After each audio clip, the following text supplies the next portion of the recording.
within and between the bureaucratic-like agencies of the administration. Increasingly, the professional politician teams up with the administrator who heads an agency, a commission, or a department in order to exert power with him against other administrators and politicians, often in a cut-and-thrust manner.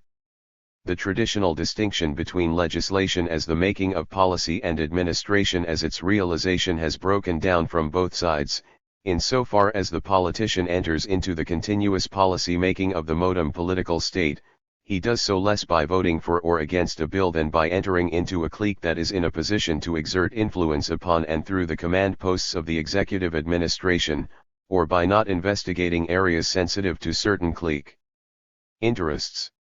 It is as a member of quite complicated cliques that the professional politician, representing a variety of interests, sometimes becomes quite relevant in decisions of national consequence.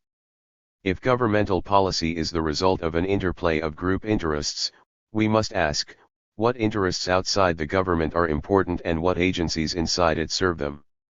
If there are many such interests and if they conflict with one another, then clearly each loses power and the agency involved either gains a certain autonomy or is stalemated. 33 In the legislative branch, many and competing interests, especially local ones, come to focus, often in a stalemate. Other interests, on the level of national corporate power, never come to a focus, but the congressman, by virtue of what he is as a political and social creature, realizes them. But in the executive agency a number of small and coherent interests are often the only ones at play, and often they are able to install themselves within the agency or effectively nullify its action against themselves.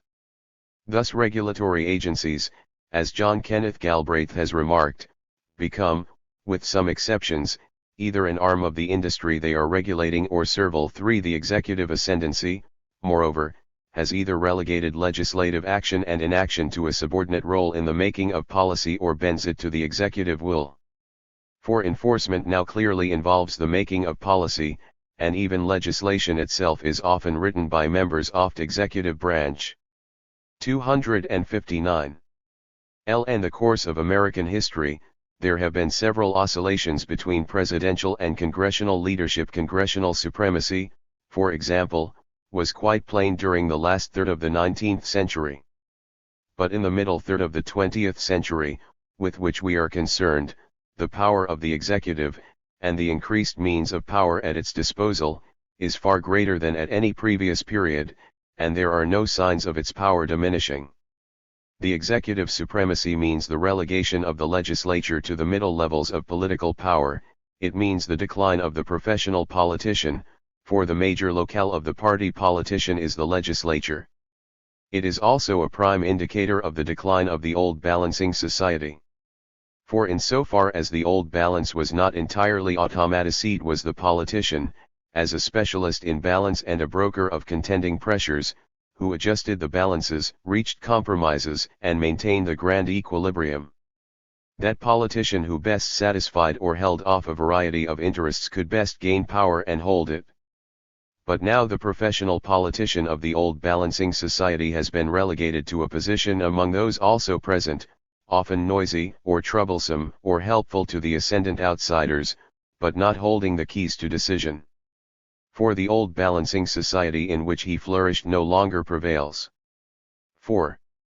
Back of the theory of checks and balances as the mode of political decision there is the class theory, well known since Aristotle and held in firm view by the 18th century founding fathers, that the state is, or ought to be, a system of checks and balances because the society is a balance of classes, and that society is a balance of classes because its pivot and its stabilizer is the strong and independent middle class. 19th century America was a middle-class society, in which numerous small and relatively equally empowered organizations flourished. Within this balancing society there was an economy in which the small entrepreneur was central, a policy in which a formal division of authority was an operative fact, and a political economy in which political and economic orders were quite autonomous.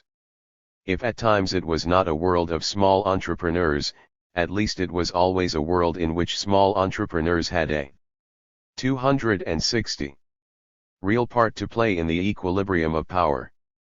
but the society in which we now live consists of an economy in which the small entrepreneurs have been replaced in key areas by a handful of centralized corporations, of a polity in which the division of authority has become imbalanced in such a way that the executive branch is supreme, the legislative relegated to the middle levels of power, and the judiciary, with due time lag, to the drift of policy which it does not initiate, and finally, the new society is clearly a political economy in which political and economic affairs are intricately and deeply joined together. The romantic pluralism of the Jeffersonian ideal prevailed in a society in which perhaps 4/5 of the free, white population were in one sense or another, independent proprietors. But in the epoch following the Civil War, that old middle class of independent proprietors began to decline, as, in one industry after another, larger and more concentrated economic units came into ascendancy, and in the later part of the Progressive Era, the independent middle class of farmers and small businessmen fought politically and lost their last real chance for a decisive role in the political balance. Already appeals to them, as by David Graham Phillips, were nostalgic deifications of their imagined past, which they seemed to hope would dispel the world of 20th century reality. 39 Such sentiments flared up briefly again in the La Follette campaign of 1924, and they were one of the sources of the New Deal's rhetorical strength. But two facts about the middle classes and one fact about labor, for which became politically important during the 30s, have become decisive during our own time. The independent middle class became politically, as well as economically, dependent upon the machinery of the state.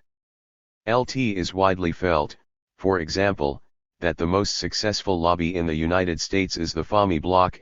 In fact, it has been so successful that it is difficult to see it as an independent force acting upon the several organs of government. It has become meshed firmly with these organs, especially with the Senate, in which, due to the peculiar geographic principle of representation, it is definitively overrepresented. Ideologically, due to the exploitation of Jeffersonian myths about farming as a way of life, large commercial farmers as members of an industry are accepted as of that national interest which ought to be served by very special policies, rather. 261. Than as one special interest among others. This special policy is the policy of parity, which holds that the government ought to guarantee to this one sector of the free enterprise system a price level for its products that will enable commercial farmers to enjoy a purchasing power equivalent to the power it possessed in its most prosperous period just prior to World War L in every sense of the word. This is of course class legislation, but it is middle-class legislation, and it is so wonderfully entrenched as political fact that in the realm of crackpot realism in which such ideas thrive, it is thought of as merely sound public policy. Well-to-do farmers, who are the chief rural beneficiaries of the subsidized enterprise system, are businessmen and so think of themselves. The hayseed and the rebel of the 90s have been replaced by the rural businessmen of the 50s. The political hold of the farmer is still strong, but, as a demand upon the political top, it is more worrisome than decisive. The farmers, it is true, are taken into account so far as their own special interests are conceived, but these do not include the major issues of peace and war that confront the big political outsiders today, and the issues of slump and boom, to which the farmer is quite relevant, are not now foremost in the political outsiders' attention. Alongside the old independent middle class, there had arisen inside the corporate society a new dependent middle class of white-collar employees. Roughly, in the last two generations, as proportions of the middle classes as a whole, the old middle class has declined from 85 to 44%, the new middle class has risen from 5 to 56%. For many reasons, which I have elsewhere tried to make clear, this class is less the political pivot of a balancing society than a rearguard of the dominant drift towards a mass society. Unlike the farmer and the small businessman, and unlike the wage worker, the white-collar employee was bombed too late to have had even a brief day of autonomy. The occupational positions and status trends which form the white-collar outlook make of the salaried employees a rearguard rather than a vanguard of historic change. They are in no political way united or coherent. Their unionization, such as it is is a unionization into the main drift and decline of labor organization, and serves to incorporate them as hangers-on of the newest interest trying, unsuccessfully, to invest itself in the state. 262. The old middle class for a time acted as an independent base of power, the new middle class cannot. Political freedom and economic security were anchored in the fact of small-scale and independent properties, they are not anchored in the job world of the new middle class. Scattered properties, and their holders, were integrated economically by free and autonomous markets, the jobs of the new middle class are integrated by corporate authority. The white-collar middle classes do not form an independent base of power, economically, they are in the same situation as propertyless wage workers, politically they are in a worse condition, for they are not as organized. Alongside the old middle class increasingly invested within the state machinery and the new middle class born without independent political shape and developed in such a way as never to achieve it, a new political force came into the political arena of the 30s, the force of organized labor. For a brief time, it seemed that labor would become a power block independent of corporation and state but operating upon and against them. After becoming dependent upon the governmental system, however, the labor unions suffered rapid decline in power and now have little part in major national decisions. The United States now has no labor leaders who carry any weight of consequence in decisions of importance to the political outsiders now in charge of the visible government. Viewed from one special angle, the labor unions have become organizations that select and form leaders who, upon becoming successful, take their places alongside corporate executives in and out of government, and alongside politicians in both major parties, among the national power elite. For one function of labor unions like social movements and political parties is to attempt to contribute to the formation of this directorate. As new men of power, the labor leaders have come only lately to the national arena. Samuel Gompers was perhaps the first labor man to become, even though temporarily and quite uneasily, a member of the national power elite. His self-conscious attempt to establish his place within this elite, and thus to secure the labor interest as integral with national interests, has made him a prototype and model for the national labor career. Sidney Hillman was not, of course, the only labor man to take up this course during the 263 40s, but his lead during the early war years, his awareness of himself as a member of the national elite, and the real and imagined recognition he achieved as a member, signaled the larger entrance after the great expansion of the Timayans during the New Deal of labor leaders into the political elite. With the advent of Truman's Fair Deal and Eisenhower's Great Crusade, no labor leader can readily entertain serious notions of becoming, formally or informally, a member. The early exit of a minor labor man Durkin from his weak cabinet post revealed rather clearly the situation faced by labor leaders as would-be members as well as the position of labor unions as a power bloc. Well below the top councils, they are oft middle levels of power. Much of the often curious behavior and maneuvers of the labor chieftains over the last 2 decades is explainable by their search for status within the national power elite. In this context they have displayed extreme sensibility to prestige slights. They feel that they have arrived, they want the status accoutrements of power. In middle and small-sized cities, labor leaders now sit with Chamber of Commerce officials on civic enterprises, and on the national level, they expect and they get places in production boards and price control agencies.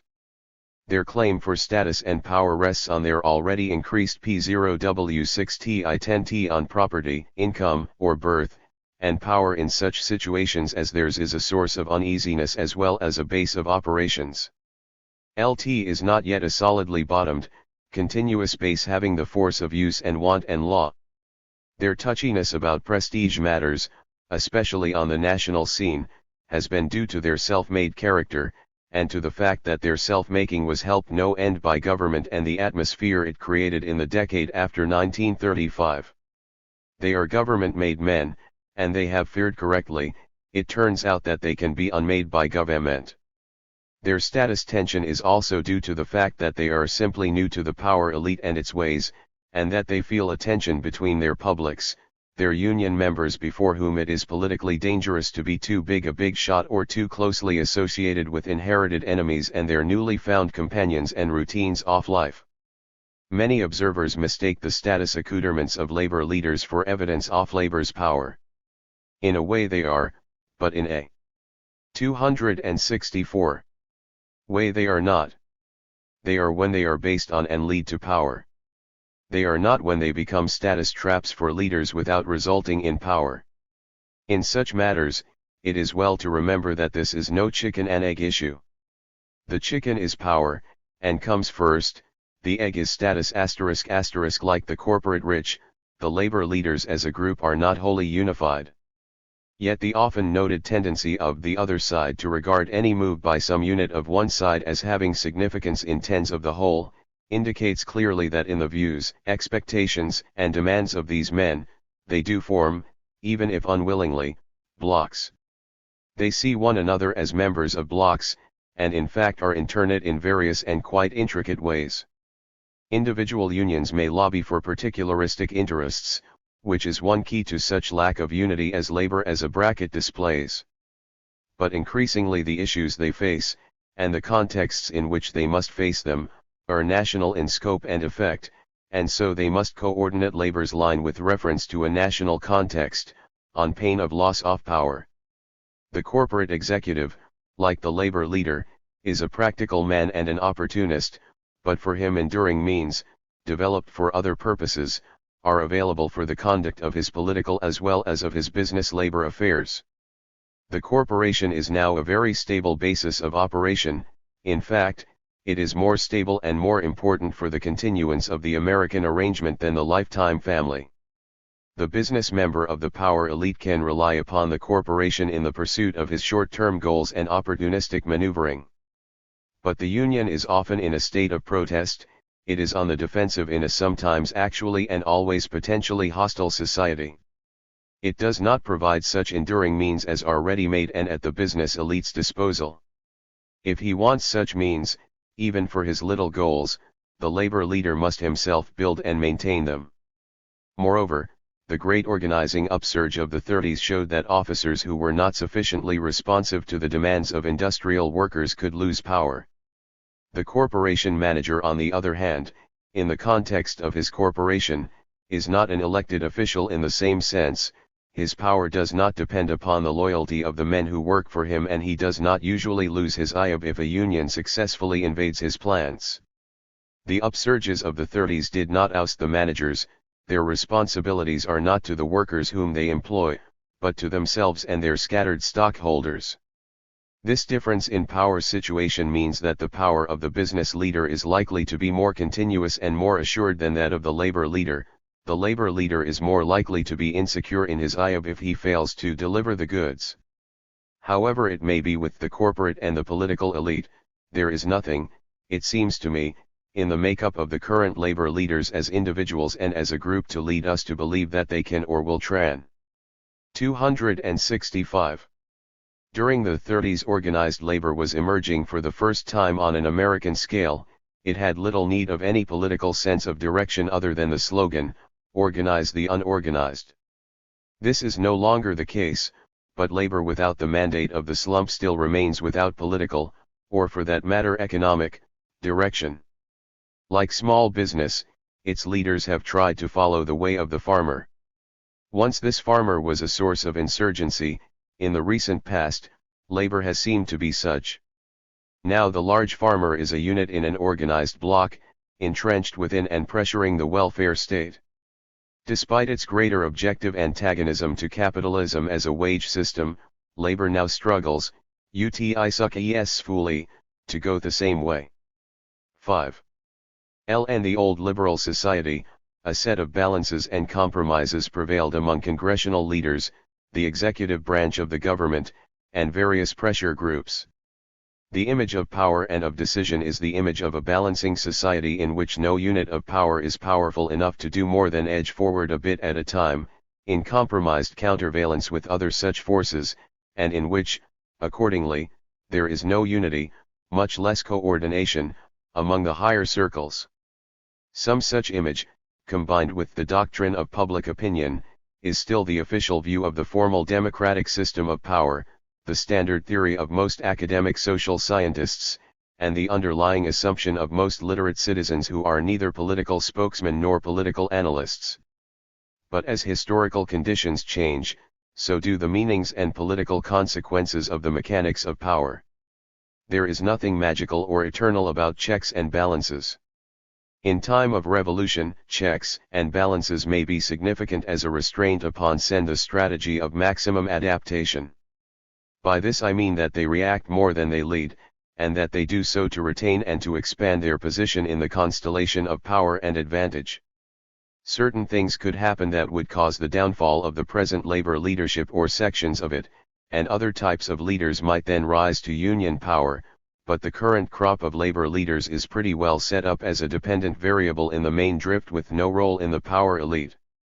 Neither labor leaders nor labor unions are at the present juncture likely to be independent variables, in the national context. 266. Unorganized and organized masses. In time of rigid dictatorship, they may be significant as a technique of divide and rule. Only under a state which is already quite well balanced, and which has under it a balanced social structure, do checks and balances mean a restraint upon the rulers. The 18th century political theorists had in mind as the unit of power the individual citizen, and the classic economists had in mind the small firm operated by an individual.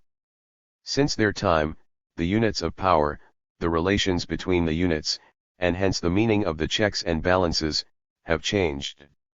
In so far as there is now a great scatter of relatively equal balancing units, it is on the middle levels of power, seated in the sovereign localities and intermittent pressure groups, and coming to its high point within the Congress. We must thus revise and relocate the received conception of an enormous scatter of varied interests, for, when we look closer and for longer periods of time, we find that most of these middle-level interests are conceived merely with their particular cut, with their particular area of vested interest, and often these are of no decisive political importance, although many are of enormous detrimental value to welfare. Above this plurality of interests, the units of power economic, political, mid-military that count in any balance are few in number and weighty beyond comparison with the dispersed groups on the middle and lower levels of power structure. Those who still hold that the power system reflects the balancing society often confuse the present era with earlier times of American history, and confuse the top and the bottom levels of the present system with its middle levels. When it is generalized into a master model of the power system, the theory of balance becomes historically unspecific, whereas in fact, as a model, it should be specified as applicable only to certain phases of United States development, notably the Jacksonian period and, under quite differing circumstances, the early and middle New Deal. The idea that the power system is a balancing society also assumes that the units in balance are independent of one another, FBR if business and labor or business and government, for example, are not independent of one another, they cannot be seen as elements of a free and open balance. But as we have seen, the major vested interests often compete less with one another in their effort. 267. To promote their several interests than they coincide on many points of interest and, indeed, come together under the umbrella of government. The units of economic and political power not only become larger and more centralized, they come to coincide in interest and to make explicit as well as tacit alliances. The American government today is not merely a framework within which contending pressures jockey for position and make politics. Although there is of course some of that, this government now has such interests vested within its own hierarchical structure, and some of these are higher and more ascendant than others. There is no effective countervailing power against the coalition of the big businessmen WL10, as political outsiders, now occupy the command P0STS#MD, the ascendant military men who with such grave voices now speak so frequently in the higher councils. Those having real power in the American state today are not merely brokers of power, resolvers of conflict, or compromisers of varied and clashing interests. They represent and indeed embody quite specific national interests and policies. While the professional party politicians may still, at times, be brokers of power, compromisers of interests, negotiators of issues. They are no longer at the top of the state, or at the top of the power system as a whole. The idea that the power system is a balancing society leads us to assume that the state is a visible mask for autonomous powers, but in fact, the powers of decision are now firmly vested within the state. The old lobby, visible or invisible, is now the visible government. This governmentalization of the lobby has proceeded in both the legislative and the executive domains, as well as between them. The executive bureaucracy becomes not only the center of power but also the arena within which and in terms of which all conflicts of power are resolved or denied resolution. Administration replaces electoral politics, the maneuvering of cliques replaces the clash of parties. The agrarian revolt of the 90s, the small business revolt that has been more or less intermittent since the 80s, the labor revolt of the 30s, all of these have failed and all of these have succeeded. They have failed as autonomous movements of small property or of organized workmen which could countervail against the power of the corporate rich, and they have failed as politically. 268. Autonomous third parties. But they have succeeded, in varying degrees, as vested interests inside the expanded state, and they have succeeded as parochial interests variously seated in particular districts and states where they do not conflict with larger interests.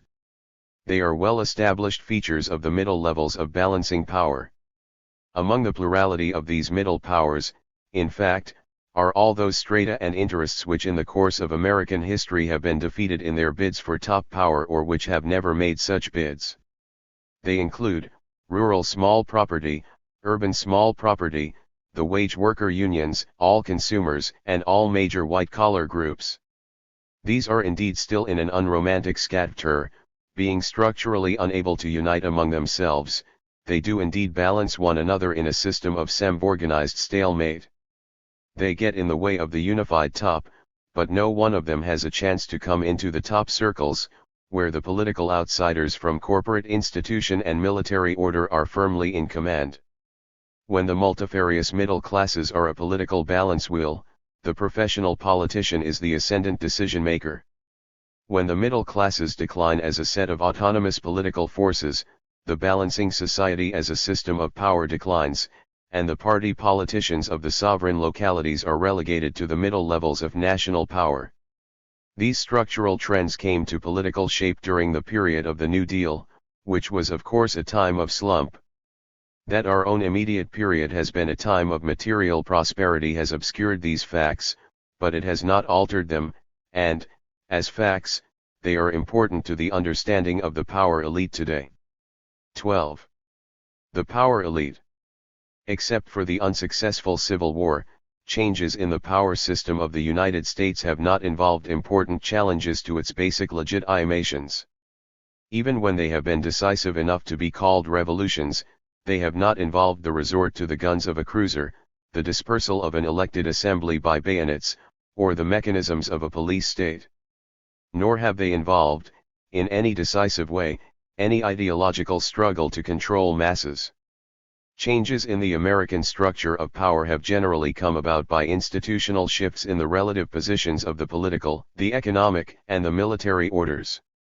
From this point of view, and broadly speaking, the American power elite has gone through 4 epochs, and is now well into a 5th. 1. During the first, roughly from the Revolution through the administration of John Adams, social and economic, the political and the military institutions were more or less unified in a simple and direct way. The individual men of these several elites moved easily from one role to another at the top of each of the major institutional orders.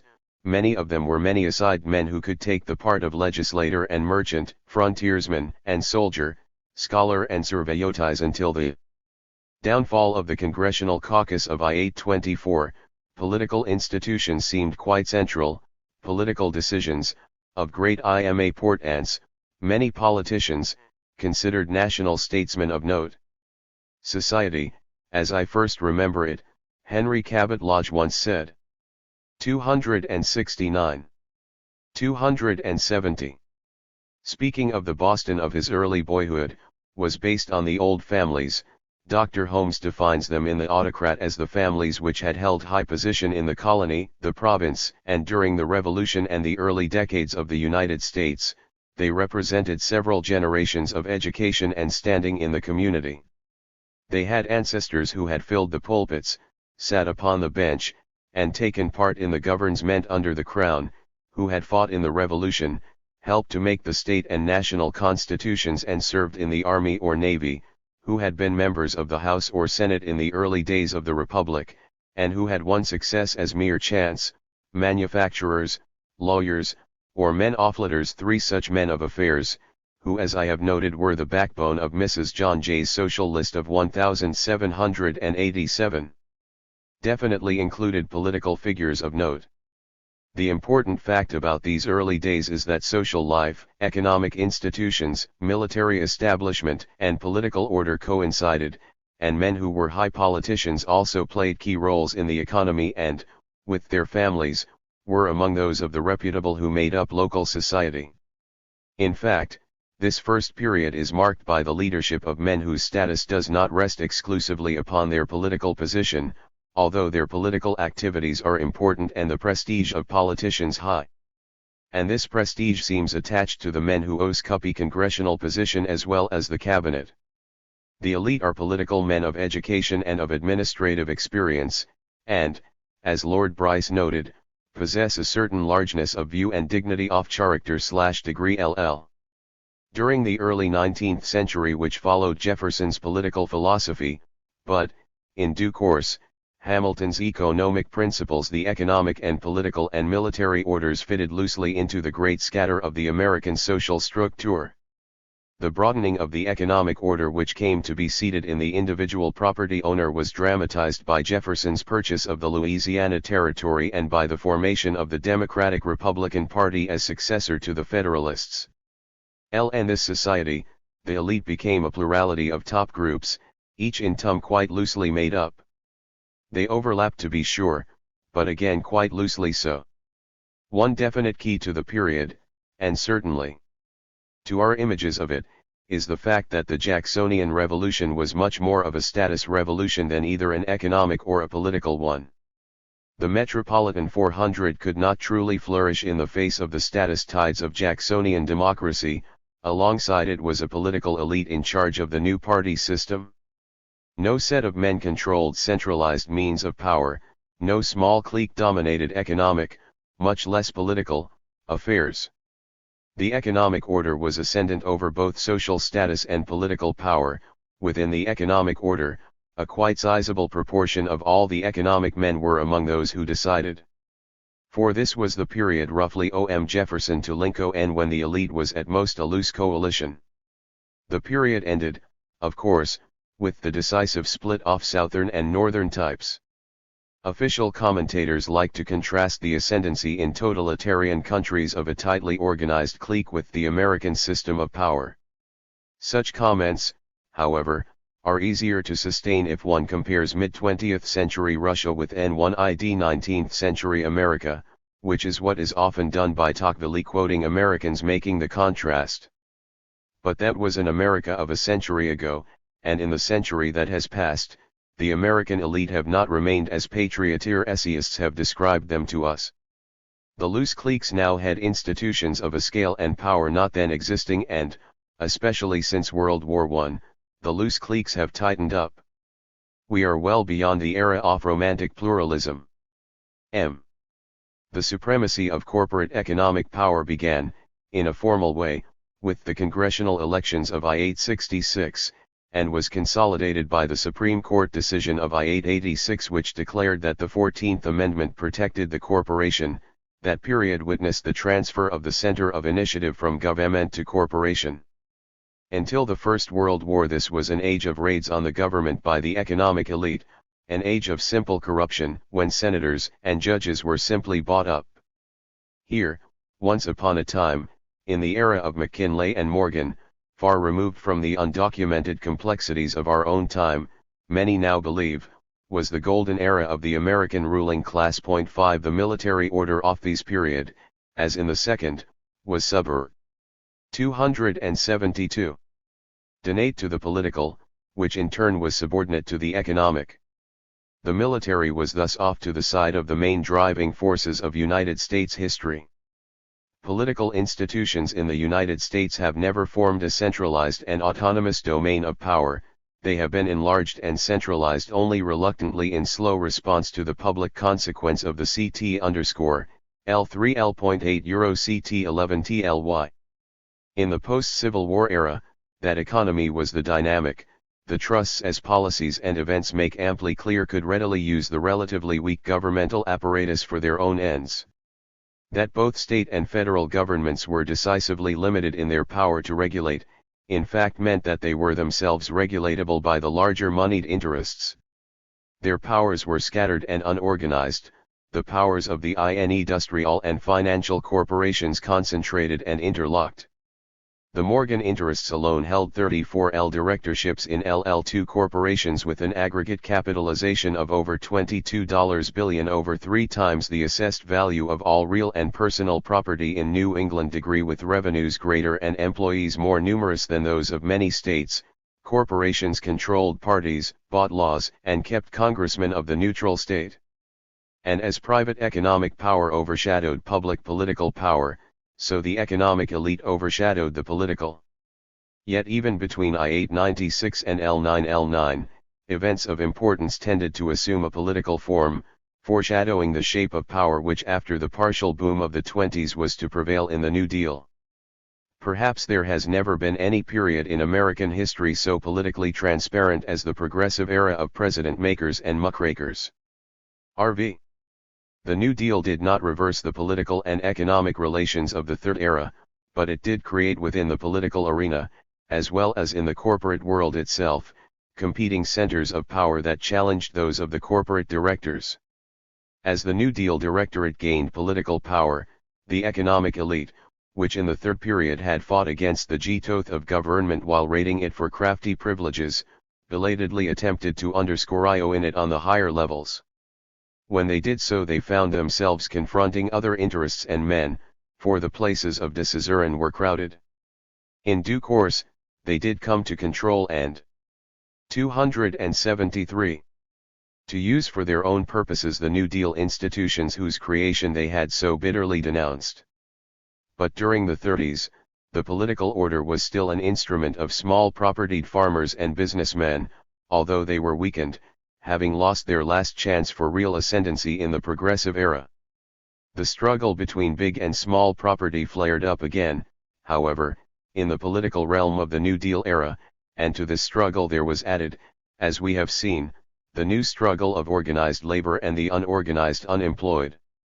This new force flourished under political tutelage, but nevertheless, for the first time in United States history, social legislation and lower-class issues became important features of the reform movement. In the decade of the 30s, a set of shifting balances involving newly instituted farm measures and newly organized labor unions along with big business made up the political and administrative drama of power. These farm, labor, and business groups, moreover, were more or less contained within the framework of an enlarging governmental structure, whose political directorship made decisions in a definitely political manner. These groups pressured, and in pressuring against one another and against the governmental and party system, they helped to shape it. But it could not be said that any of them for any considerable length of time used that government unilaterally as their instrument. That is why the 30s was a political decade. The power of business was not placed, but it was contested and supplemented. It became one major power within a structure of power that was chiefly run by political men, and not by economic or military men turned political. The earlier and middle Roosevelt administrations can best be understood as a desperate search for ways and means, within the existing capitalist system, of reducing the staggering and ominous army of the unemployed. In these years, the New Deal as a system of power was essentially a balance of pressure groups and interest blocks. The political top adjusted many conflicts, gave way to this demand, sidetracked that one, was the unilateral servant of none, and so evened it all out into such going policy line as prevailed from one minor crisis to another. Policies were the result of a political act of balance at the top. Of course, the BAL. 274. Ansing Act that Roosevelt performed did not affect the fundamental institutions of capitalism as a type of economy. By his policies, he subsidized the defaults of the capitalist economy, which had simply broken down, and by his rhetoric, he balanced its political disgrace, putting economic royalists in the political doghouse. The welfare state, created to sustain the balance and to carry out the subsidy, differed from the laissez-faire state. The state was believed neutral in the days of TR because its leaders claimed to sanction favors for no one. Richard Hofstadter has remarked, the state under FDR could be called neutral only in the sense that it offered favors to everyone. The new state of the corporate commissars differs from the old welfare state. In fact, the later Roosevelt years, beginning with the entrance of the United States into overt acts of war and preparations for World War I, cannot be understood entirely in terms of an adroit equipoise of political power. 2. We study history, it has been said, to rid ourselves of it, and the history of the power elite is a clear case for which this maxim is correct. Like the tempo of American life in general, the long-term trends of the power structure * have been greatly speeded up since World War LL, and certain newer trends within and between the dominant institutions have also set the shape of the power elite and given historically specific meaning to its fifth epoch. Insofar as the structural clue to the power elite today lies in the political order, that clue is the decline of politics as genuine and public debate of alternative decisions with nationally responsible and policy-coherent parties and with autonomous organizations connecting the lower and middle levels of power with the top levels of decision. America is now in considerable part more a formal political democracy than a democratic social structure, and even the formal political mechanics are weak. The long-time tendency of business and government to become more intricately and deeply involved with each other has, in the fifth epoch, reached a new point of explicitness. The two cannot now be seen clearly as two distinct worlds. LT is in terms *c above, 1, the higher circles. 275. Of the executive agencies of the state that the rapprochement has proceeded most decisively. The growth of the executive branch of the government, with its agencies that patrol the complex economy, does not mean merely the enlargement of government as some sort of autonomous bureaucracy, it has meant the ascendancy of the corporation's man as a political eminence. During the New Deal the corporate chieftains joined the political directorate, as of World War LL they have come to dominate it. Long interlocked with government, now they have moved into quite full direction of the economy of the war effort and of the post-war era.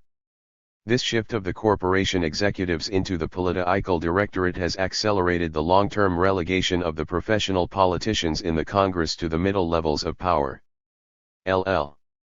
Insofar as the structural clue to the power elite today lies in the enlarged and military state, that clue becomes evident in the military ascendancy.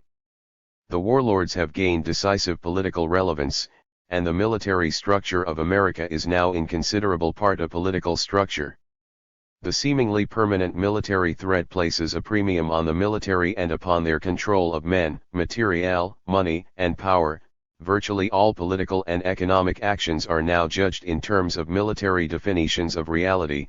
The higher warlords have ascended to a firm position within the power elite of fifth epoch. In part at least this has resulted from one simple historical fact, pivotal for the years since I-939, the focus of elite attention has been shifted from domestic problems, centered in the 30s around slump, to international problems, centered in the 40s and 50s around war. Since the governing apparatus of the United States has by long historic usage been adapted to and shaped by domestic clash and balance, it has not, from any angle, had suitable agencies and traditions for the handling of international problems _ such formal democratic mechanics as had arisen in the century and a half of national development prior to I-941, had not been extended to the American handling of international affairs. LT is, in considerable part, in this vacuum that the power elite has grown. Insofar as the structural clue to the power elite today lies in the economic order, that clue is the fact that the economy is 276. At once a permanent war economy and a private corporation economy. American capitalism is now in considerable part a military capitalism, and the most important relation of the big corporation to the state rests on the coincidence of interests between military and corporate needs, as defined by warlords and corporate rich. Within the elite as a whole, this coincidence of interest between the high military and the corporate chieftains strengthens both of them and further subordinates the role of the merely political men. Not politicians, but corporate executives, sit with the military and plan the organization of war effort. The shape and meaning of the power elite today can be understood only when these three sets of structural trends are seen at their point of coincidence. The military capitalism of private corporations exists in a weakened and formal democratic system containing a military order already quite political in outlook and demeanor. Accordingly, at the top of this structure, the power elite has been shaped by the coincidence of interest between those who control the M60R means of production and those who control the newly enlarged means of violence, from the decline of the professional politician and the rise to explicit political command of the corporate chieftains and the professional warlords, the absence of any genuine civil service of skill and integrity, independent of vested interests. The power elite is composed of political, economic, and military men, but this instituted elite is frequently in some tension. It comes together only on certain coinciding points and only on certain occasions of crisis. In the long peace of the 19th century, the military were not in the high councils of state, not of the political directorate, and neither were the economic men, for they made raids upon the state but they did not join its directorate. During the 30s, the political man was ascertant. Now the military and the corporate men are in top positions. Of the three types of circle that compose the power elite today, it is the military that has benefited the most in its enhanced power, although the corporate circles have also become more explicitly entrenched in the more public decision-making circles. It is the professional politician that has lost the most, so much that in examining the events and decisions, one is tempted to speak of a political vacuum in which the corporate rich and the high warlord, in their 277 coinciding interests, rule. It should not be said that the three take turns in carrying the initiative, for the mechanics of the power elite are not often as deliberate as that would imply. At times, of course, it is as when political men, thinking they can borrow the prestige of generals, find that they must pay for it, or, as when during big slumps, economic men feel the need of a politician at once safe and possessing vote appeal. Today all three are involved in virtually all widely ramifying decisions. Which of the three types seems to lead depends upon the tasks of the period as they, the elite, define them. Just now, these tasks center upon defense and intimational affairs. Accordingly, as we have seen, the military are ascendant in two senses, as personnel and as justifying ideology. That is why, just now, we can most easily specify the unity and the shape of the power elite in terms of military ascendancy. But we must always be historically specific and open to complexities. The simple Marxian view makes the big economic man the real holder of power, the simple liberal view makes the big political man the chief of the power system, and there are some who would view the warlords as virtual dictators. Each of these is an oversimplified view. It is to avoid them that we use the term power elite rather than, for example, ruling class insofar as the power elite has come to wide public attention. It has done so in terms of the military clique. The power elite does, in fact, take its current shape from the decisive entrance into it of the military. Their presence and their ideology are its major legitimations, whenever the power elite feels the need to provide any. But what is called the Washington military clique is not composed merely of military men, and it does not prevail merely in Washington.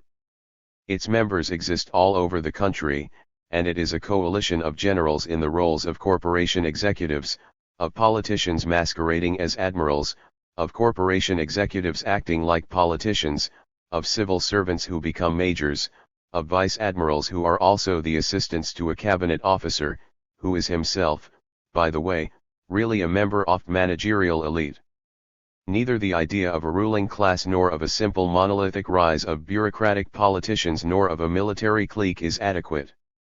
The power elite today involves the often uneasy coincidence of economic, military, and political power. 3. Even if our understanding were limited to these structural trends, we should have grounds for believing the power elite a useful, indeed indispensable, concept for the interpretation of what is going on at the topside of modern American society. But we are not, of course, so limited. Our conception of the power elite does not need to rest only upon the correspondence of the institutional hierarchies involved, or upon the many points at which their shifting interests coincide. The power elite, as we conceive it, also rests upon the similarity of its personnel, and their personal and official relations with one another, upon their social and psychological affinities. In order to grasp the personal and social basis of the power elite's unity, we have first to remind ourselves of the facts of origin, career, and style of life of each of the types of circle whose members compose the power elite.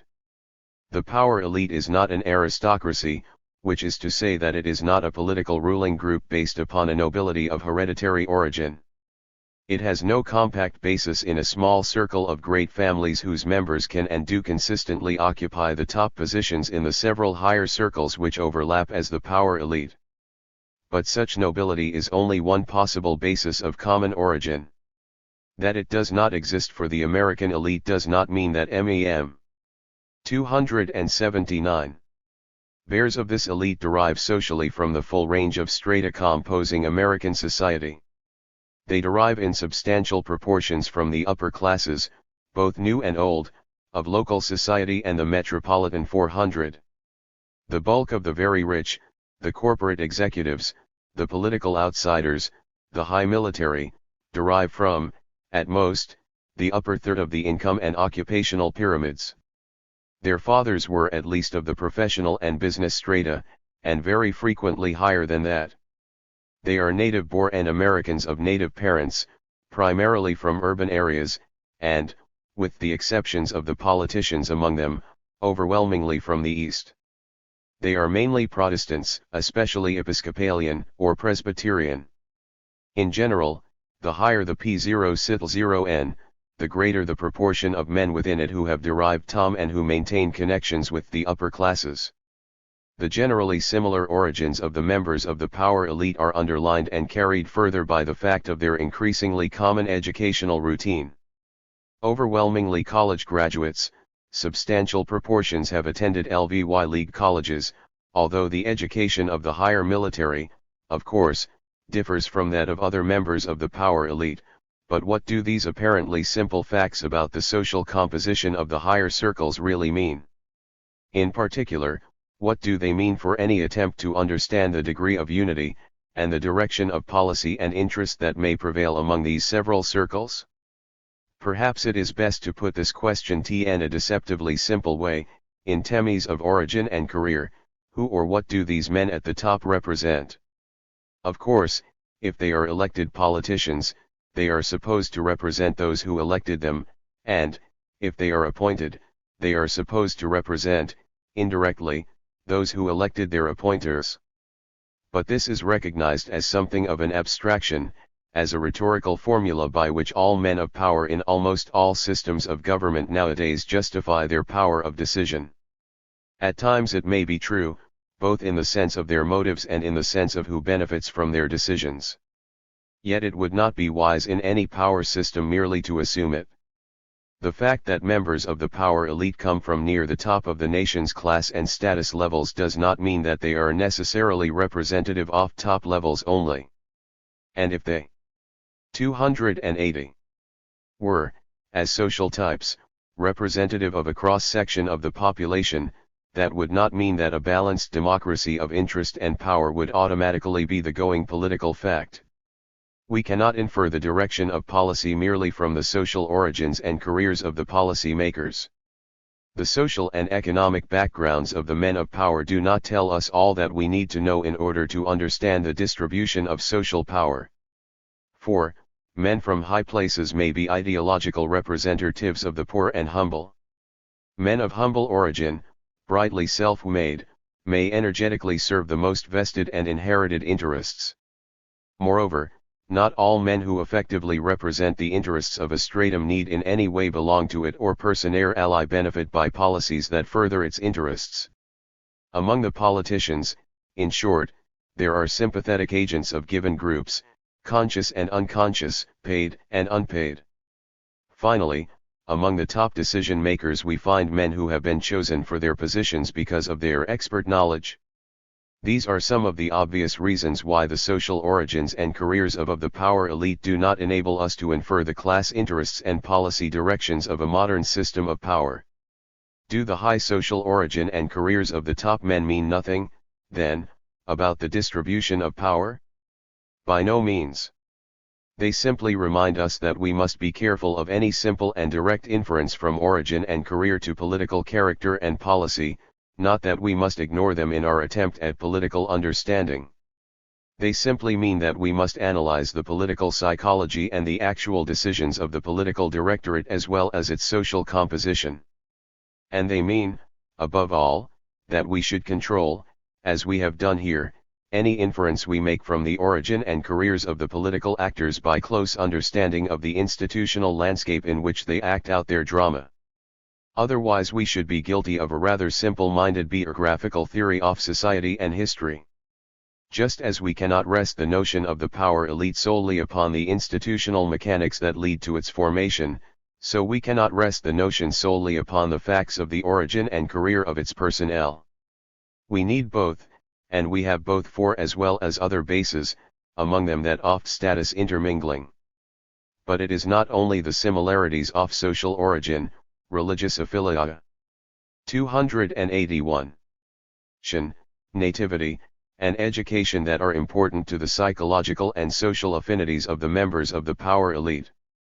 Even if their recruitment and formal training were more heterogeneous than they are, these men would still be of quite homogeneous social type. For the most important set of facts about a circle of men is the criteria of admission, of praise, of honor, of promotion that prevails among them. If these are similar within a circle, then they will tend as personalities to become similar. The circles that compose the power elite do tend to have such codes and criteria in common. The co-optation of the social types to which these common values lead is often more important than any statistics of common origin and career that we might have at hand. There is a kind of reciprocal attraction among the fraternity of the successful, not between each and every member of the circles of the high and mighty, but between enough of them to ensure a certain unity. On the slight side, it is a sort of tacit, mutual admiration. In the strongest tie-ins, it proceeds by intermarriage. And there are all grades and types of connection between these extremes. Some overlaps certainly occur by means of cliques and clubs, churches, and schools. If social origin and formal education in common tend to make the members of the power elite more readily understood and trusted by one another, their continued association further cements what they feel they have in common. Members of the several higher circles know one another as personal friends and even as neighbors.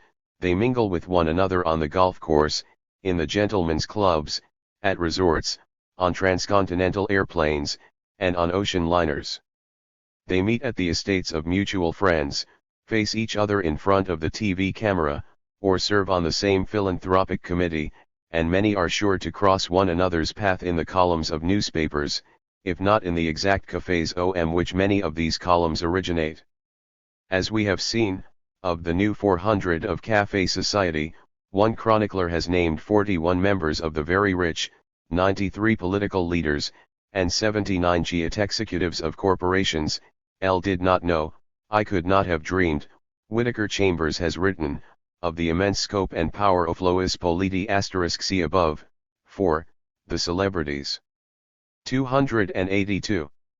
Cal alliances and his social connections, which cut across all party lines and ran from the Supreme Court to the Religious Society of Friends, from governors of states and instructors in college faculties to the staff members of liberal magazines.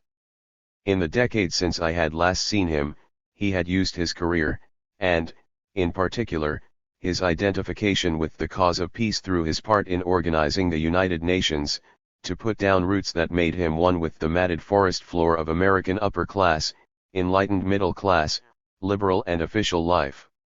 His roots could not be disturbed without disturbing all the roots on all sides of him. 8. The sphere of status has reflected the epochs of the power elite.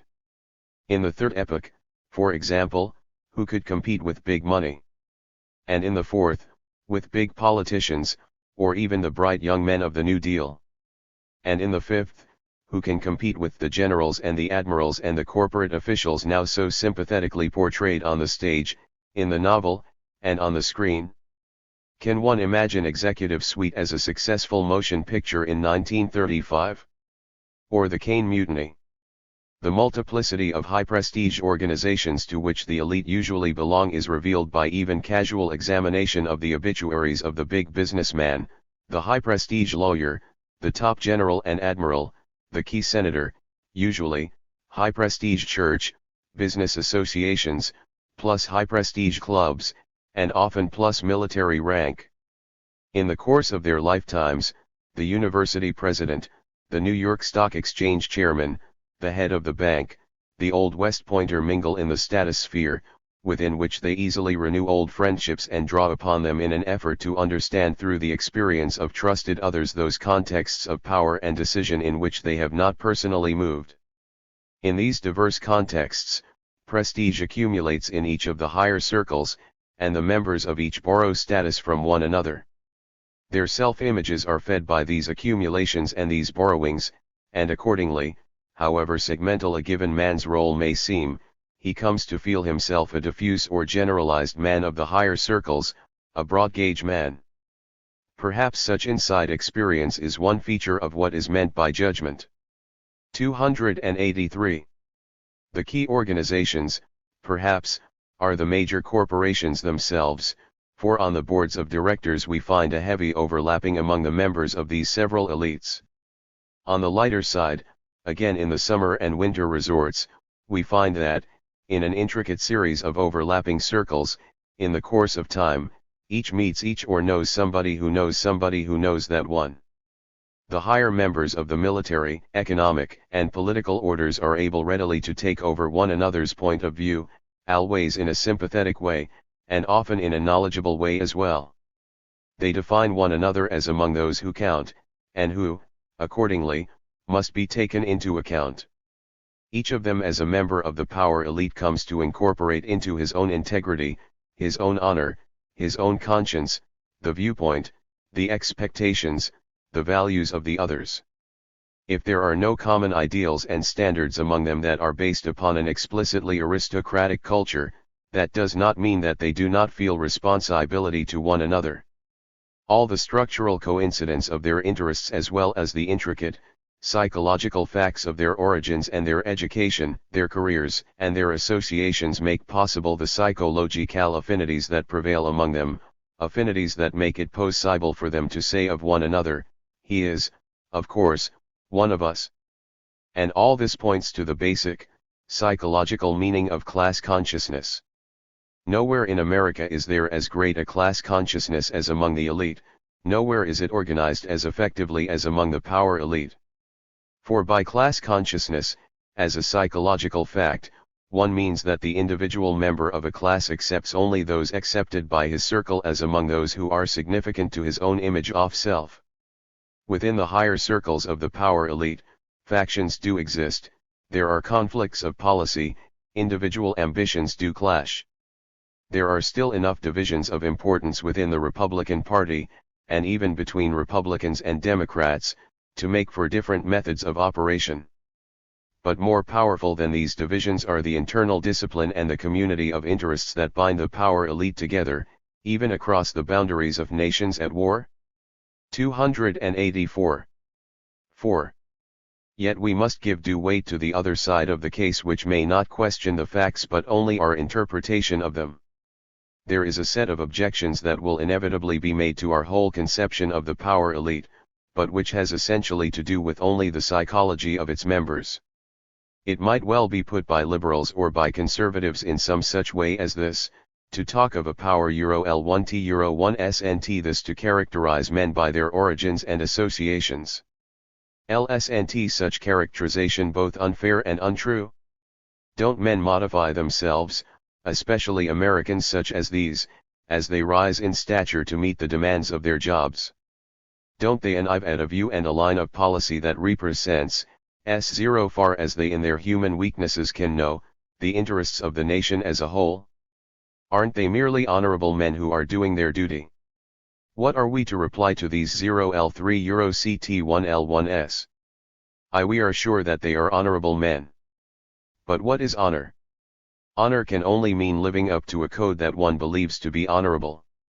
There is no one code upon which we are all agreed. That is why, if we are civilized men, we do not kill off all of those with whom we disagree. The question is not, are these honorable men? The question is, what are their codes of honor? The answer to that question is that they are the codes of their circles, of those to whose opinions they defer. How could it be otherwise? That is one meaning of the important truism that all men are human and that all men are social creatures. As for sincerity, it can only be disproved, never proved. LL. To the question of their adaptability, which means their capacity to transcend the codes of conduct which, in their life's work and experience, they have acquired, we must answer, simply no, they cannot, at least not in the handful of years most of them have left. To expect that is to assume that they are indeed strange and expedient. Such flexibility would in fact involve a violation of what we may rightly call their character and their integrity. By the way, may it not be precisely because of the lack of such character and integrity that earlier types of American politicians have not represented as great a threat as do these men of character? 285. It would be an insult to the effective training of the military, and to their indoctrination as well, to suppose that military officials shed their military character and outlook upon changing from uniform to mufti. This background is more important perhaps in the military case than in that of the corporate executives, for the training of the career is deeper and more total. Lack of imagination, Gerald W. Johnson has noted, is not to be confused with lack of principle. On the contrary, an unimaginative man is often a man of the highest principles. The trouble is that his principles conform to Comfort's famous definition: a principle is a rule of inaction giving valid general reasons for not doing in a specific instance what to unprincipled instinct would seem to be right.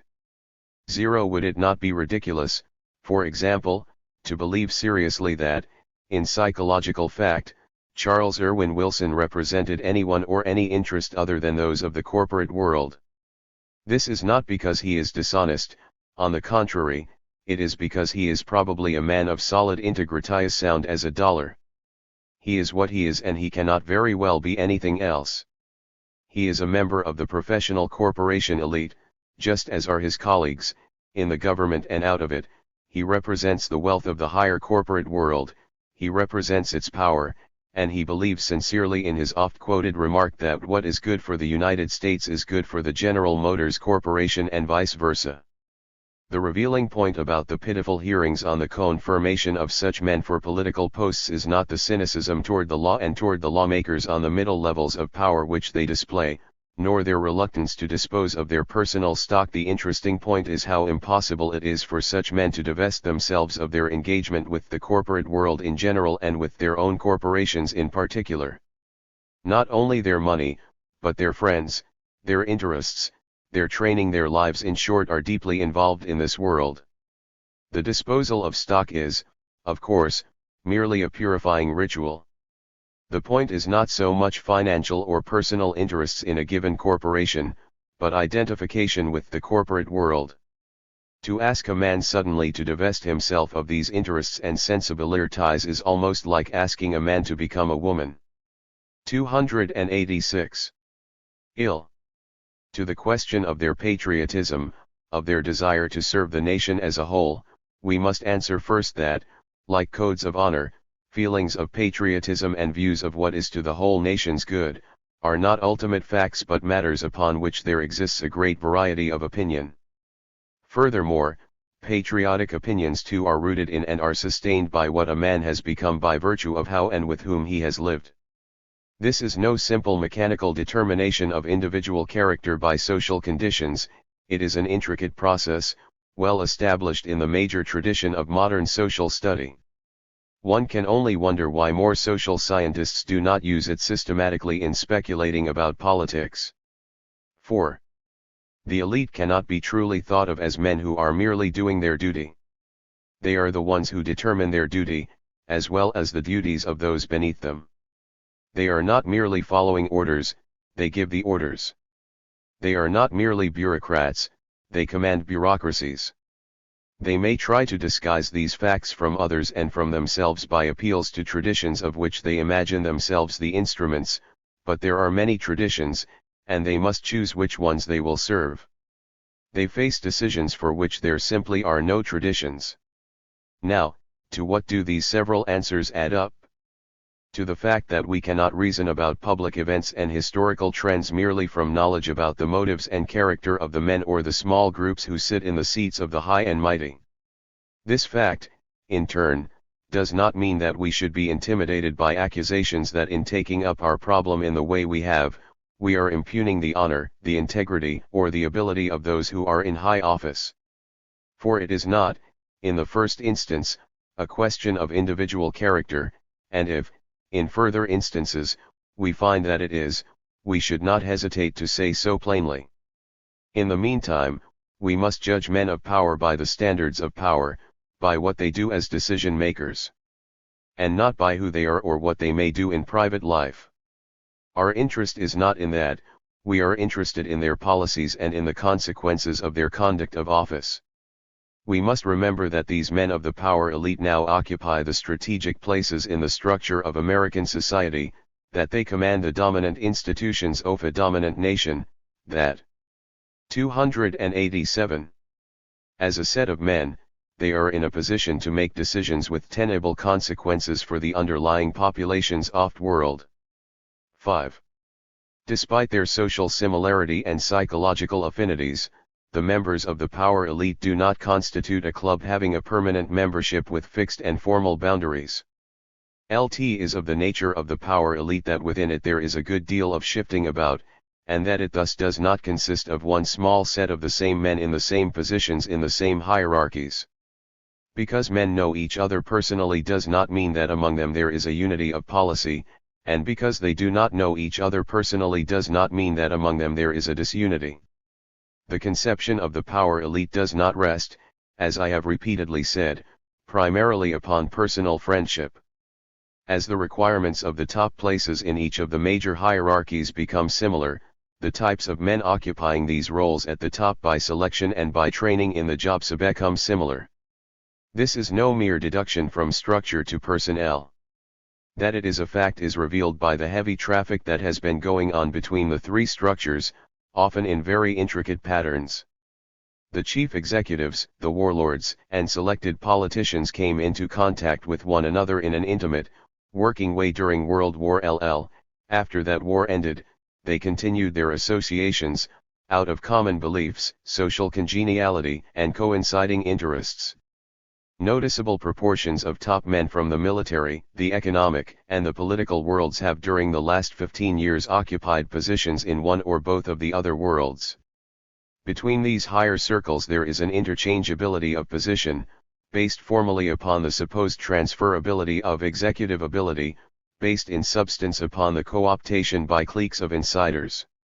As members of a power elite, many of those busy in this traffic have come to look upon the government as an umbrella under whose authority they do their work. As the business between the big three increases in volume and importance, so does the traffic in personnel. The very criteria for selecting men who will rise come to embody this fact. The corporate commissar, dealing with the state and its military, is wiser to choose a young man who has experienced the state and its melee. 288. Terry than one who has not. The political director, often dependent for his own political success upon corporate decisions and corporations, is also wiser to choose a man with corporate experience. Thus, by virtue of the very criterion of success, the interchange of personnel and the unity of power elite is increased. Given the formal similarity of the three hierarchies in which the several members of the elite spend their working lives, given the ramifications of the decisions made in each upon the others, given the coincidence of interest that prevails among them at many points, and given the administrative vacuum of the American civilian state along with its enlargement of tasks, given these trends of structure, and adding to them the psychological affinities we have noted, we should indeed be surprised were we to find that men said to be skilled in administrative contacts and full of organizing ability would fail to do more than get in touch with one another. They have, of course, done much more than that. Increasingly, they assume positions in one another's domains. The unity revealed by the interchangeability of top roles rests upon the parallel development of the top jobs in each of the big three domains. The interchange occurs most frequently at the points of their coinciding interest, as between regulatory agency and the regulated industry, contracting agency and contractor. And, as we shall see, it leads to coordinations that are more explicit, and even formal. The inner core of the power elite consists, first, of those who interchange commanding roles at the top of one dominant institutional order with those in another, the admiral who is also a banker and a lawyer and who heads up an important federal commission, the corporation executive whose company was one of the 2 or 3 leading war material producers who is now the Secretary of Defense, the wartime general who dons civilian clothes to sit on the political directorate and then becomes a member of the board of directors of a leading economic corporation.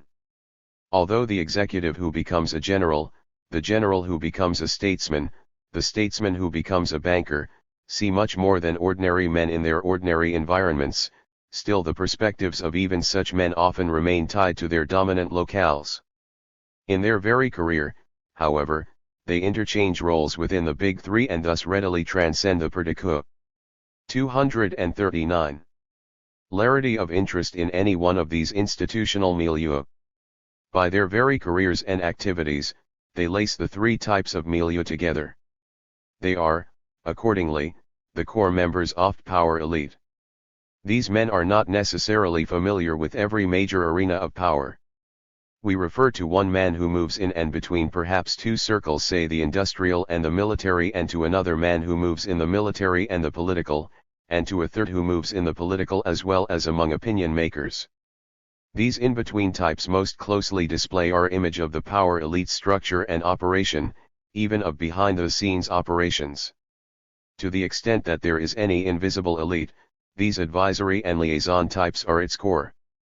Even if, as I believe to be very likely, many of them are, at least in the first part of their careers, agents of the various elites rather than themselves elite, it is they who are most active in organizing the several top milieu into a structure of power and maintaining it. The inner core of the power elite also includes men of the higher legal and financial type from the great law factories and investment firms, who are almost professional go-betweens of economic, political, and military affairs, and who thus act to unify the power elite. The corporation lawyer and the investment banker perform the functions of the go-between effectively and powerfully. By the nature of their work, they transcend the narrower milieu of any one industry, and accordingly are in a position to speak and act for the corporate world or at least sizable sectors of it. The corporation lawyer is a key link between the economic and military and political areas, the investment banker is a key organizer and unifier of the corporate world and a person well versed in spending the huge amounts of money the American military establishment now ponders. When you get a lawyer who handles the legal work of investment bankers, you get a key member of power elite. During the Democratic era, one link between private corporate organizations and governmental institutions was the investment house of Dillon, Reed. From it came such men as James Forrestal and Charles F. Dietmar. R. Ferdinand Eberstadt had once been a partner in it before he branched out into his own investment house, from which came other men to political and military circles. Republican administrations seemed to favor the investment firm of 290. Kuhn, Loeb, and the advertising firm of Batten, Barton, Durstein and Osborne. Regardless of administrations, there is always the law firm of Sullivan and Cromwell. Midwest investment banker Cyrus Eaton has said that Arthur H. Dean, a senior partner of Sullivan and Cromwell of No. 48 Wall Street, was one of those who assisted in the drafting of the Securities Act of I-933, the first of the series of bills passed to regulate the capital markets. He and his firm, which is reputed to be the largest in the United States, have maintained close relations with the SEC since its creation, and theirs is the dominating influence on the Commission. There is also the third largest bank in the United States, the Chase National Bank of New York. Regardless of political administration, executives of this bank and those of the National Bank of Reconstruction and Devil Zero P. have changed positions. John J. McCloy, who became chairman of the Chase National in I-953, is a former president of the World Bank, and his successor to the presidency of the World Bank was a former senior vice president of the Chase National Bank, and in 1953, the president of the Chase National Bank, Winthrop W. Aldrich, had left to become ambassador to Great Britain.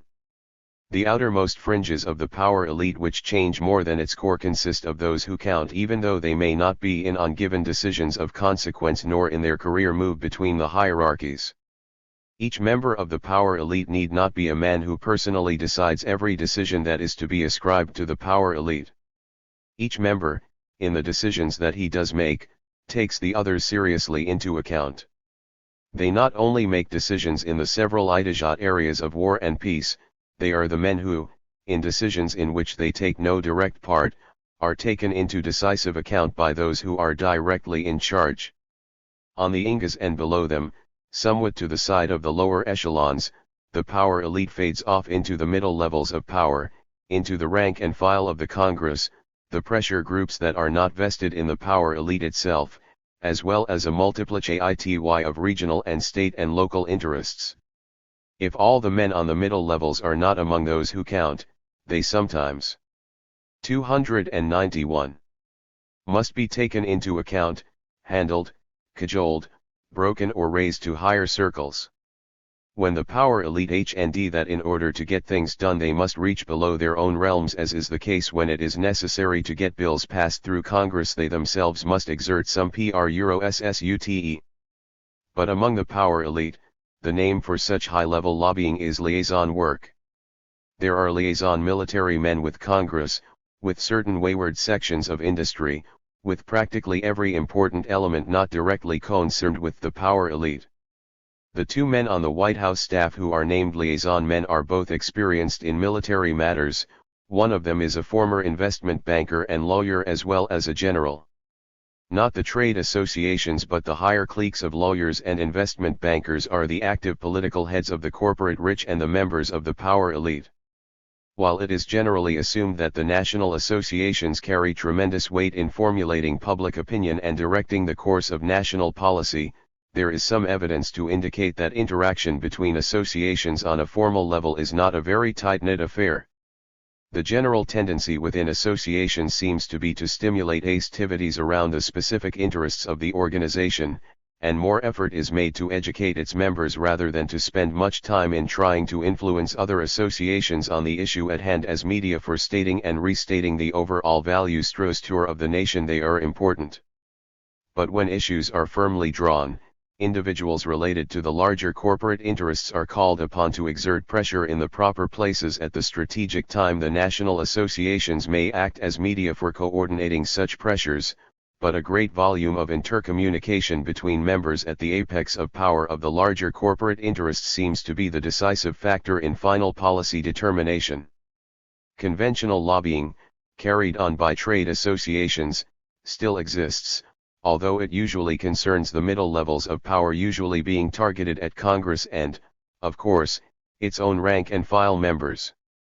The important function of the National Association of Manufacturers, for example, is less directly to influence policy than to reveal to small businessmen that their interests are 292. The same as those of larger businesses. But there is also high-level lobbying. All over the country the corporate leaders are drawn into the circle of the high military and political through personal friendship, trade and professional associations and their various subcommittees, prestige clubs, open political affiliation, and customer relationships. There is an awareness among these power leaders. One FL1STI1L1D investigator of such executive cliques has asserted, of many of the current major policy issues before the nation, such as keeping taxes down, turning all productive operations over to private enterprises, increasing foreign trade, keeping governmental welfare and other domestic activities to a minimum, and strengthening and maintaining the hold of the current party in power nationally. There are, in fact, cliques of corporate executives who are more important as informal opinion leaders in the top echelons of corporate, military, and political power than as actual participants in military and political organizations. Inside military circles and inside political circles and on the sidelines in the economic area, these circles and cliques of corporation executives are in on most all ma_1 or decisions regardless of topic. And what is important about all this high evil lobbying is that it is done within the confines of that elite. 6. The conception of the power elite and of its unity rests upon the corresponding developments and the coincidence of interests among economic, political, and military organizations. It also rests upon the similarity of origin and outlook, and the social and personal intermingling of the top circles from each of these dominant hierarchies. This conjunction of institutional and psychological forces, in turn, is revealed by the heavy personnel traffic within and between the big three institutional orders, as well as by the rise of go-betweens as in the high-level lobbying. The conception of the power elite, accordingly, does not rest upon the assumption that American history since the origins of World War II must be understood as a secret plot, or as a great and coordinated conspiracy of the members of this elite. The conception rests upon quite impersonal grounds. There is, however, little doubt that the American power elite 293, which contains, we are told, some of the greatest organizers in the war, has also planned and has plotted. The rise of the elite, as we have already made clear, was not and could not have been caused by a plot, and the tenability of the conception does not rest upon the existence of any secret or any publicly known organization.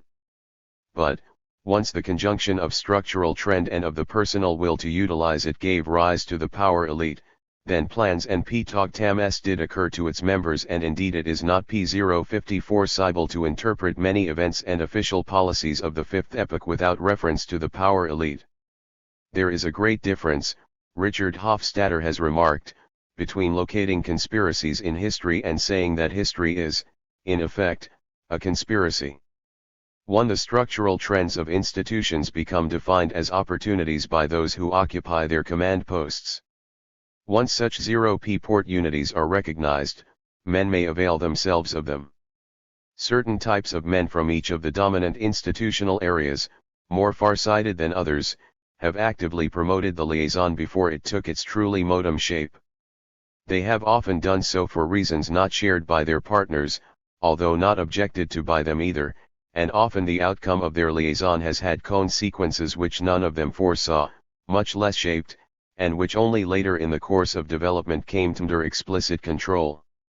Only after it was well underway did most of its members find themselves part of it and become gladdened, although sometimes also worried, by this fact. But once the coordination is a going concern, new men come readily into it and assume its existence without question. So far as explicit organization for conspiratorial or I-10T1s concerned, the power elite, by its very nature, is more likely to use existing organizations, working within and between them, than to set up explicit organizations whose membership is strictly limited to its own members. But if there is no machinery in existence to ensure, for example, that military and political factors will be balanced in decisions made, they will invent such machinery and use it, as with the National Security Council. Moreover, in a fonerilely democratic polity, the aims and the powers of the various elements of this elite are further supported by an aspect of the permanent war economy, the assumption that the security of nation supposedly rests upon great secrecy of plan and in 294. Tent. Many higher events that would reveal the working of the power elite can be withheld from public knowledge under the guise of secrecy. With the wide secrecy covering their operations and decisions, the power elite can mask their intentions, operations, and further consolidation. Any secrecy that is imposed upon those in positions to observe high decision makers clearly works for and not against the operations of power elite. There is accordingly reason to suspect, but by the nature of the case, no proof that the power elite is not altogether surfaced. There is nothing hidden about it, although its activities are not publicized. As an elite, it is not organized, although its members often know one another, seem quite naturally to work together, and share many organizations in common. There is nothing conspiratorial about it, although its decisions are often publicly unknown and its mode of operation manipulative rather than explicit. LT is not that the elite believe in a compact elite behind the scenes and a mass down below. LT is not put in that language. LT is just that the people are of necessity confused and must, like trusting children, place all the new world of foreign policy and strategy and executive action in the hands of experts. It is just that everyone knows somebody has got to run the show, and that somebody usually does. Others do not really care anyway, and besides, they do not know how. So the gap between the two types gets wider. When crises are defined as total, and as seemingly permanent, the consequences of decision become total, and the decisions in each major area of life come to be integrated and total. Up to a point, these consequences for other institutional orders can be assessed. Beyond such points, chances have to be taken. It is then that the felt scarcity of trained and imaginative judgment leads to plaintive feelings among executives about the shortage of qualified successors in political, military, and economic life. This feeling, in turn, leads to an increasing concern with the training of successors who could take over as older men of power retire. In each area, there slowly arises a new generation which has grown up in an age of coordinated decisions. In each of the elite circles, we have noticed this concern to recruit and to train successors as broad-gauge men, that is, as men. 295. Capable of making decisions that involve institutional areas other than their own. The chief executives have set up formal recruitment and training programs to man the corporate world as virtually a state within a state. Recruitment and training for the military elite has long been rigidly professionalized, but has now come to include educational routines of a sort which the remnants of older generals and admirals consider quite nonsensical. Only the political order, with its absence of a genuine civil service, has lagged behind, creating an administrative vacuum into which military bureaucrats and corporate outsiders have been drawn.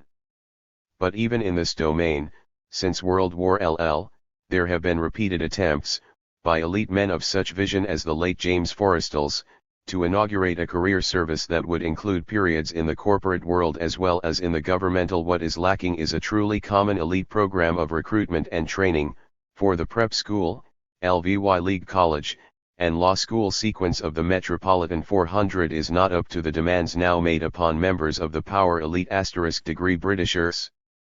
Such as Field Marshal Viscount Montgomery, well aware of this lack, recently urged the adoption of a system under which a minority of high-caliber young students could be separated from the mediocre and given the best education possible to supply the country with leadership. His proposal is echoed, in various forms, by many who accept his criticism of the American theory of public education on the ground that it is ill-suited to produce the elite group of leaders. This country needs to fulfill its obligations of world leadership. In part, these demands reflect the unstated need to transcend recruitment on the sole basis of economic success, especially since it is suspect as often involving the higher immorality. In part, it reflects the stated need to have men who, as Viscount Montgomery says, know the meaning of discipline. But above all these demands reek the at least vague consciousness on the part of the power elite themselves that the age of coordinated decisions, entailing a newly enormous range of consequences, requires a power elite that is of a new caliber. In so far as the sweep of matters which go into the making of decisions is vast and interrelated, the * see above, 3, Metropolitan 400. 296. Information needed for judgments complex and requiring particularized knowledge, the men in charge will not only call upon one another, they will try to train their successors for the work at hand. These new men will grow up as men of power within the coordination of economic and political and military decision. 7. The idea of the power elite rests upon and enables us to make sense of the decisive institutional trends that characterize the structure of our epoch, in particular, the military ascendancy in a privately incorporated economy, and more broadly, the several coincidences of objective interests between economic, military, and political institutions, the social similarities and the psychological affinities of the men who occupy the command posts of these structures, in particular the increased interchangeability of the top positions in each of them and the increased traffic between these orders in the careers of men of power, the ramifications, to the point of virtual totality, of the kind of decisions that are made at the top, and the rise to power of a set of men who, by training and bent, are professional organizers of considerable force and who are unrestrained by Democratic Party training. Negatively, the formation of the power elite rests upon the relegation of the professional party politician to the middle levels of power, the semi-organized stalemate of the interests of sovereign localities into which the legislative function has fallen, the virtually complete absence of a civil service that constitutes a politically neutral, but politically relevant, depository of brainpower and executive skill, and the increased official secrecy behind which great decisions are made, without benefit of public or even congressional debate. As a result, the political directorate, the corporate rich, and the ascendant military have come together as the power elite, and the expanded and centralized hierarchies which they had have encroached upon the old balances and have now relegated them to the middle levels of power. Now the balancing society is a conception that pertains accurately to the middle levels, and on that level the balance has become more often an affair of entrenched provincial and nationally irresponsible forces and demands than a center of power and national decision. 297. But how about the bottom? As all these trends have become visible at the top and on the middle, what has been happening to the great American public? If the top is unprecedentedly powerful and increasingly unified and willful, if the middle zones are increasingly a semi-organized stalemate, in what shape is the bottom, in what condition is the public at large? The rise of the power elite, we shall now see, rests upon, and in some ways is part of, the transformation of publics of America into a mass society. 13. The mass society. In the standard image of power and decision, no force is held to be as important as the great American public.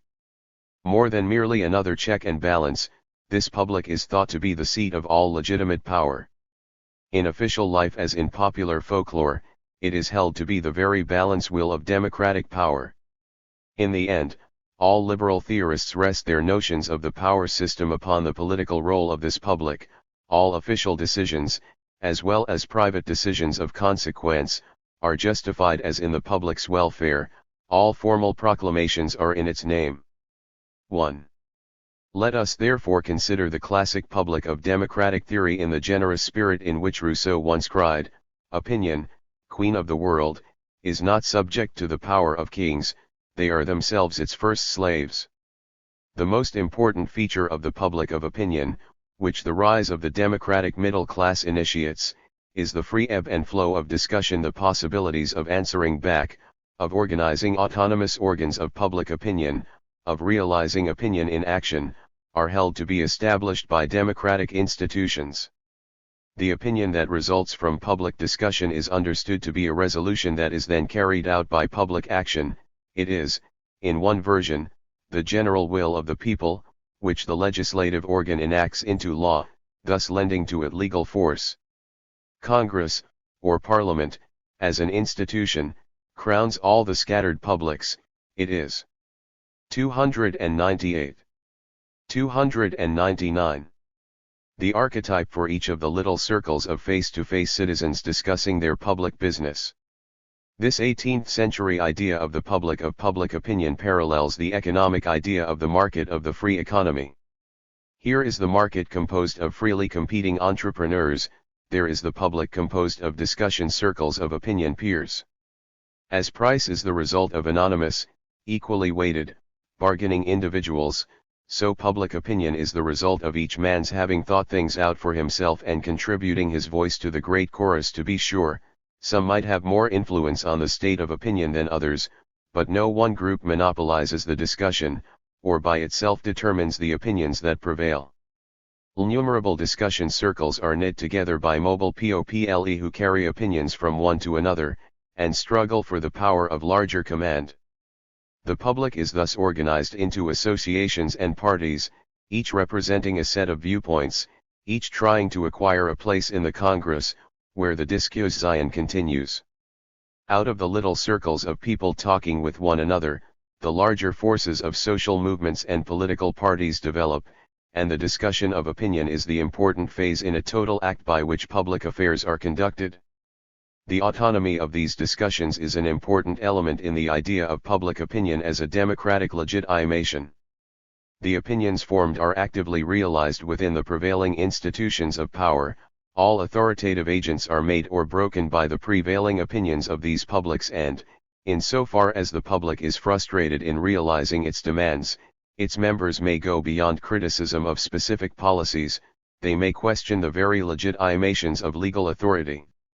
That is one meaning of Jefferson's comment on the need for an occasional revolution.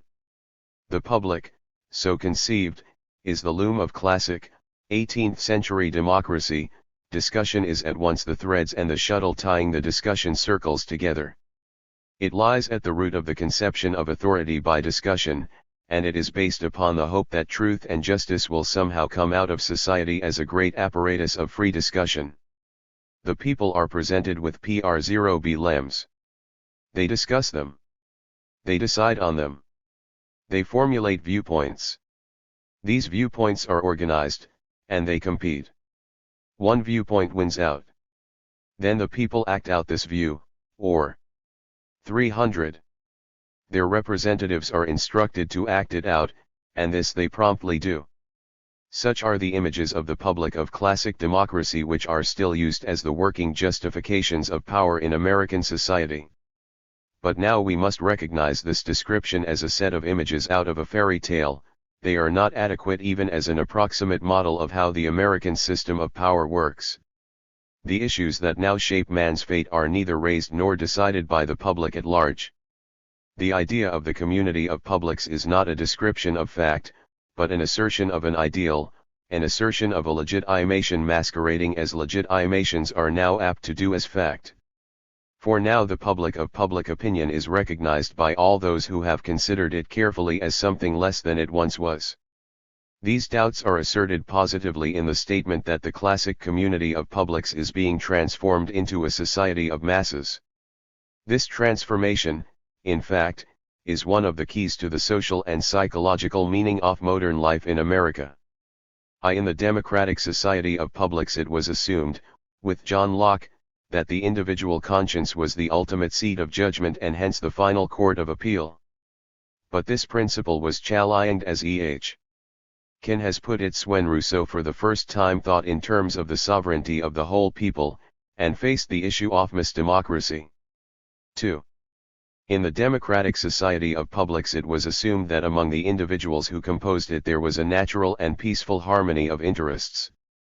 But this essentially conservative doctrine gave way to the utilitarian doctrine that such a harmony of interests had first to be created by reform before it could work, and later to the Marxian doctrine of class struggle, which surely was then, and certainly is now, closer to reality than any assumed harmony of interests.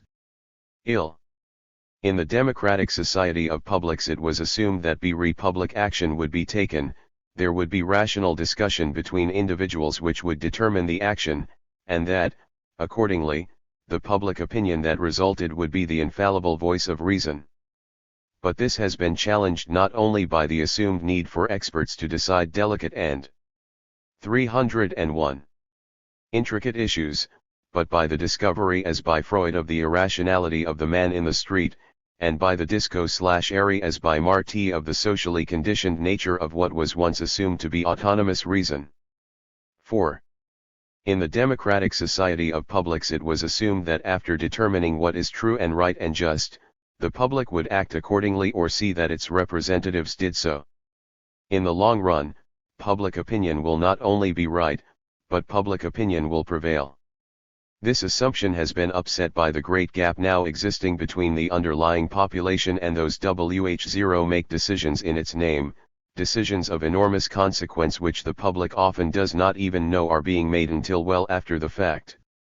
Given these assumptions, it is not difficult to understand the articulate optimism of many 19th-century thinkers, for the theory of the public is, in many ways, a projection upon the community at large of the intellectual's ideal of the supremacy of an elect. The evolution of the intellect, Comte asserted, determines the main course of social evolution. If looking about them, 19th-century thinkers still saw irrationality and ignorance and apathy, all that was merely an intellectual lag, to which the spread of education would soon put an end. How much the cogency of the classic view of the public rested upon a restriction of this public to the carefully educated is revealed by the fact that by 859 even John Stuart Mill was writing of the tyranny of the majority, and both Tocqueville and Burckhardt anticipated the view popularized in the recent past by such political moralists as Ortega y Gasset. In a word, the transformation of public into mass and all that this implies has been at once one of the major trends of modern societies and one of the major factors in the collapse of that liberal optimism which determined so much of intellectual mood of 19th century. By the middle of that century, individualism had begun to be replaced by collective fomies of economic and political life, harmony of interests by inharmonious struggle of classes and organized pressures, rational discussions undermined by expert decisions on complicated issues, by recognition of the interested bias of argument by vested position, and by the discovery of effectiveness of IR. 302. Rational appeal to the citizen. Moreover, certain structural changes of modern society, which we shall presently consider, had begun to cut off the public from the power of active decision. 2. The transformation of public into mass is of particular concern to us, for it provides an important clue to the meaning of the power elite. If that elite is truly responsible to, or even exists in connection with, a community of publics, it carries a very different meaning than if such a public is being transformed into a society of masses. The United States today is not altogether a mass society, and it has never been altogether a community of publics. These phrases are names for extreme types, they point to certain features of reality, but they are themselves constructions. Social reality is always some sort of mixture of the two. Yet we cannot readily understand just how much of which is mixed into our situation if we do not first understand, in terms of explicit dimensions, the clear-cut and extreme types. At least 4 dimensions must be attended to if we are to grasp the differences between public and mass. There is first, the ratio of the givers of opinion to the receivers, which is the simplest way to state the social meaning of the formal media of mass communication. More than anything else, it is the shift in this ratio which is central to the problems of the public and of public opinion in latter-day phases of democracy. At one extreme on the scale of communication, 2 people talk personally with each other. At the opposite extreme, one spokesman talks impersonally through a network of communications to millions of listeners and viewers. In between these extremes there are assemblages and political rallies, parliamentary sessions, law court debates, small discussion circles dominated by one man, open discussion circles with talk moving freely back and forth among 50 people, and so on. The second dimension to which we must pay attention is the possibility of answering back an opinion without internal or external reprisals being taken. Technical conditions of the means of communication, in imposing a lower ratio of speakers to listeners, may obviate the possibility of freely answering back. Informal. 303. Rules, resting upon conventional sanction and upon the informal structure of opinion leadership, may govern who can speak, when, and for how long. Such rules may or may not be in congruence with formal rules and with institutional sanctions which govern the process of communication. In the extreme case, we may conceive of an absolute monopoly of communication to pacified media groups whose members cannot answer back even in private. At the opposite extreme, the conditions may allow and the rules may uphold the wide and symmetrical formation of opinion. We must also consider the relation of the formation of opinion to its realization in social action, the ease with which opinion is effective in the shaping of decisions of powerful consequence. This opportunity for people to act out their opinions collectively is of course limited by their position in the structure of power. This structure may be such as to limit decisively this capacity, or it may allow or even invite such action. LT may confine social action to local areas, or it may enlarge the area of opportunity. It may make action intermittent or more or less continuous. 4. There is, finally, the degree to which institutional authority, with its sanctions and controls, penetrates the public. Here the problem is the degree to which the public has genuine autonomy from instituted authority. At one extreme, no agent of formal authority moves among the autonomous public. At the opposite extreme, the public is terrorized into uniformity by the infiltration of informers and the universalization of suspicion. One thinks of the late Nazi street and block system, the 18th century Japanese kumi, the Soviet cell structure. In the extreme, the formal structure of power coincides, as it were, with the informal ebb and flow of influence by discussion, which is thus killed off. By combining these several points, we can construct little models or diagrams of several types of societies. Since the PR0L, lem of public opinion as we know it is set by the eclipse of the classic bourgeois public, we are here conceived with only two types, public and mass. In a public, as we may understand the term, virtually as many people express opinions as receive them. Public communications are so organized that there is a chance immediately and effectively to answer back any opinion expressed in public. Opinion phoned by such discussion readily finds an outlet in 304. Effective action, even against if necessary the prevailing system of authority. And authoritative institutions do not penetrate the public, which is thus more or less autonomous in its operations. When these conditions prevail, we have the working model of a community of publics, and this model fits closely the several assumptions of classic democratic theory. At the opposite extreme, in a mass, far fewer people express CPLI1I0L1S than receive them, for the community of publics becomes an abstract collection of individuals who receive impressions from the mass media. The communications that prevail are so organized that it is difficult or impossible for the individual to answer back immediately or with any effect. The realization of opinion in action is controlled by authorities who organize and control the channels of such action. The mass has no autonomy from institutions. On the contrary, agents of authorized institutions penetrate this mass, reducing any autonomy it may have in the formation of opinion by discussion. The public and the mass may be most readily distinguished by their dominant modes of communication. In a community of publics, discussion is the ascendant means of communication, and the mass media, if they exist, simply enlarge and animate discussion, linking one primary public with the discussions of another. In a mass society, the dominant type of communication is the formal media, and the publics become mere media markets, all those exposed to the contents of given mass media. 3. From almost any angle of VLSLI1 that we might assume, when we look upon the public, we realize that we have moved a considerable distance along the road to the mass society. At the end of that road there is totalitarianism, as in Nazi Germany or in communist Russia. We are not yet at that end. In the United States today, media markets are not entirely ascendant over primary publics but surely we can see that many aspects of the public life of our times are more the features of a mass society than of a community of publics. What is happening might again be stated in terms of the historical parallel between the economic market and the public of public opinion. In brief, there is a movement from widely scattered little powers to concentrated powers and the attempt at monopoly control from powerful centers, which, being partially hidden, are centers of manipulation as well as of authority. The small shop serving the neighborhood is replaced by the anonymity of the national corporation.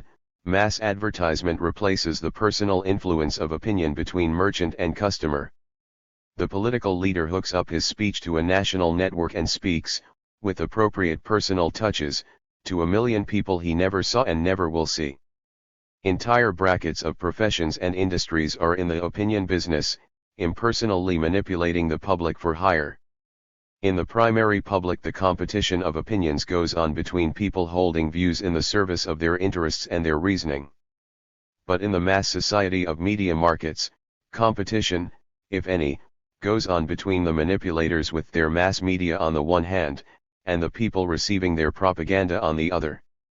Under such conditions, it is not surprising that there should arise a conception of public opinion as a mere reaction, we cannot say response, to the content of the mass media.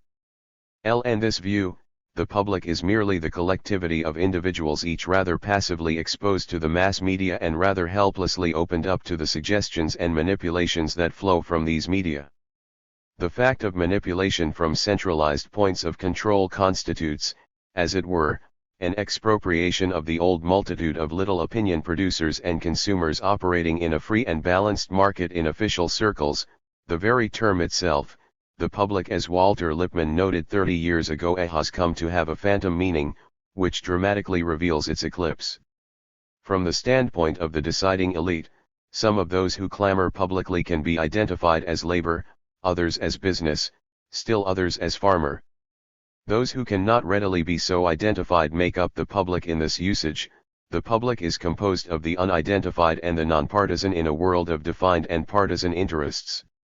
It is socially composed of well-educated salaried professionals, especially college professors, of non-unionized employees, especially white-collar people, along with self-employed professionals and small businessmen. In this faint echo oft classic notion, the public consists of 306. Those remnants of the middle classes, old and new, whose interests are not explicitly defined, organized, or clamorous. In a curious adaptation, the public often becomes, in fact, the unattached expert, who, although well informed, has never taken a clear-cut, public stand on controversial issues which are brought to a focus by organized interests. These are the public members of the board, the commission, the committee. What the public stands for, accordingly, is often a vagueness of policy, a lack of involvement in public affairs, and a professional disinterest. Some such official members of the public, as in the field of labor management mediation, start out very young and make a career out of being careful to be informed but never taking a strong position, and there are many others, quite unofficial, who take such professionals as a sort of model. The only trouble is that they are acting as if they were disinterested judges, but they do not have the power of judges, hence their reasonableness, their tolerance, and their open-mindedness do not often count for much in the shaping of human affairs. 4. All those trends that make for the decline of the politician and of his balancing society bear decisively upon the transformation of public into mass.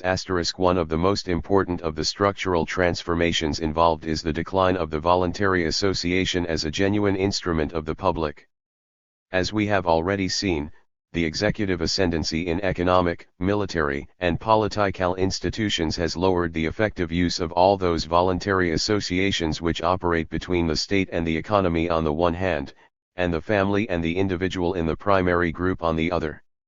It is not only that institutions of power have become large-scale and inaccessibly centralized, they have at the same time become less political and more administrative, and it is within this great change of framework that the organized public has waned. In terms of scale, the transformation of public into mass has been underpinned by the shift from a political public decisively 307. Restricted in size to a greatly enlarged mass having only the qualifications of citizenship and age. In terms of organization, the transformation has been underpinned by the shift from the individual and his primary community to the voluntary association and the mass party as the major units of organized power. Voluntary associations have become larger to the extent that they have become effective, and to just that extent they have become inaccessible to the individual who would shape by discussion the policies of the organization to which he belongs. Accordingly, along with older institutions, these voluntary associations have lost their grip on the individual. As more people are drawn into the political arena, these associations become mass in scale, and as the power of the individual becomes more dependent upon such mass associations, they are less accessible to the individual's influence.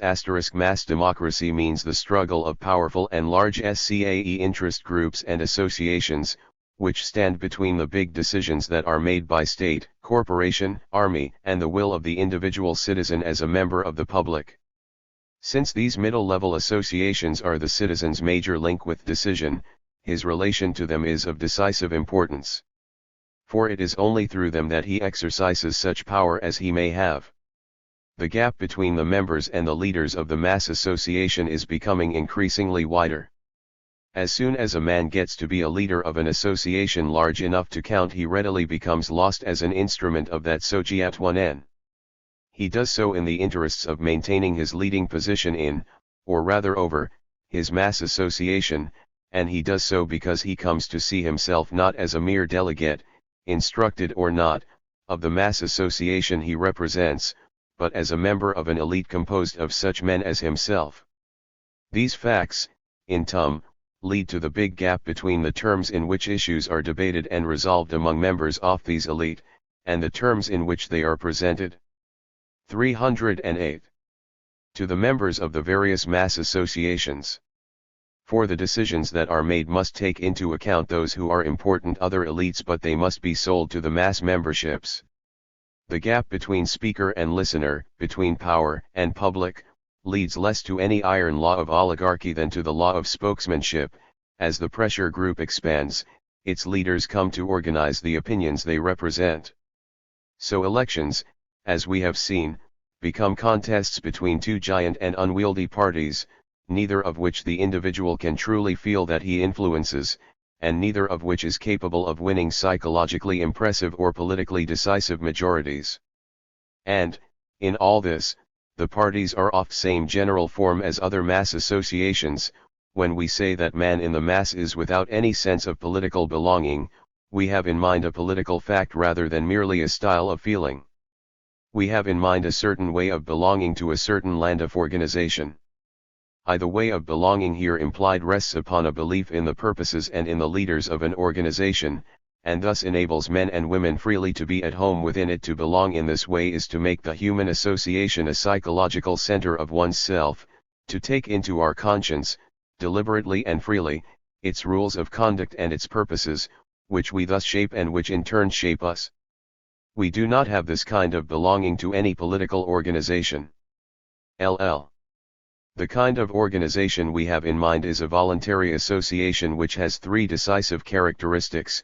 First, it is a context in which reasonable opinions may be formulated. Second, it is an agency by which reasonable activities may be undertaken. And third, it is a powerful enough unit, in comparison with other organizations of power, to make a difference. It is because they do not find available associations at once psychologically meaningful and historically effective that men often feel uneasy in their political and economic loyalties. The effective units of power are now the huge corporation, the inaccessible government, the grim military establishment.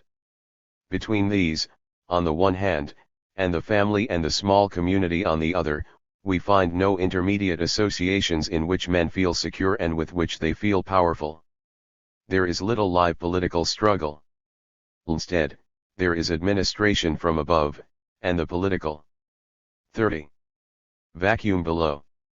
The primary publics are now either so small as to be swamped, and hence give up, or so large as to be merely another feature of the generally distant structure of power, and hence inaccessible.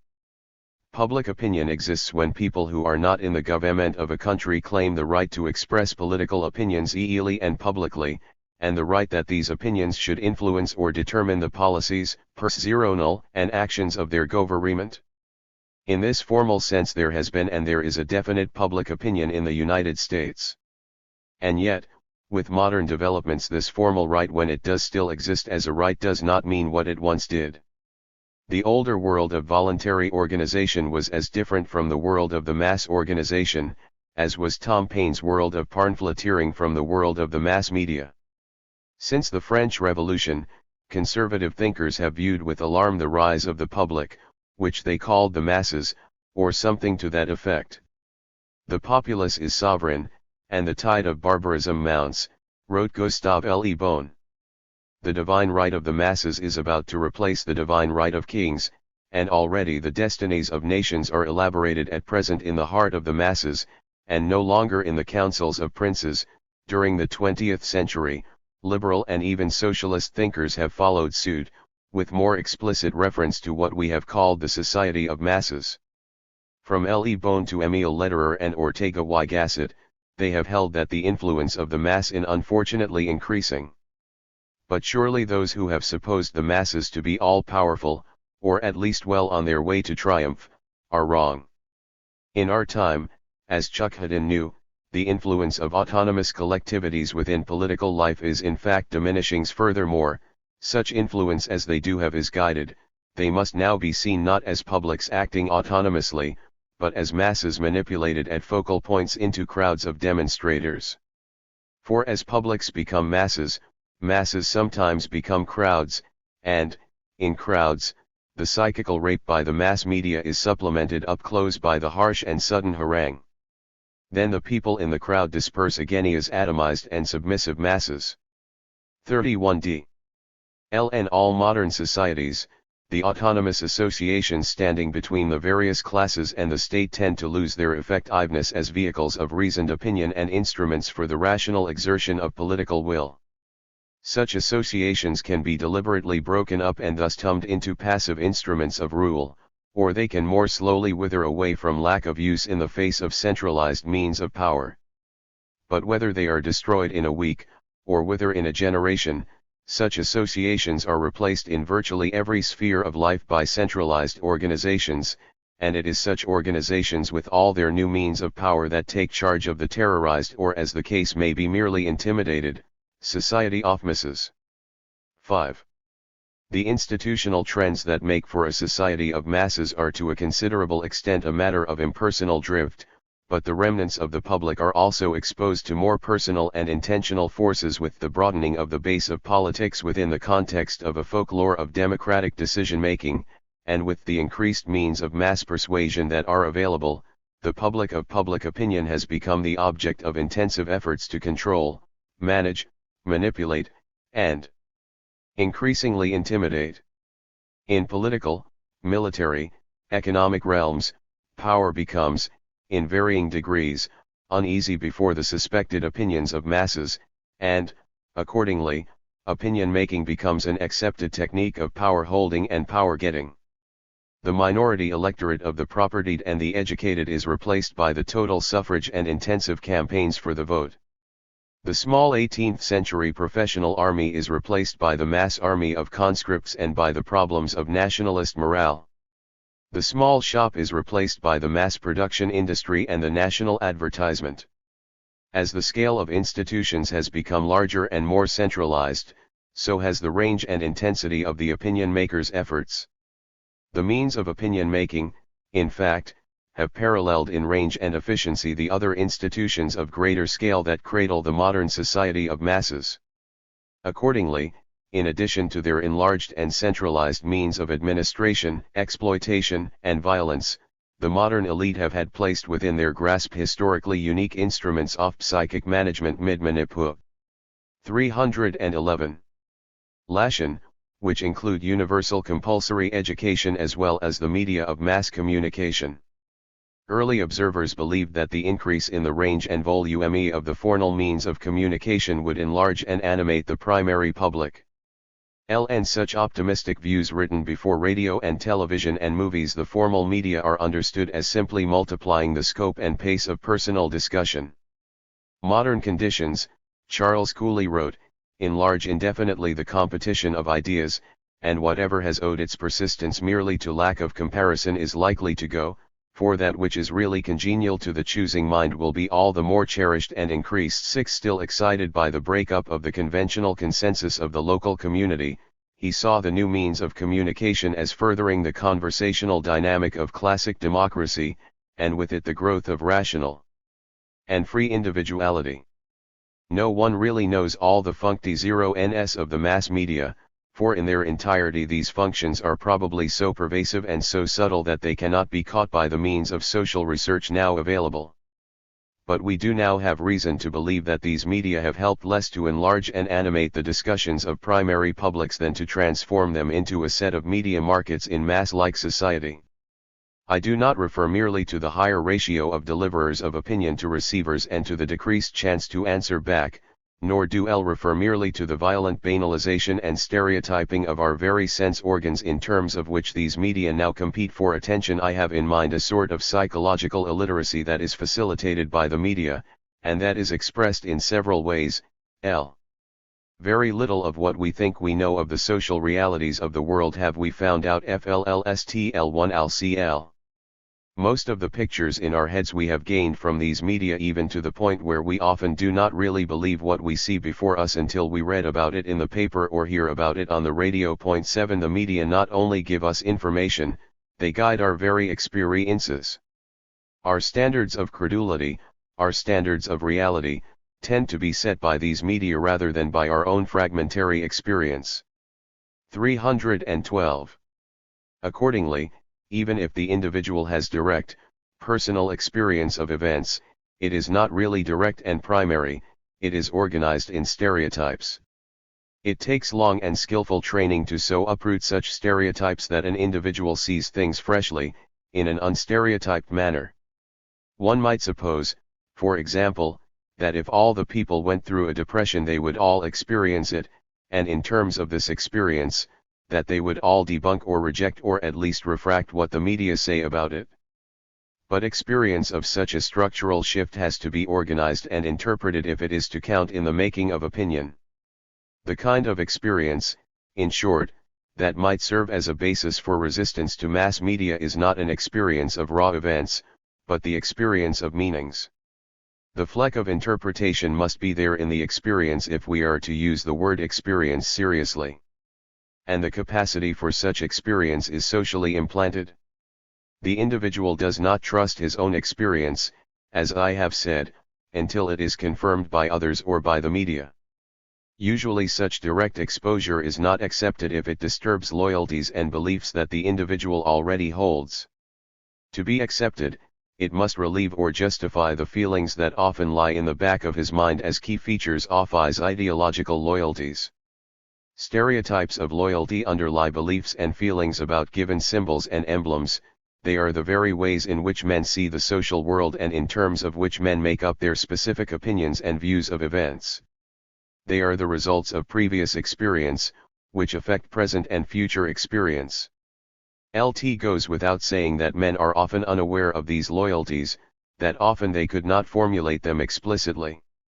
Yet such general stereotypes make for the acceptance or the rejection of specific opinions not so much by the force of logical consistency as by their emotional affinity and by the way in which they relieve anxieties. To accept opinions in their terms is to gain the good solid feeling of being correct without having to think. When ideological stereotypes and specific opinions are linked in this way, there is a lowering of the kind of anxiety which arises when loyalty and belief are not in accord. Such ideologies lead to a willingness to accept a given line of belief, then there is no need, emotionally or rationally, to overcome resistance to given items in that line. Cumulative selections of specific opinions and feelings become the 313 pre-organized attitudes and emotions that shape the opinion life of the person. These deeper beliefs and feelings are a sort of lens through which men experience their worlds. They strongly condition acceptance or rejection of specific opinions, and they set men's orientation toward prevailing authorities. 3 decades ago, Walter Lippmann saw such prior convictions as biases. They kept men from defining reality in an adequate way. They are still biases. But today they can often be seen as good biases. Inadequate and misleading as they often are, they are less so than the crackpot realism of the higher authorities and opinion makers. They are the lower common sense and as such a factor of resistance. But we must recognize, especially when the pace of change is so deep and fast, that common sense is more often common than sense. And, above all, we must recognize that the common sense of our children is going to be less the result of any firm social tradition than of the stereotypes carried by the mass media to which they are now so fully exposed. They are the first generation to be so exposed. So long as the media are not entirely monopolized, the individual can play one medium off against another, he can compare them, and hence resist what any one of them puts out. The more genuine competition there is among the media, the more resistance the individual might be able to command. But how much is this now the case? Do people compare reports on public events or policies, playing one medium's content off against another's?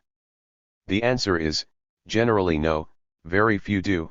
We know that people tend strongly to select those media which carry contents with which they already agree. There is a land of selection of new opinions on the basis of prior opinions. No one seems to search out such counter-statements as may be found in alternative media offerings. Given radio programs and magazines and newspapers often get a rather consistent public, and thus reinforce their messages in the minds of that public. This idea of playing one medium off against another assumes that the media really have varying contents. It assumes genuine competition, which is not widely true. The media display an apparent variety and competition, but on closer view they seem to compete more in terms of variations on a few standardized themes than off-clashing issues. 314. The freedom to raise issues effectively seems more and more to be con to those few interests that have ready and continual access to these media. 3. The media have not only filtered into our experience of external realities, they have also entered into our very experience of our own selves. They have provided us with new identities, CMD, new aspirations of what we should like to be, and what we should like to appear to be. They have provided in the models of conduct they hold out to us a new and larger and more flexible set of appraisals of our very selves. In terms of the modern theory of the selves, we may say that the media bring the reader, listener, viewer into the sight of larger, higher reference groups, ropes, real or imagined, up close or vicarious, personally known or distractedly glimpsed, which are looking glasses for his self-image. They have multiplied the groups to which we look for confirmation of our self-image. More than that, the media tell the man in the mass who he is. They give him identity, they tell him what he wants to be, they give him aspirations, they tell him how to get that way, they give him technique, and they tell him how to feel that he is that way even when he is not. They give him escape. The gaps between the identity and aspiration lead to technique and / or to escape. That is probably the basic psychological formula of the mass media today. But, as a formula, it is not attuned to the development of the human being. It is the formula of a pseudo-world which the media invent and sustain. 4. As they now generally prevail, the mass media, especially television, often encroach upon the small-scale discussion, and destroy the chance for the reasonable and leisurely and human interchange of opinion. They are an important cause of the destruction of privacy in its full human meaning. That is an important reason why they not only fail as an educational force, but are a malign force. They do not articulate for the viewer or listener the broader sources of his private tensions and anxieties, his inarticulate resentments and half-formed hopes. They neither enable the individual to transcend his narrow milieu nor clarify its private meaning. The media provide much information and news about what is happening in the world, but they do not often enable the listener. 315. Or the viewer truly to connect his daily life with these larger realities. They do not connect the information they provide on public issues with the troubles felt by the individual. They do not increase rational insight into tensions, either those in the individual or those of the society which are reflected in the individual. On the contrary, they distract him and obscure his chance to understand himself or his world, by fastening his attention upon artificial frenzies that are resolved within the program framework, usually by violent action or by what is called humor. In short, for the viewer they are not really resolved at all. The chief distracting tension of the media is between the wanting and the not having of commodities or of women held to be good-looking. There is almost always the general tone of animated distraction, of suspended agitation, but it is going nowhere and it has nowhere to go. But the media, as now organized and operated, are even more than a major cause of the transformation of America into a mass society. They are also among the most important of those increased means of power now at the disposal of elites of wealth and power. Moreover, some of the higher agents of these media are themselves either among the elites or very important among their servants. Alongside or just below the elite, there is the propagandist, the publicity expert, the public relations man, who would control the very formation of public opinion in order to be able to include it as one more pacified item in calculations of effective power, increased prestige, more secure wealth. Over the last quarter of a century, the attitudes of these manipulators toward their task have gone through a sort of dialectic. In the beginning, there is great faith in what the mass media can do. Words win wars or sell soap, they move people, they restrain people. Only cost, the advertising man of the 20s proclaims, limits the delivery of public opinion in any direction on any topic. The opinion maker's belief in the media as mass persuaders almost amounts to magic, but he can believe mass communications omnipotent only so long as the public is trustful. It does not remain trustful. The mass media say so very many and such competitively exaggerated things, they banalize their message and they cancel one another out. The propaganda phobia. 316. In reaction to wartime lies and post-war disenchantment, does not help matters, even though memory is both short and subject to official distortion.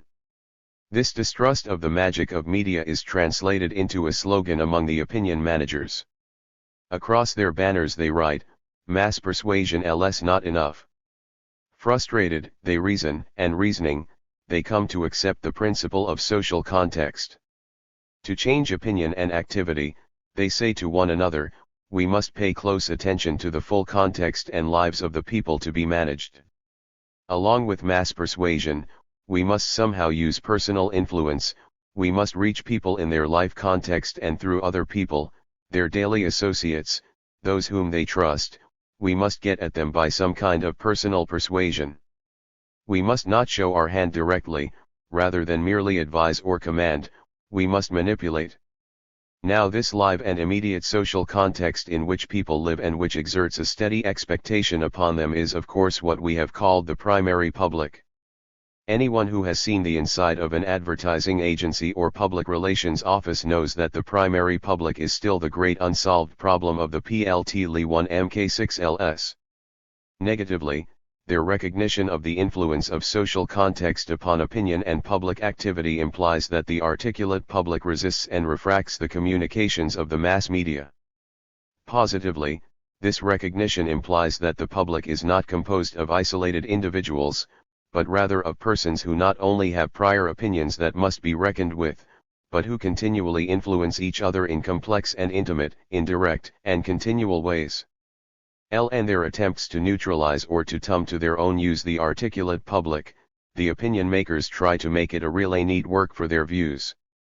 If the opinion makers have so much power that they can act directly and openly upon the primary publics, they may become authoritative, but, if they do not have such power and hence have to operate indirectly and without visibility, they will assume the stance of manipulators. Authority is power that is explicit and more or less voluntarily obeyed. Manipulation is the secret exercise of power, unknown to those who acts influenced. In the model of the classic democratic 317 society, manipulation is not a problem, because formal authority resides in the public itself and in its representatives who are made or broken by the public. In the completely authoritarian society, manipulation is not a problem, because authority is openly identified with the ruling institutions and their agents, who may use authority explicitly and nakedly. They do not, in the extreme case, have to gain or retain power by hiding its exercise.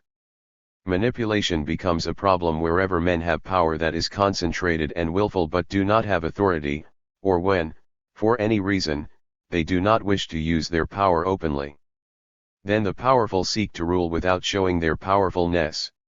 They want to rule, as it were, secretly, without publicized legitimation. LT is in this mixed case as in the intermediate reality of the American today that manipulation is a prime way of exercising power. Small circles of men are making decisions which they need to have at least authorized by indifferent or recalcitrant people over whom they do not exercise explicit authority.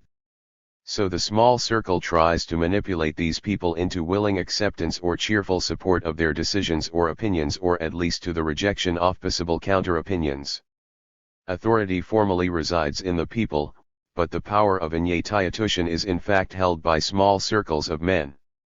That is why the standard strategy of manipulation is to make it appear that the people, or at least a large group of them, really made the decision. That is why even when the authority is available, men with access to it may still prefer the secret, quieter ways of manipulation. But are not the people now more educated? Why not emphasize the spread of education rather than the increased effects of the mass media? The answer, in brief, is that mass education, in many respects, has become another mass medium. The prime task of public education, as it came widely to be understood in this country, was political, to make the citizen more knowledgeable and thus better able to think and to judge of public affairs. In time, the function of education shifted from the political to the economic, to train people for better paying jobs and thus to get ahead. This is especially true of the high school movement, which has met the business demands for white-collar skills at the public's expense. In large part, education has become merely voca. 31b. Insofar as its political task is concerned, in many schools, that has been reduced to a routine training of nationalist loyalties. The training of skills that are of more or less direct use in the vocational life is an important task to perform, but ought not to be mistaken for liberal education. Job advancement, no matter on what levels, is not the same as self-development, although the two are now systematically confused among skills. Some are more and some are less relevant to the aims of liberal, that is to say, liberating education. Skills and values cannot be so easily separated as the academic search for supposedly neutral skills causes us to assume. And especially not when we speak seriously of liberal education. Of course, there is a scale, with skills at one end and values at the other, but it is the middle range of this scale, which one might call sensibilities, that are of most relevance to the classic public. To train someone to operate a lathe or to read and write is pretty much education of skill. To evoke from people an understanding of what they really want out of their lives, or to debate with them Stoic, Christian, and humanist ways of living, is pretty much a clear-cut education of values. But to assist in the birth among a group of people of those cultural and political and technical sensibilities which would make them genuine members of a genuinely liberal public, this is at once a training in skills and an education of values. It includes a sort of therapy in the ancient sense of clarifying one's knowledge of oneself. It includes the imparting of all those skills of controversy with oneself, which we call thinking, and with others, which we call debate. And the end product of such liberal education of sensibilities is simply the self-educating, self-cultivating man or woman. The knowledgeable man in the genuine public is able to turn his personal troubles into social issues, to see their relevance for his community and his community's relevance for them.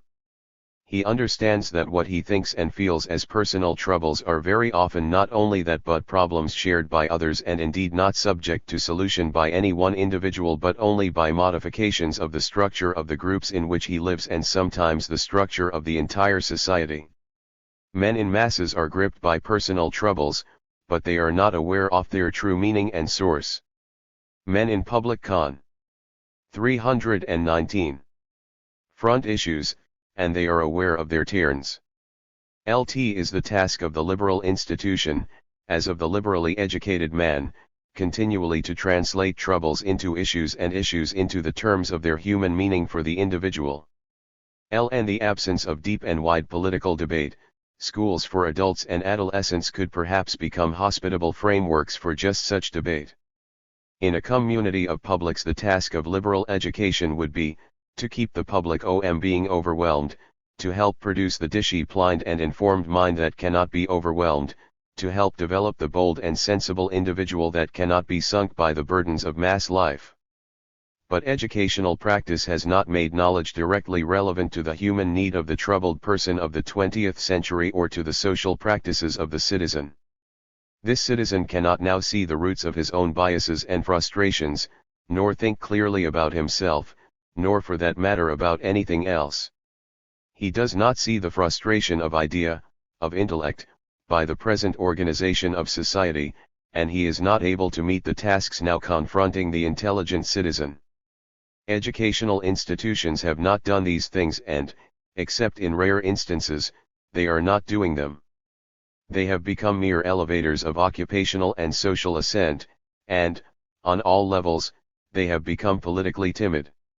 Moreover, in the hands of professional educators, many schools have come to operate on an ideology of life adjustment that encourages happy acceptance of mass ways of life rather than the struggle for individual and public transcendence. There is not much doubt that modern regressive educators have adapted their notions of educational content and practice to the idea of the mass. They do not effectively proclaim standards of cultural level and intellectual rigor, rather they often deal in the trivia of vocational tricks and adjustment to life, meaning the slack life of masses. Democratic schools often mean the furtherance of intellectual mediocrity, vocational training, nationalistic loyalties, and little else. 6. The structural trends of modern society and the manipulative character of its communication technique come to a point of coincidence in the mass society, which is largely a metropolitan society. The growth of the metropolis, segregating men and women into narrowed routines and environments, causes them to lose any firm sense of their integrity as a public. The members of publics in smaller communities know each other more or less fully, because they meet in the several aspects of the total life routine. The members of masses in a metropolitan society know one another only as fractions in specialized ITL1 L1 SLLXI, the man who fixes the car, the girl who serves your lunch, the sales lady, the women who take care of your child at school during the day. Prejudgment and stereotype flourish when people meet in such ways. The human reality of voters does not, cannot, come through. People, we know, tend to select those formal media which confirm what they already believe and enjoy. In a parallel way, they tend in the metropolitan segregation to come into live touch with those whose opinions are similar to theirs. Others they tend to treat unseriously. In the metropolitan society they develop, in their defense, a blasé manner that reaches deeper than a manner. They do not, accordingly, experience genuine clashes of viewpoint, genuine issues. And when they do, they tend to consider it mere rudeness. Sunk in their routines, they do not transcend, even by discussion, much less by action, their more or less narrow lives. They do not gain a view of the structure of their society and of their role as a public within it. The city is a structure composed of such little environments, and the people in them tend to be detached from one another. The stimulating variety of the city does not stimulate the men and women of the bedroom belt, the one-class suburbs, who can go through life knowing only their own kind. If they do reach for one another, they do so only through stereotypes and prejudiced images of the creatures of other milieux. Each is trapped by his confining circle, each is cut off from easily identity. 321. Viable groups. LT is for people in such narrow milieu that the mass media can create a pseudo-world beyond, and a pseudo-world within themselves as well. Publics live in milieu but they can transcend them individually by intellectual effort, socially by public action. By reflection and debate and by organized action, a community of publics comes to feel itself and comes in fact to be active at points of structural relevance. But members of a mass exist in milieu and cannot get out of them, either by mind or by activity, except in the extreme case under the organized spontaneity of the bureaucrat on a motorcycle. We have not yet reached the extreme case, but observing metropolitan man in the American mass we can surely see the psychological preparations for it. We may think of it in this way: when a handful of men do not have jobs, and do not seek work, we look for the causes in their immediate situation and character. But when 12 million men are unemployed, then we cannot believe that all of them suddenly got lazy and turned out to be no good. Economists call this structural unemployment, meaning, for one thing, that the men involved cannot themselves control their job chances. Structural unemployment does not originate in one factory or in one town, nor is it due to anything that one factory or one town does or fails to do. Moreover, there is little or nothing that one ordinary man in one factory in one town can do about it when it sweeps over his personal milieu. Now, this distinction, between social structure and personal milieu, is one of the most important available in the sociological studies. It offers us a ready understanding of the position of the public in America today. In every major area of life, the loss of a sense of structure and the submergence into powerless milieu is the cardinal fact. In the military it is most obvious, for here the roles men play are strictly confining, only the command posts at the top afford a view of the structure of the whole, and moreover, this view is a closely guarded official secret. And the division of labor too, the jobs men enact in the economic hierarchies are also more or less narrow milieu, and the positions from which a view of the production process as a whole can be had are centralized, as men 322 are alienated not only from the product and the tools of their labor, but from any understanding of the structure and the processes of production. In the political order, in the fragmentation of the lower and in the distracting proliferation of the middle-level organization, men cannot see the whole, cannot see the top, and cannot state the issues that will in fact determine the whole structure in which they live and their place within it. This loss of any structural view or position is the decisive meaning of the lament over the loss of community. In the great city, the division of milieu and of segregating routines reaches the point of closest contact with the individual and the family, for, although the city is not the unit of prime decision, even the city cannot be seen as a total structure by most of its citizens. On the one hand, there is the increased scale and centralization of the structure of decision, and, on the other, the increasingly narrow sorting out of men into milieu.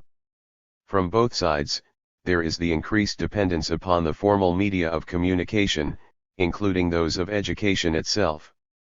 But the man in the mass does not gain a transcending view from these media, instead he gets his experience stereotyped, and then he gets sunk further by that experience. He cannot detach himself in order to observe, much less to evaluate, what he is experiencing, much less what he is not experiencing.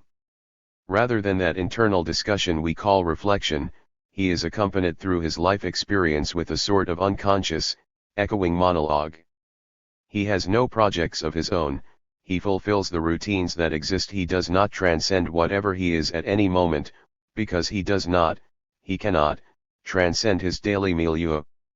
He is not truly aware of his own daily experience and of its actual standards, he drifts, he fulfills habits, his behavior a result of a planless mixture of the confused standards and the uncriticized expectations that he has taken over from others whom he no longer really knows or trusts, if indeed he ever really did. He takes things for granted, he makes the best of them, he tries to look ahead a year or two perhaps, or even longer if he has children or a mortgage, but he does not seriously ask, what do I want? How can I get it? A vague optimism suffuses and sustains him, broken occasionally by little miseries and disappointments that are soon buried. He is smug, from the standpoint of those who 323 think something might be the matter with the mass style of life in the metropolitan frenzy where self-making is an externally busy branch of industry. By what standards does he judge himself and his efforts? What is really important to him? Where are the models of excellence for this man? He loses his independence, and more importantly, he loses the desire to be independent. In fact, he does not have hold of the idea of being an independent individual with his own mind and his own worked-out way of life. It is not that he likes or does not like this life, it is that the question does not come up sharp and clear, so he is not bitter and he is not sweet about conditions and events. He thinks he wants merely to get his share of what is around with as little trouble as he can and with as much fun as possible. Such order and movement as his life possesses is in conformity with external routines, otherwise his day-to-day experience is a vague chaos, although he often does not know it because, strictly speaking, he does not truly possess or observe his own experience. He does not formulate his desires, they are insinuated into him. And, in the mass, he loses the self-confidence of the human being if indeed he has ever had it. For life in a society of masses implants insecurity and furthers impotence, it makes men uneasy and vaguely anxious, it isolates the individual from the solid group, it destroys firm group standards. Acting without goals, the man in the mass just feels pointless. The idea of a mass society suggests the idea of an elite of power. The idea of the public, in contrast, suggests the liberal tradition of a society without any power elite, or at any rate with shifting elites of no sovereign consequence. For, if a genuine public is sovereign, it needs no master, but the masses, in their full development, are sovereign only in some plebiscitarian moment of adulation to an elite as authoritative celebrity. The political structure of a democratic state requires the public, and, the democratic man, in his rhetoric, must assert that this public is the very seat of sovereignty. But now, given all those forces that have enlarged and centralized the political order and made modern societies less political, 324, and more administrative, given the transformation of the old midi-DLE classes into something which perhaps should not even be called middle class, given all the mass communicatimes that do not truly communicate, given all the metropolitan segregation that is not community, given the absence of voluntary associations that really connect the public at large with the centers of power, what is happening is the decline of a set of publics that is sovereign only in the most formal and rhetorical sense. Moreover, in many countries the remnants of such publics as remain are now being frightened out of existence. They lose their will for rationally considered decision and action because they do not possess the instruments for such decision and action, they lose their sense of political belonging because they do not belong, they lose their political will because they see no way to realize it. The top of modern American society is increasingly typified, and often seems willfully coordinated. At the top there has emerged an elite of power. The middle levels are a drifting set of stalemated, balancing forces, the middle does not link the bottom with the top. The bottom of this society is politically fragmented, and even as a passive fact, increasingly powerless, at the bottom there is emerging a mass society. 14. The conservative mood. If we are to suppose that modern America ought to be a democratic society, we must look to the intellectual community for knowledge of the power elite and of their decisions. For democracy implies that those who bear the consequences of decisions have enough knowledge not to speak of power to hold the decision makers accountable. Everyone must depend upon knowledge provided by others, for no man can know by his own experience more than a small portion of the social worlds that now affect him. Most of our experience is indirect and, as we have seen, subject to much distortion. The opinion makers of every age have provided images of the elite of their time and place. Like the realities they are supposed to represent, these images change, in our own immediate time. In fact, many old images have been revised and many new ones invented. Of late, this work has occurred less as an effort to know reality better than to serve a strangely conservative mood that has come to prevail among the image makers. The images they now offer us are not those of an elite in irresponsible command of unprecedented means of power and manipulation, but of a scatter of reasonable men overwhelmed by events and doing their best in a difficult situation. The mood out of which these images have arisen serves less to justify the real power of the real elite, or the intelligence of its decisions, than to sustain their spokesman. The images we are expected to take most seriously are either irrelevant to the facts of power and of the power elite, or they are simply private fantasies serving more as emotional cushions for small. 325. 326. Rise of comfortable writers, paid and unpaid, than as a diagram of all those forces which in our time come to such obvious climax in the American power elite. Yet scholars, knowingly and unknowingly, have been seeking suitable ideas about this elite. They have not found them and they have not managed to create them. What they have found is an absence of mind and of morality in the public life of our times, and what they have managed to create is a mere elaboration of their own conservative mood. It is a mood quite appropriate to men living in a material boom, a nationalist celebration, a political vacuum. At its heart there is a knowledge of powerlessness without poignancy, and a feeling of pseudo-power based on mere smugness. By its softening of the political will, this mood enables men to accept public depravity without any private sense of outrage, and to give up the central goal of Western humanism, so strongly felt in 19th-century American experience, the presumptuous control by reason of man's fate. 1. Those who grope for ideologies with which to explain their conservative mood would anchor this mood as well as themselves in some solid tradition. They feel that they have somehow been tricked by liberalism, progressivism, radicalism, and they are a little frightened. What many of them want, it would seem, is a society of classic conservatism.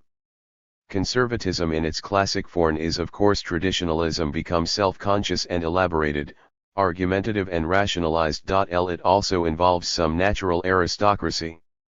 Sooner or later all those who relax the grand tension of human rationality must take up the neo-Burkean defense of a traditional elite, for in the end, such an elite is the major premise of a genuinely conservative ideology. The more explicit and hence the less successful attempts to find or to invent a traditional elite for America today seem upon examination to be merely hopeful assertions, and as little relevant to modern realities as they are usable guides to political conduct.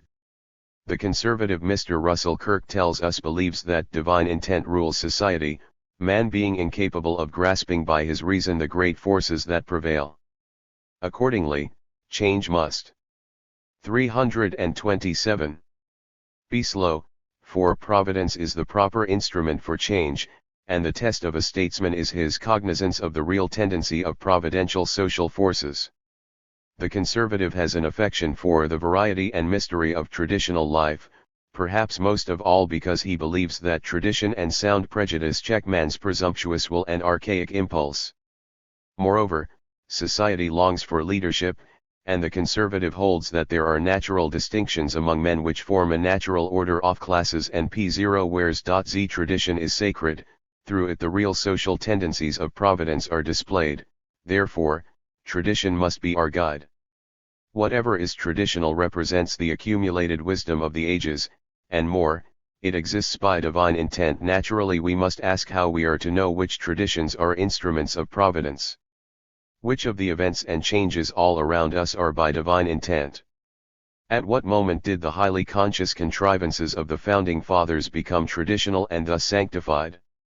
And must one believe that society in the United States before the Progressive Movement and before the New Deal reforms represented anything akin to what the classic conservative would call orders and classes based on natural distinctions? If not, then what and where is the model which the classic conservative would have us cherish? And do those who now man the political and economic institutions of the United States represent the providential intent which is sought? And how are we to know if they do or do not? The conservative defends the irrationality of tradition against the powers of human reason. He denies the legitimacy of man's attempt individually to control his own fate and collectively to build his own world. How then can he bring in reason as a means of choosing among traditions and men, as a means of deciding which changes are providential and which are evil forces? He cannot provide any rational guide in our choice of which leaders grasp providence and act it out and which are reformers and levelers. There is within this view no guideline to help us decide which contenders for this natural distinction are genuine. And yet the answer, although not always clear, is always there. If we do not destroy the natural order of classes and the hierarchy of powers, we shall have superiors and leaders to tell us. If we 328 uphold these natural distinctions, and in fact resuscitate older ones, the leaders will decide. In the end, the classic conservative is left with this single principle, the principle of gratefully accepting the leadership of some set of men whom he considers a sanctified elite. If such men were there for all to recognize, then the conservative could at least be socially clear. Then the yearning for a classic tradition and a conservative hierarchy could be satisfied. For they would be visibly anchored in the authority of an aristocracy, and this aristocracy would be tangible to the senses as the very model of private conduct and public decision. It is just here that American publicists of the conservative mood have become embarrassed and confused. Their embarrassment is in part due to a fear of confronting the all-pervading liberal rhetoric. Their confusion is mainly due to two simple facts about the American upper classes in general, and the higher circles of power in particular, those who are on high are not suitable as models of conservative excellence. Nor do they themselves uphold any ideology truly suitable for public use. The very rich in America have been culturally among the very poor. The only kinds of experience for which they have been models are the material ones of money-getting and money-keeping. Material success is their sole basis of authority. One might, of course, be nostalgic for the old families and their last resorts. But such images are not generally supposed to count for much, being more of a tinsel past than of the serious present. Alongside the old rich and supplanting them are the synthetic celebrities of national glamour who often make a virtue out of cultural poverty and political illiteracy. By their very nature the professional celebrities are transient figures of the mass means of distraction rather than people who carry the prestige of authority because they embody the continuity of tradition. And of the new rich, the big rich of Texas are too unsophisticated, and the corporate rich too much involved in what we shall call the higher immorality. As for the chief executives of the corporations, ideologies conservative or otherwise are much too fancy for them. Besides, their hired men can and do talk easily in the liberal patter. Why then should they take on the burden of conservative principles? Furthermore, is it not virtually a condition of success in the American political economy that one learn to use, and use frequently, the liberal rhetoric which is the common denominator of all proper and successful spokesmanship? There are, accordingly, no highly placed social figures whom conservative scholars might celebrate as models of excellence, who stand in contrast with the liberal confusion they would deplore, and who are ready, able, and eager to adopt new conservative creeds. There are no pre-capitalist, pre-liberal elites which they can draw upon. Even in fond remembrance, they cannot, as European writers have been able to do, contrast such holdovers from feudalism, however modified, with the vulgarity of the successful of capitalist society. Consequently, the greatest problem of the spokesman for an American conservatism is simply to locate the set of people whose interests the conservative ideology would serve, and who, in turn, would accept it. Classic conservatism has required the spell of tradition among such surviving elements of pre-industrial societies as an aristocracy of noble men, a peasantry, with guild inheritances, and these are precisely has never had.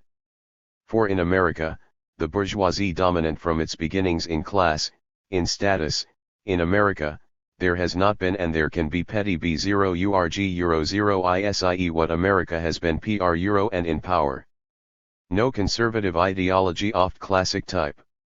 The high and the mighty in America espouse no acceptable conservative ideas and actually abhor conservative rhetoric. In so far as one can find a clue to the basic impulse of conservative spokesmen, it is the attempt to sacrifice politics as an autonomous sphere of men's will to the free and arbitrary dominance of corporate institutions and their key personnel.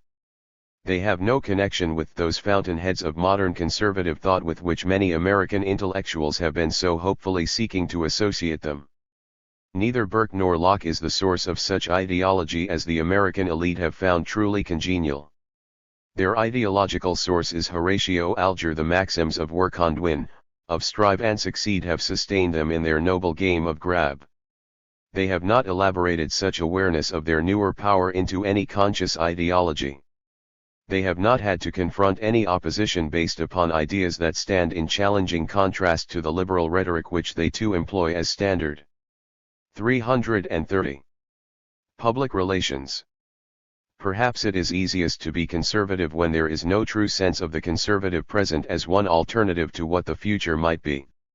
If one cannot say that American conservatism, as represented by men of wealth and power, is unconsciousness, certainly conservatives are unhappily unconscious. Accordingly, even less than the radical writers of the 30s have conservative writers of the 40s and 50s been in close touch with the leaders or policy makers they would influence or underscore. Point 5 on the right and in the center, public relations LLS. Any need for ideology, and public relations are something you hire. Just now, the elite of wealth and power do not feel in need of any ideology, much less an ideology of classic conservatism. Yet, despite this, one may go ahead and defend the American elite and the upper classes in general and the system within which they are successful. This is no longer so popular among writers who are neither hired publicists nor academic hacks, although every little tendency or chance to follow it is promptly seized upon by those who are. Moreover, notions of trusteeship are still well received, especially among the chief executives of the corporate world, and every week by poll and by chart it is conclusively proved that the American economy is the very best in the world. Such an explicit defense, however, does not satisfy those who yearn for classic conservatism. To be useful, such defense must make out the elite as dynamic and hence no anchor for tradition. On the contrary, the capitalist elite must always be composed of self-making men who smash tradition to rise to the top by strictly personal accomplishments. 2. LF classic conservatism, anchored in a recognized elite, is not quite possible today in America. That does not mean that scholars with conservative yearnings have not found other ways to realize themselves. In their need for an aristocracy, they often become grandly vague about the aristocrat. Generalizing the notion, they make it moral rather than socially firm and specific. In the name of genuine democracy or liberal conservatism they stretch the meaning of aristocracy. The natural aristocracy has nothing to do with existing social orders, classes, or hierarchies of power. The aristocracy becomes a scatter of morally superior persons. 331. Rather than a socially recognizable class. Such notions are now quite popular, for they satisfy the conservative mood without requiring allegiance to the current crop of aristocrats. So it is with Ortega y Gasset and so it is with Peter Viereck. The latter, for example, writes that it is not the aristocratic class that is valuable but the aristocratic spirit which, with its decorum and noblesse oblige, is open to all, regardless of class. Some have tried to find a way to hold on to such a view, almost secretly, not stating it directly, but holding it as a latent assumption while talking about, not the elite, but the mass. That, however, is dangerous, for again, it goes against the liberal rhetoric which requires a continual flattery of citizens. Generalizing the aristocratic ethos and emptying it of social content are not really satisfactory because they provide no widely accepted criteria for judging who is elite and who is not. A self-selecting elite can be no anchor. Moreover, such a generalization does not have to do with the existing facts of power and hence is politically irrelevant. Both outright defense of those who are ascendant within the status quo, and defense of an imaginary aristocratic ethos, in fact, end up not with an elite that is fixed in tradition and hierarchy, but with a dynamic and ever-changing elite continually struggling to the top in an expanding society. There is simply no socially, much less politically, recognized traditional elite and there is no tradition that can be imaginatively elaborated around such an elite. Moreover, whatever else it may be, tradition is something one cannot create, one can only uphold it when it exists. There is today no magic spell of unbroken tradition upon which modern society is or can be steadily based. Accordingly, greatness cannot be confused with mere duration, nor the competition of values decided by an endurance contest. 3. But the conservative mood is strong, almost as strong as the pervasive liberal rhetoric, and there is a way to satisfy them both. One refuses to recognize and confront the top as it is, and one refuses to imagine a more defensible one. One simply denies that there is any elite or even any upper class, or at any rate asserts that insofar as such exist they do not really count in the American 332 way of life. If this can be held firmly to be the case, then one can indulge the conservative mood without having to associate it with the actual elite or with any imaginary aristocracy. When they write of the upper classes, conservatives of the painless school of liberalism often confuse wishful image with reality. Either they tend to relegate the elite to the past or they diversify its elements in the present. In the 19th century, leaning into the future, liberals relegated the elite to the past. In the 20th century, being heavy with the insistent present, they have considered elites to be diversified to the point of P0 worlessness *. So far as power is conceived, Nobody really makes the decisions, let us fall back upon official and formal images of representative government. So far as wealth or high income is concerned, that is after all without decisive consequence, although perhaps it does affect the tone of society at large. Besides, everybody in America is rich nowadays. This unserious liberalism is the nerve center of present-day conservative mood. Perhaps nothing is of more importance, both as cause and as effect, to the conservative mood than the rhetorical victory and the intellectual and political collapse of American liberalism. It is of course obvious that the kind of liberalism that prevailed in the 30s has lost the political initiative in the post-war era. In the economic boom and the military terror of this era, a small group of political primitives, on the middle levels of power, have exploited the new American jitters, emptied domestic politics of rational content, and decisively lowered the level of public sensibility. They have attacked the policies of the new and fair deals, tried to rewrite the history of these administrations, and impugn the very biographies of those who took part in them.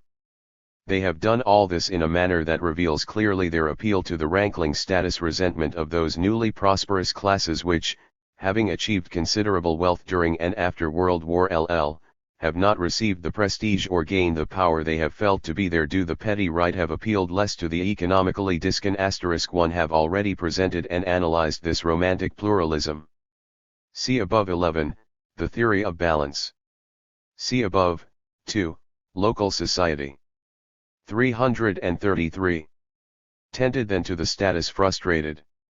They have done so by attacking the symbols, the men, and the institutions of established prestige. At the very beginning of their push, they almost succeed in destroying one of the inner citadels of the old upper class, the Foreign Service, and at one high point of their drive, their leading member, having told off an army general, enabled a nationwide public to witness the secretary of the Annie, who was also a man of older family wealth, being disgraced in a public brawl with unstablished nihilists.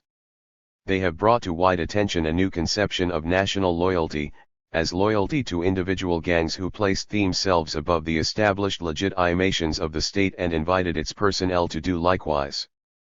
They have made clear the central place now achieved in the governmental process by secret police and secret investigations, to the point where observant men speak realistically of a shadow cabinet based in considerable part upon new ways of power which include the wiretap, the private eye, the use and threat of blackmail. They have dramatized the hollowing out of sensibility among a population which for a generation has been steadily and increasingly subjected to the shrill trivialization of the mass means of entertainment and distraction. They have brought into public view the higher immorality as well as the mindlessness of selected upper and middle circles. And they have revealed a decayed and frightened liberalism weakly defending itself from the insecure and ruthless fury of political gangsters. As the liberalism of the 30s sat in its post-war hearing, liberals became aware, from time to time, of how near they were to the edge of mindlessness. The status edifice of established bourgeois society was under attack, but since in America there is nothing from the past above that edifice, and since those of once liberal and left persuasion see nothing in the future below it, they have become terribly frightened by the viciousness of the attack, and their political lives have been narrowed to the sharp edge of defensive anxiety. Post-war liberalism has been organizationally impoverished. The pre-war years of liberalism main power devitalized independent liberal groups, drying up the grassroots, making older leaders dependent upon the federal center and not training new leaders. The country. The New Deal left no liberal organization to on any liberal program, rather than a new party. Its instru was a loose coalition inside an old one, which quickly fell so far as liberal ideas are concerned. Moreover, the new used up the heritage of liberal ideas, made them banal as it put them into law, turned liberalism into a set of administrative routines to defend rather than a program to fight for. 8 In left has, trast been time busy their moral fright. Post-war liberals have not defended any or even any militantly liberal position. Their defensive posture first of all, led them to celebrate the civil liberties, in con with their absence from Soviet Russia. In fact, many have so busy celebrating the civil liberties that they have had less to defend them, and, more importantly, most have been so defending civil liberties that they have had neither the time nor the inclination to use them. In the old days, Archibald MacLeish remarked at the end of the 40s, freedom was something you used. Has now become something you save, something you put away and protect like your other possessions, like a deed or a bond in a bank. It is much safer to celebrate civil liberties than to defend them. It is much safer to defend them as a formal right than to use them in a politically effective way. Even those who would most willingly subvert these liberties usually do so in their very name. It is easier still to defend someone else's right to have used them years ago than to have something yourself to say now and to say it now forcibly. The defense of civil liberties, even of their practice a decade ago, has become the major concern of many liberal and once-learned scholars.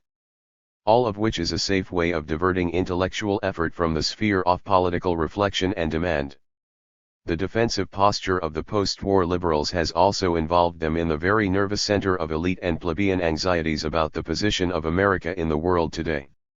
At the root of these anxieties is not simply intimational tension and the terrible, helpless feeling of many that there is no alternative to another war. There is also a specific worry with which many Americans are seriously concerned. The United States is now engaged with other nations, in particular Russia, in a full-scale competition for cultural prestige based on nationality. In this competition, at issue are American music, literature, and art, and, in a somewhat higher 335 meaning than is usually given the term, the American way of life. The economic, military, and political power of the United States greatly exceeds its cultural spell. What America has abroad is power, what it does not have at home or abroad is cultural prestige. This fact has led many liberals into the new American celebration, degree which rests not only upon their felt need to defend themselves in nationalist terms against the petty right, but also upon the urgent compulsion to uphold the cultural prestige of America abroad. But the defensive posture and the organizational impoverishment are not the full story of what has happened to make American liberalism painless to the rich and the powerful. Over the past half-century, liberalism has been undergoing a moral and intellectual decline of serious proportion. As a proclamation of ideals, classic liberalism, like classic socialism, remains part of the secular tradition of the West End society. But as a rhetoric, liberalism's key terms have become the common denominators of the political vocabulary. In this rhetorical victory, in which the most divergent positions are all proclaimed and defended in the same liberal terms, liberalism has been stretched beyond any usefulness as a way of delineating issues and stating policies. The great range and variety of life in America does not include a great range and variety of political statement, much less of political alternative. And their rhetoric, spokesmen of all interests, share much more than they differ. Although only the liberals are captured by it, all of them use the liberal rhetoric. The stereotype of America as essentially a progressive and even a radical country finds its anchorage only in its technological sphere * and in strange ways, in the fashions of its entertainment and amusement industries. These have been so dynamic and radical that they have led to the characteristic American trait of animated distraction. These two surface areas of life have often been misinterpreted, at home and abroad, as America the dynamic and progressive, instead of what is the fact, America is a conservative country without any conservative ideology. The intellectual slackness of its political life is such that it does very well with the liberal rhetoric. If, as a rhetoric, liberalism has become a mask of all political positions, as a theory of society it has become irrelevant, and in its optative mood, misleading. No revision of liberalism as a theory of the mechanics of modern social change has overcome the trademark of the 19th century that is stamped upon it. Liberalism as a social theory rests on the notion of a society in automatic balance. The idea of the Great Balance, in all its various forms, is now the prevailing common-sense view of public affairs. It is also the theory of power held by most academic social scientists, and it is the resting place of the conservative mood, as sustained by the liberal intelligentsia. This mood cannot be articulated as classic conservatism, it cannot rest upon a pre-capitalist, much less upon a pre-industrial base, and it cannot employ the image of a society in which authority is legitimate by traditionalism as interpreted by a recognized aristocracy. As an intellectual articulation, the conservative mood is merely a reformulation of classic liberalism in the entirely unclassical age of the 20th century. It is the image of a society in which authority is at a minimum because it is guided by the autonomous forces of the magic market. The providence of classic conservatism becomes liberalism's generalization of the unseen hand of the market, for, in secular guise, providence refers to a faith that the unintended consequences of many wills form a pattern, and that this pattern ought to be allowed to work itself out. Accordingly, it can be said that there is no elite, that there is no ruling class, that there are no powerful centers which need defense. Instead of justifying the power of an elite by portraying it favorably, one denies that any set of men, any class, any organization has any really consequential power. American liberalism is thus readily made to sustain the conservative mood. It is, in fact, because of the dominance of such liberal terms and assumptions that no need is felt by the elite of power and wealth for an explicitly conservative ideology. 4. The greatest appeal of romantic pluralism * to those of conservative yearning is that it makes unnecessary any explicit justification. 337. Fication of the men who are ostensibly in charge of public affairs. For if they are all in balance, each of them really quite impotent, then no one set of higher circles and no manageable set of 1-TLS-TLTutional arrangements can be held accountable for the events and decisions of our time.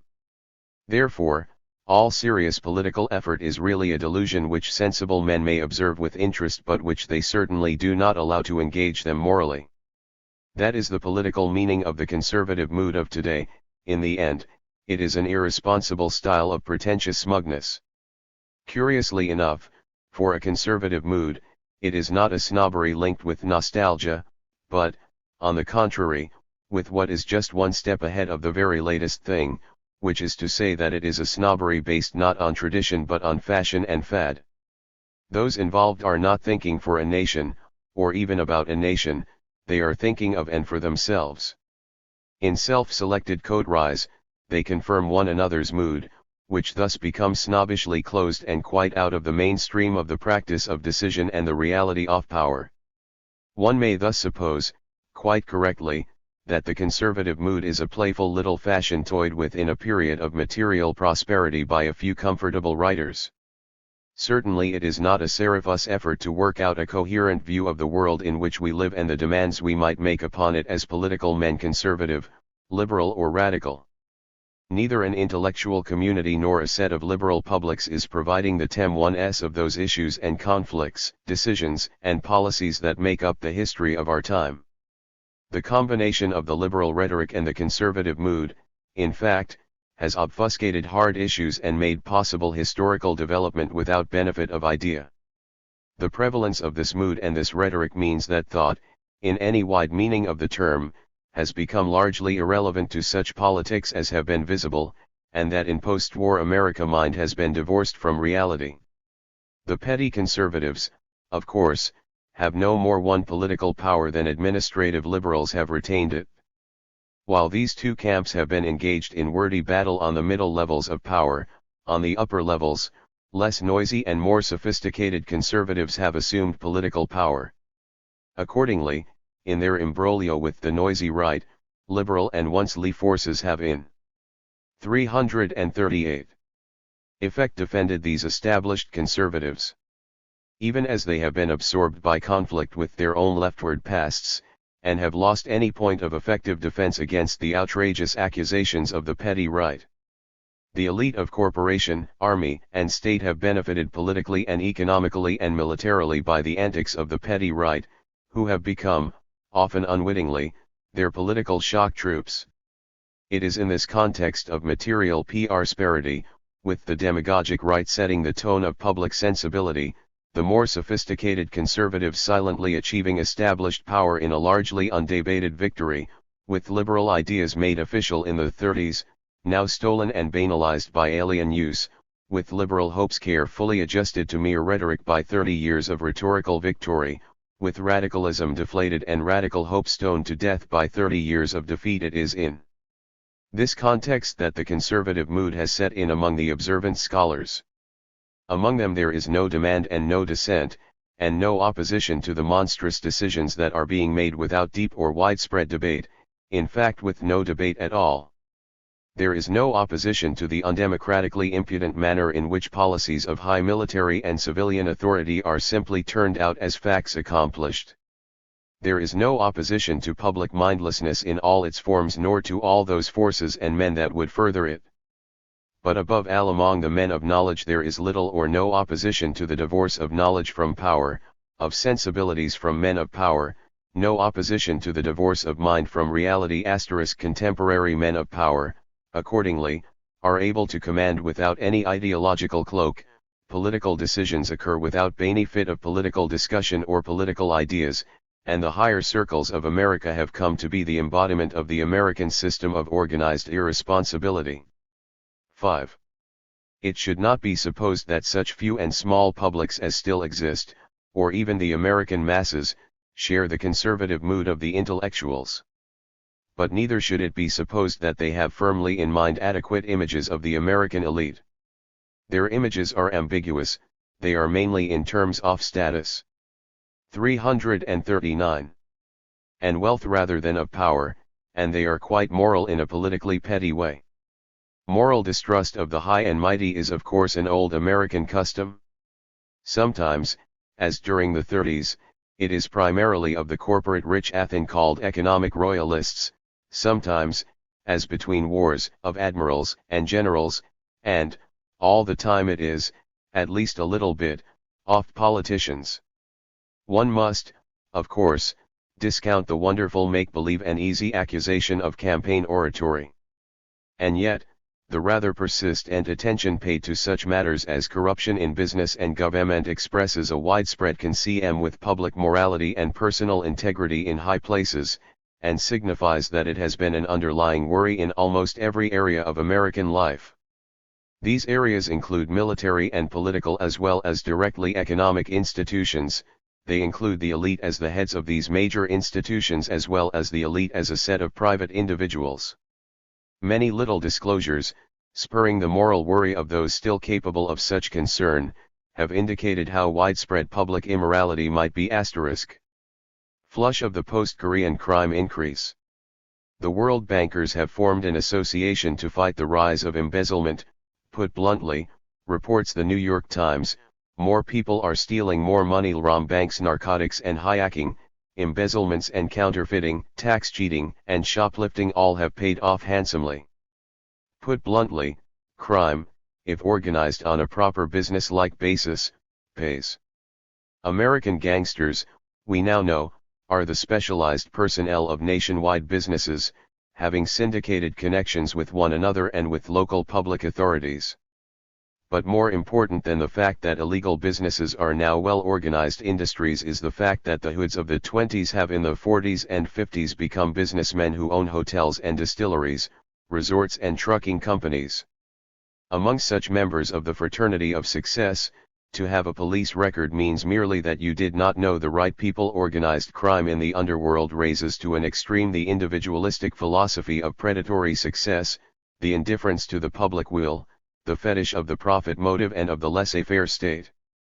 As an integral part of American culture, the underworld serves to meet demands for goods and services which are defined as illegitimate, but for which there is nevertheless a strong demand from respectable people. It is implicit in our economic, political, legal, and social organization.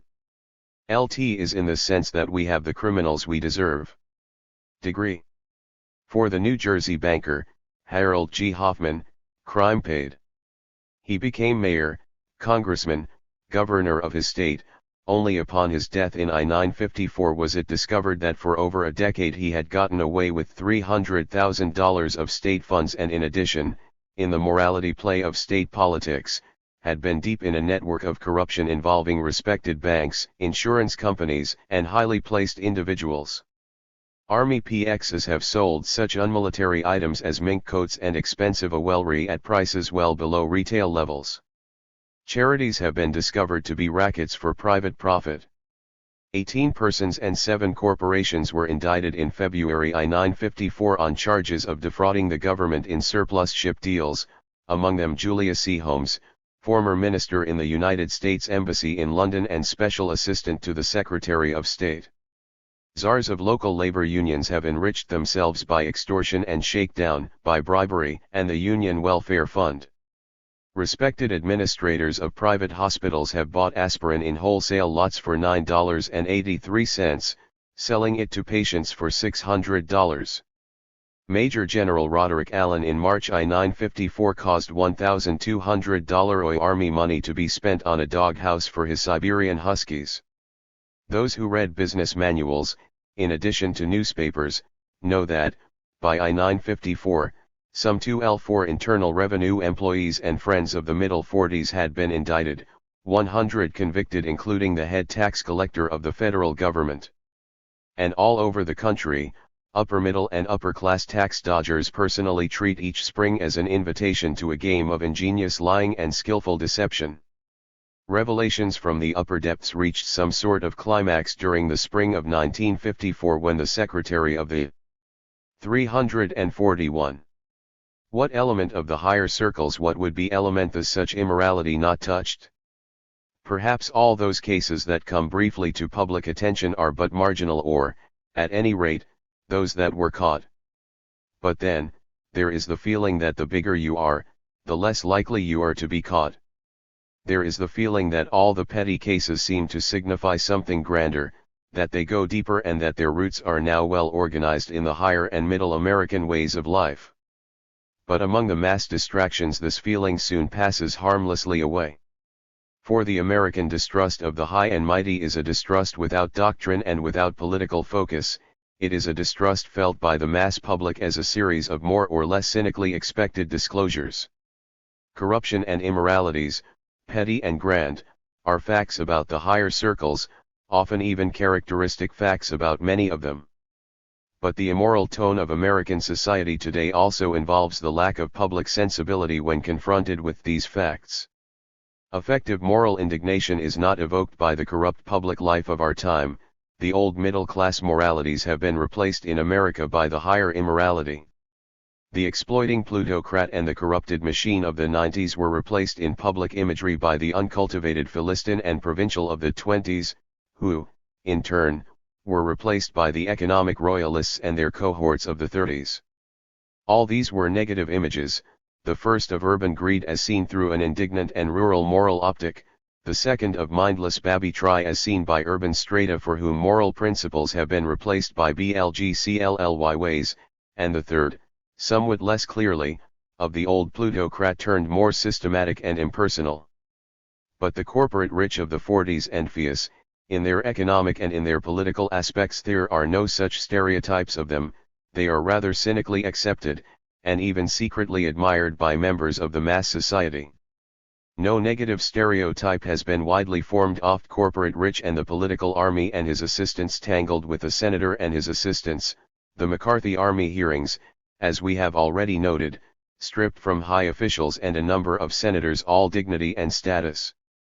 All the official masks were ripped off and 2 sets of top circles were shown to be prime examples of the petty immorality, the substantial charges of both appearing as quite true. 342.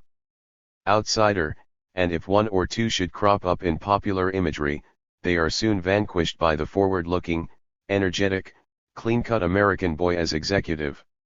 Given the state of the mass society, we should not expect anything else. Most of its members are distracted by status, by the disclosures of pettier immortalities, and by that Machiavellianism for the little man that is the death of political insurgency. Perhaps it might be different were the intellectual community not so full of the conservative mood, not so comfortably timid, not so absorbed by the new gentility of many of its members.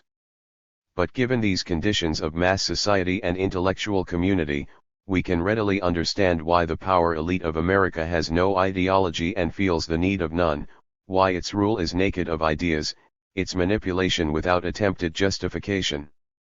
LT is this mindlessness of the powerful that is the true higher immorality of our time, for, with it, there is associated the organized irresponsibility that is today the most important characteristic of the American system of corporate power.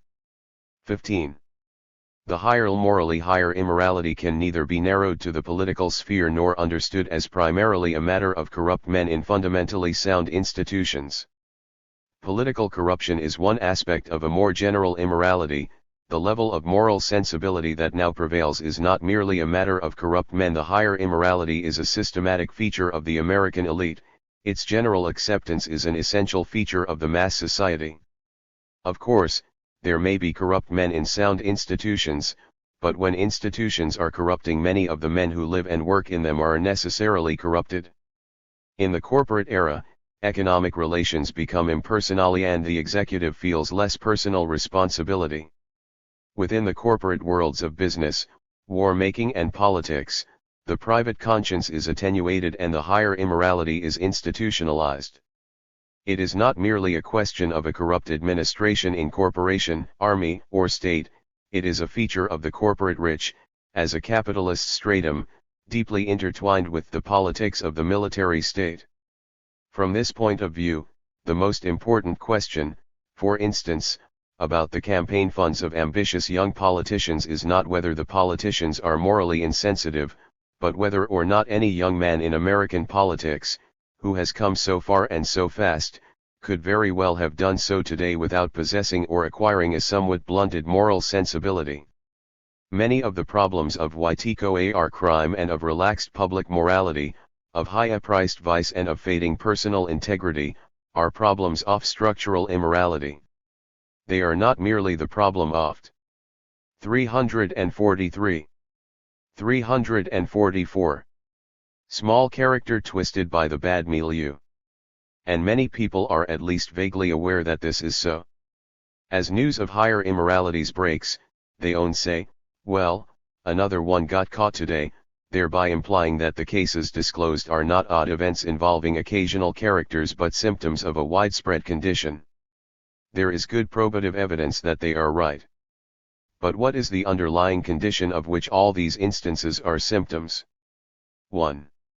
The moral uneasiness of our time results from the fact that older values and codes of uprightness no longer grip the men and women of the corporate era, nor have they been replaced by new values and codes which would lend moral meaning and sanction to the corporate routines they must now follow. It is not that the mass public has explicitly rejected received codes, it is rather that to many of the members these codes have become hollow. No moral terms of acceptance are available, but neither are any moral terms of rejection. As individuals they are morally defenseless, as groups, they are politically indifferent. Is this generalized lack of commitment that is meant when it is said that the public is morally confused. But, of course, not only the public is morally confused in this way. The tragedy of official Washington, James Reston has commented, is that it is confounded at every turn by the hangover of old political habits and outworn institutions but is no longer nourished by the ancient faith on which it was founded. It clings to the bad things and casts away the permanent. It professes belief but does not believe. It knows the old words but has forgotten the melody. It is engaged in an ideological war without being able to define its own ideology. It condemns the materialism of an atheistic enemy, but glorifies its own materialisms in economic and political institutions. The corporate rich now wield enormous power, but they have never had to win the moral consent of those over whom they hold this power. Every such naked interest, every new, unsanctioned power of corporation, factory bloc, labor union, and governmental agency that has risen in the past 2 generations has been clothed with morally loaded slogans. For what is not done in the name of public interest? 345. As these slogans wear out, new ones are industriously made up, also to be banalized in due course. And all the while, recurrent economic and military crises spread fears, hesitations, and anxieties which give new urgency to the busy search for moral justifications and decorous excuses. Crisis is a bankrupted term, because so many men in high places have evoked it in order to cover up their extraordinary policies and deeds. As a matter of fact, it is precisely the absence of crises that is a cardinal feature of the higher immorality. For genuine crises involve situations in which men at large are presented with genuine alternatives, the moral meanings of which are clearly open to public debate. The higher immorality, the general weakening of older values and the organization of irresponsibility have not involved any public crises. On the contrary, they have been matters of a creeping indifference and a silent hollowing out. The images that generally prevail of the higher circles are the images of the elite seen as celebrities. In discussing the professional celebrities, I noted that the instituted elites of power do not monopolize the bright focus of national acclaim. They share it nationally with the frivolous or the sultry creatures of the world of celebrity, which thus serves as a dazzling blind of their true power. In the sense that the volume of publicity and acclaim is mainly and continuously upon those professional celebrities, it is not upon the power elite. So the social visibility of that elite is lowered by the status distraction, or rather public vision of them is through the celebrity who harnesses and entertains or disgusts, as the case may be. The absence of any firm moral order of belief makes men in the mass all the more open to the manipulation and distraction of the world of the celebrities.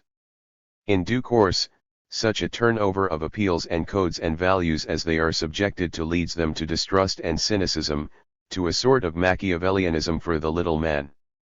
Thus they vicariously enjoy the prerogatives of the corporate rich, the nocturnal antics of the celebrity, and the sad happy life oft very rich. But with all this, there is still one old American value that has not markedly declined, the value of money and of things. 346. Money can buy these, even in inflated times, seem as solid and enduring as stainless steel. "I've been rich and I've been poor," Sophie Tucker has said, and believe me, rich is best. 3. As many other values are weakened, the question for Americans becomes not is there anything that money, used with intelligence, will not buy, but, how many of the things that money will not buy are valued and desired more than what money will buy. Money is the one unambiguous criterion of success, and such success is still the sovereign American value. Whenever the standards of the moneyed life prevail, the man with money, no matter how he got it, will eventually be respected. $1 million, it is said, covers a multitude of sins. It is not only that men want money, it is that their very standards are pecuniary. In a society in which the money maker has had no serious rival for repute and honor, the word practical comes to mean useful for private gain, and common sense, the sense to get ahead financially. The pursuit of the moneyed life is the commanding value, in relation to which the influence of other values has declined, so men easily become morally ruthless in the pursuit of easy money and fast estate building. A great deal of American corruption, although not all of it, is simply a part of the old effort to get rich and then to become richer. But today the context in which the old drive must operate has changed. When both economic and political institutions were small and scattered as in the simpler models of classical economics and Jeffersonian democracy, no man had it in his power to bestow or to receive great favors. But when political institutions and economic opportunities are at once concentrated and linked, then public office can be used for private gain. Governmental agencies contain no more of the higher immorality than do business corporations. Political men can grant financial favors only when there are economic men ready and willing to take them. And economic men can seek political favors only when there are political agents who can bestow such favors. The publicity spotlight, of course, shines brighter upon the transactions of the men in government, for which there is good reason. Expectations being higher, publics are more easily disappointed by public officials.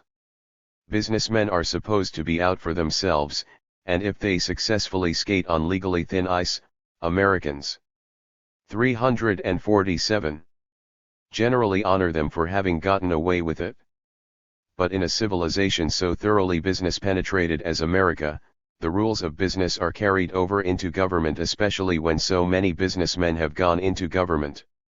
How many executives would really fight for a law requiring a careful and public accounting of all executive contracts and expense accounts? High income taxes have resulted in a network of collusion between big firm and higher employee. There are many ingenious ways to cheat the spirit of the tax laws, as we have seen, and the standards of consumption of many high-priced men are determined more by complicated expense accounts than by simple take-home pay.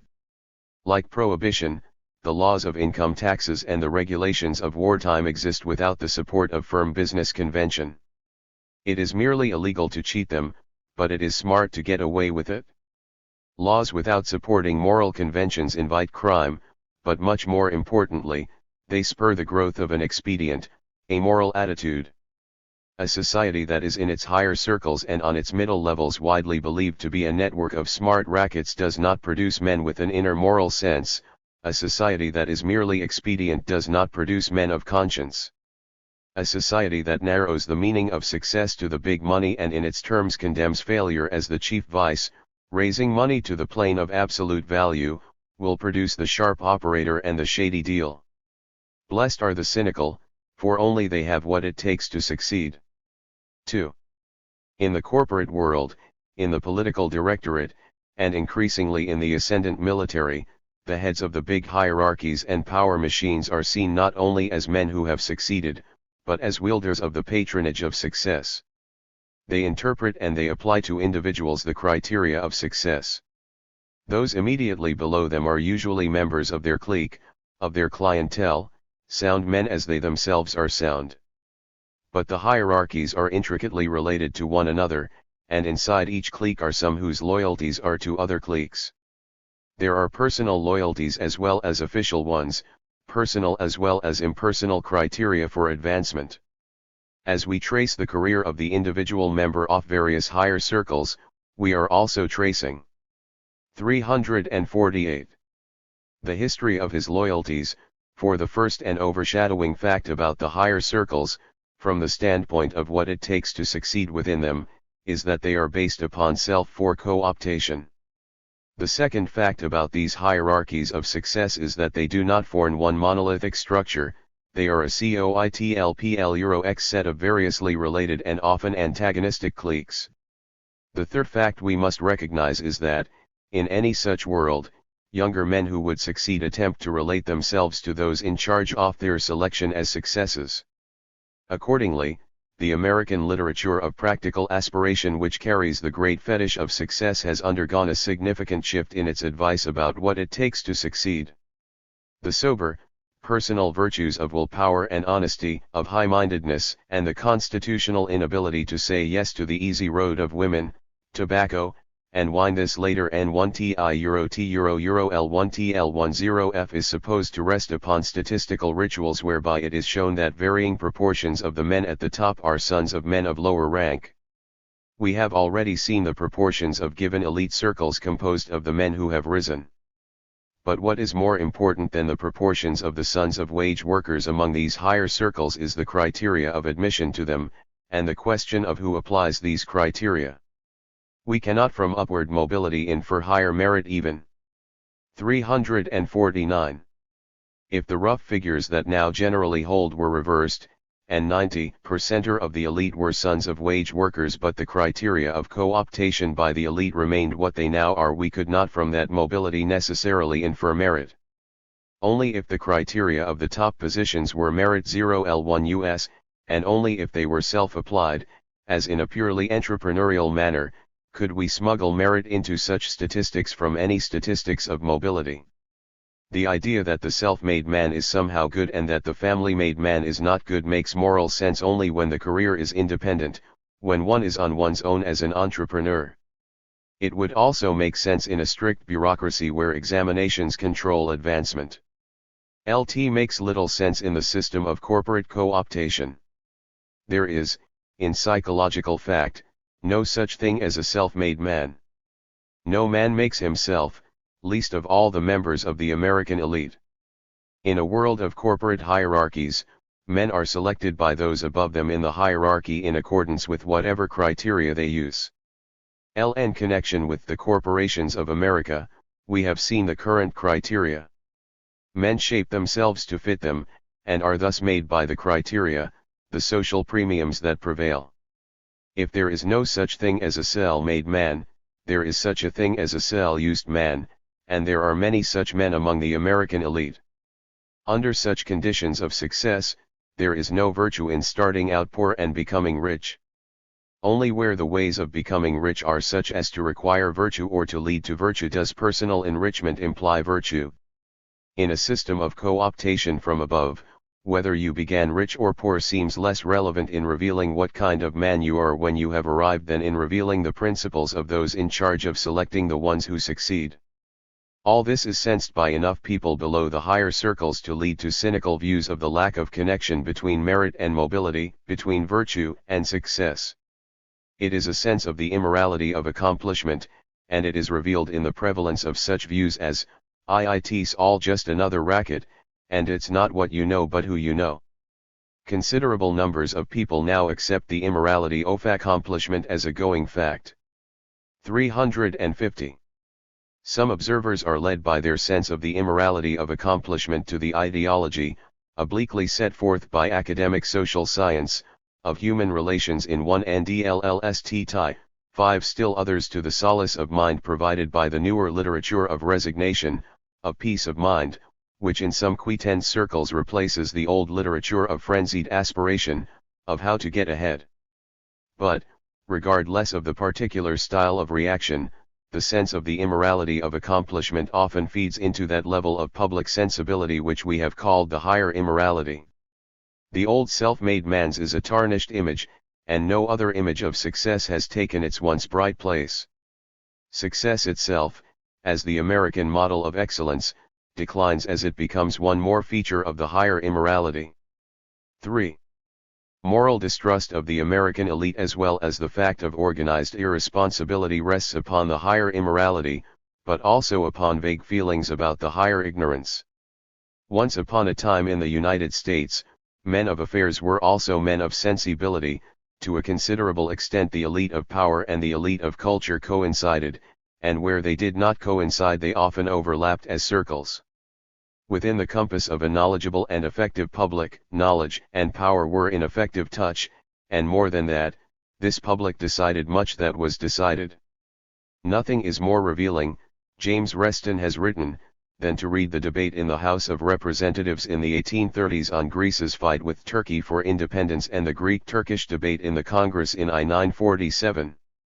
The first is dignified and eloquent, the argument marching from principle through illustration to conclusion; the second is a dreary garble of debating points, full of irrelevancies and bad history. George Washington in 1783 relaxed with Voltaire's letters and Locke's on human understanding. Eisenhower read cowboy tales and detective stories. For such men as now typically arrive in the higher political, economic, and military circles, the briefing and the memorandum seem to have pretty well replaced not only the serious book, but the newspaper as well. Given the immorality of accomplishment, this is perhaps as it must be, but what is somewhat disconcerting about it is that they are below the level on 351. Which they might feel a little bit ashamed of the uncultivated style of their relaxation and of their mental fare, and that no self-cultivated public is in a position by its reactions to educate them to such uneasiness. By the middle of the 20th century, the American elite have become an entirely different breed of men from those who could on any reasonable grounds be considered a cultural elite, or even for that matter cultivated men of SEI1 Sib1 lighting. Knowledge and power are not truly united inside the ruling circles, and when men of knowledge do come to a point of contact with the circles of powerful men, they come not as peers but as hired men. The elite of power, wealth, and celebrity do not nave even a passing acquaintance with the elite of culture, knowledge and sensibility. They are not in touch with them although the ostentatious fringes of the two worlds sometimes overlap in the world of the celebrity.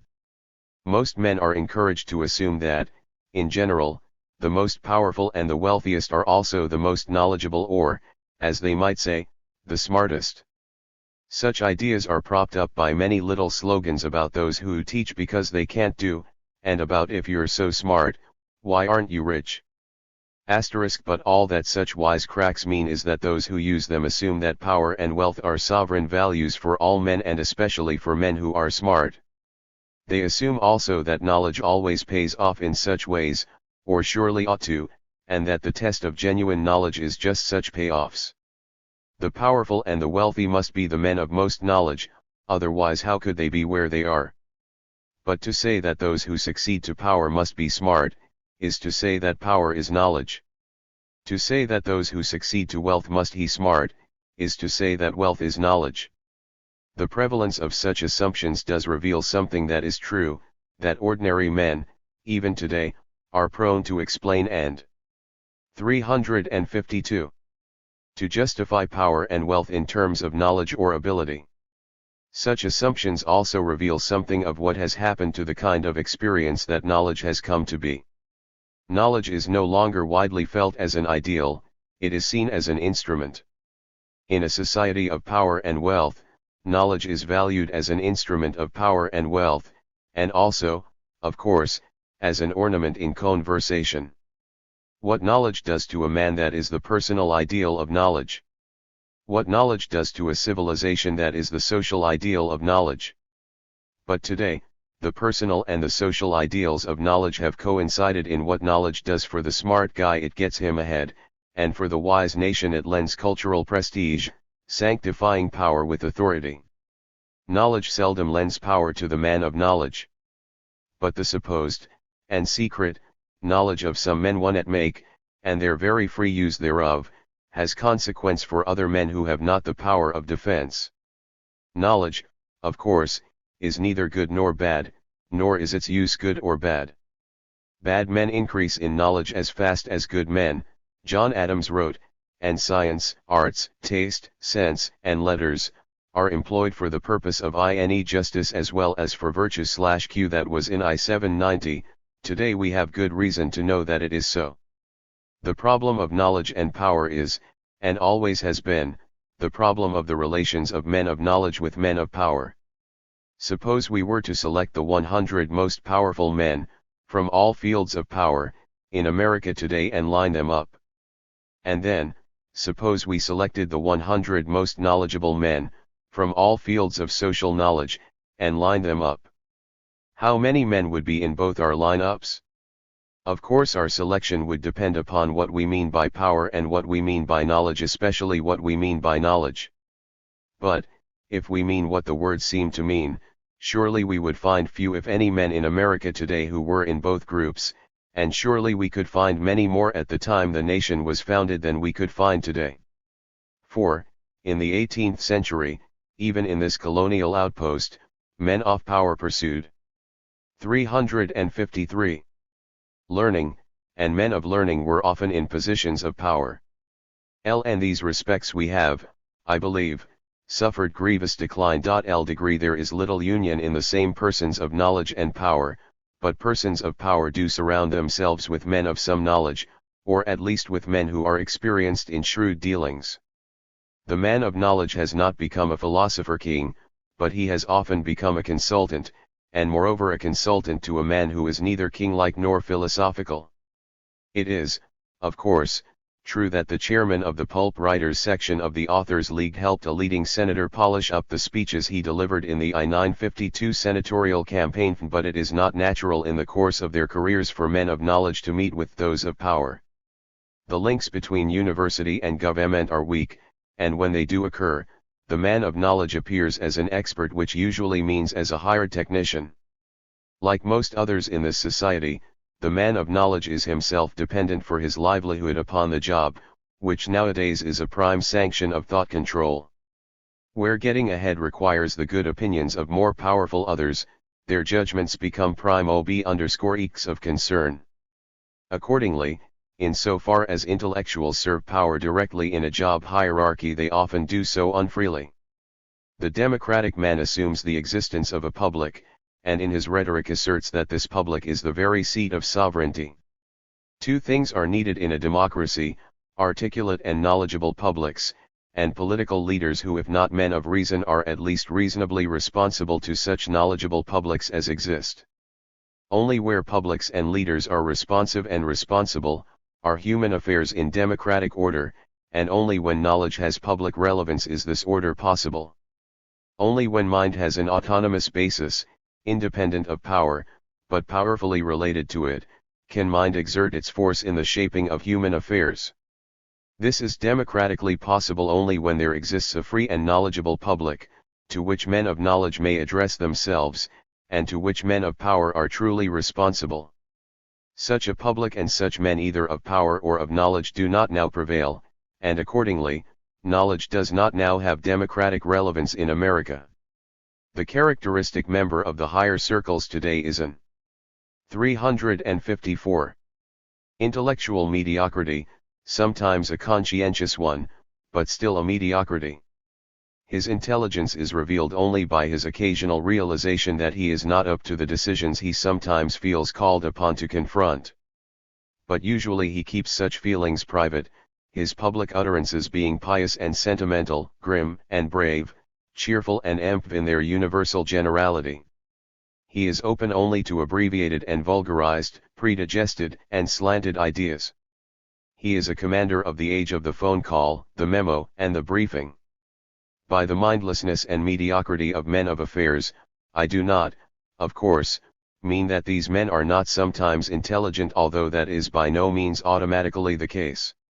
It is not, however, primarily a matter of the distribution of intelligence, as if intelligence were a homogeneous something of which there may be more or less. It is rather a matter of the type of intelligence, of the quality of mind that is selected and formed. It is a matter of the evaluation of substantive rationality as the chief value in a man's life and character and conduct. That evaluation is what is lacking in the American power elite. In its place there are weight and judgment which count for much more in their celebrated success than any subtlety of mind or force of intellect. All around and just below the weighty man of affairs are his technical lieutenants of power who have been assigned the role of knowledge and even of speech, his public relations men, his ghost, his administrative assistants, his secretaries. And do not forget the committees. With the increased means of decision, there is a crisis of understanding among the political directorate of the United States, and accordingly, there is often a commanding indecision. The lack of knowledge as an experience among the elite ties in with the malign ascendancy of the expert, not only as fact but as legitimation. When questioned recently about a criticism of defense policies made by the leader of the opposition party, the Secretary of Defense replied, "Do you think he is an expert in the matter?" When pressed further by reporters, he asserted that the military chiefs think it is sound, and I think it is sound, and later, when asked about specific cases, added, "In some cases, all you can do is ask the Lord with such a large roll." So 355. Arrogantly given to God and to experts, what room is there for political leadership? Much less for public debate of what is after all every bit as much a political and a moral as a military issue. But then, from before Pearl Harbor, the trend has been the abdication of debate and the collapse of opposition under the easy slogan of L palu $3NSL1IP. Beyond the lack of intellectual cultivation by political personnel and advisory circle, the absence of publicly relevant mind has come to mean that powerful decisions and important policies are not made in such a way as to be justified or attacked, in short, debated in any intellectual form. Moreover, the attempt to so justify them is often not even made.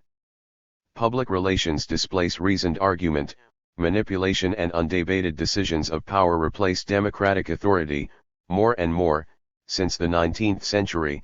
As administration has replaced politics, the decisions of importance do not carry even the panoply of reasonable discussion, but are made by God, by experts, and by men like Mr. Wilson.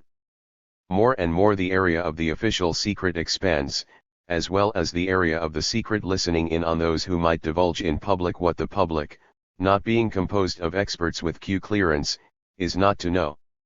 The entire sequence of decisions concerning the production and the use of atomic weaponry has been made without any genuine public debate, and the facts needed to engage in that debate intelligently have been officially hidden, distorted, and even lied about.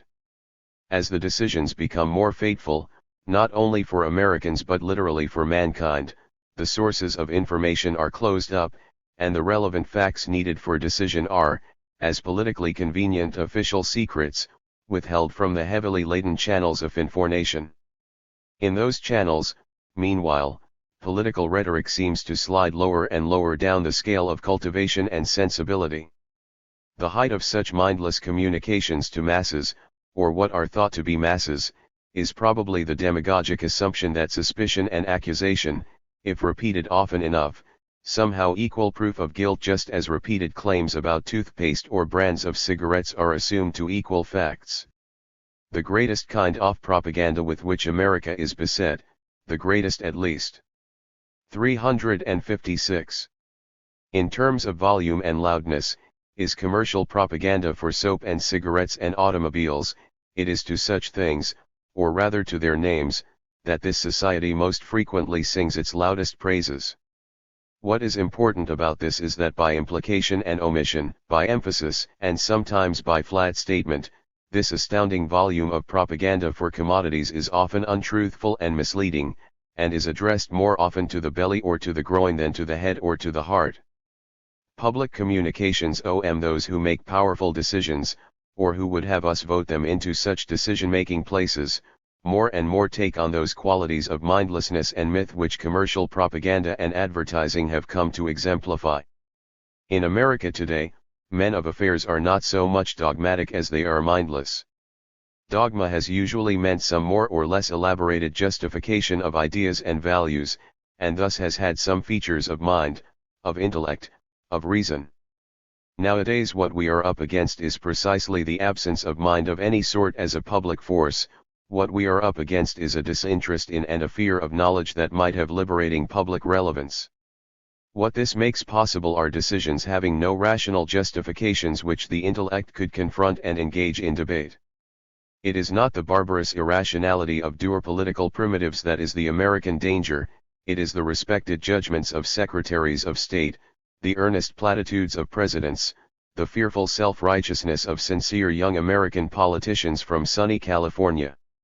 These men have replaced mind with platitude, and the dogmas by which they are legitimate are so widely accepted that no counterbalance of mind prevails against them. Such men as these are crackpot realists. In the name of realism they have constructed a paranoid reality all their own, in the name of practicality they have projected a utopian image of capitalism.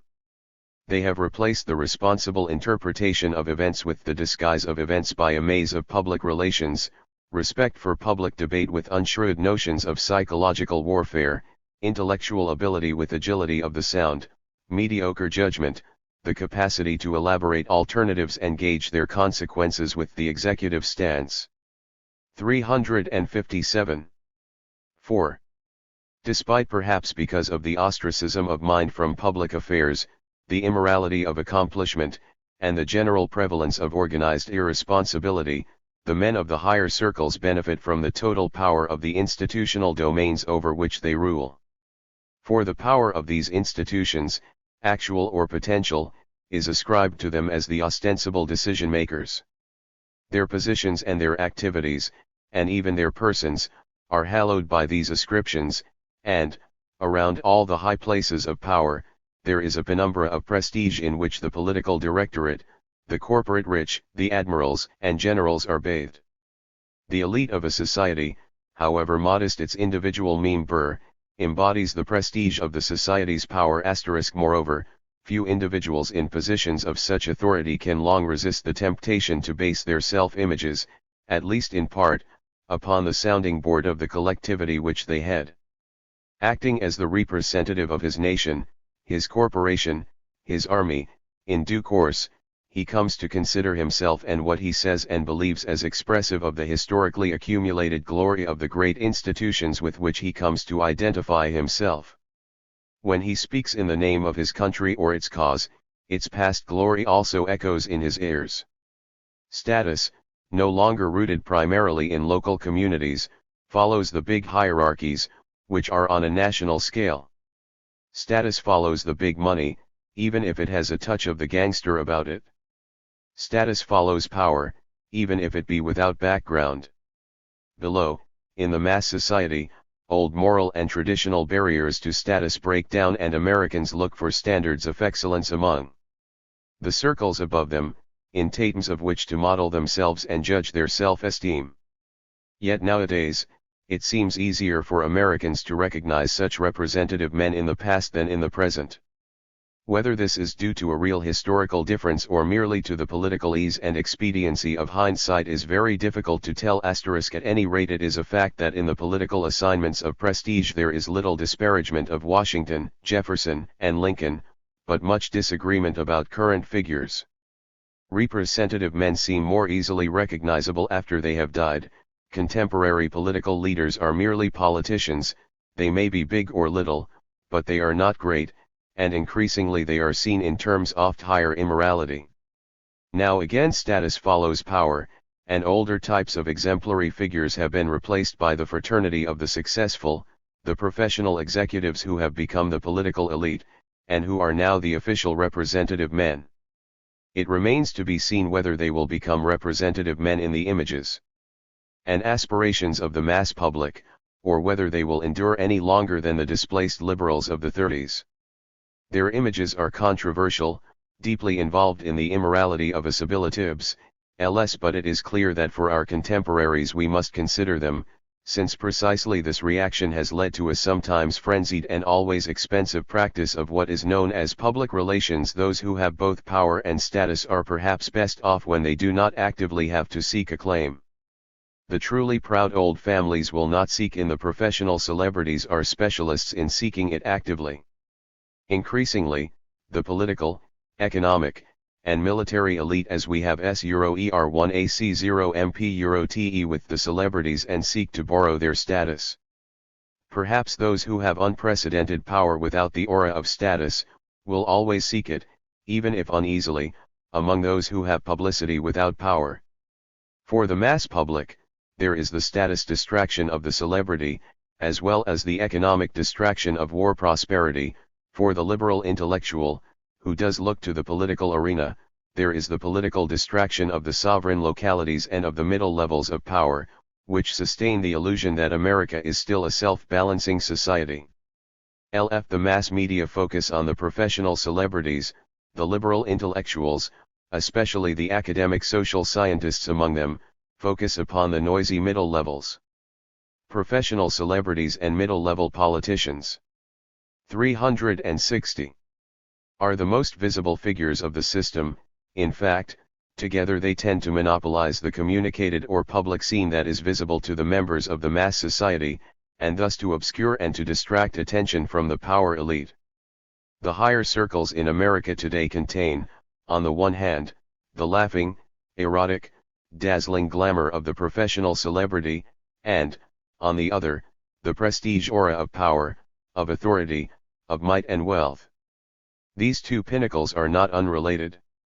The power elite is not so noticeable as the celebrities, and often does not want to be. The power of the professional celebrity is the power of distraction. America as a national public is indeed possessed of a strange set of idols. The professionals, in the main, are either glossy little animals or frivolous clowns. The men of power, in the main, rarely seem to be models of representative men. Such moral uneasiness as prevails among the American elite themselves is accordingly quite understandable.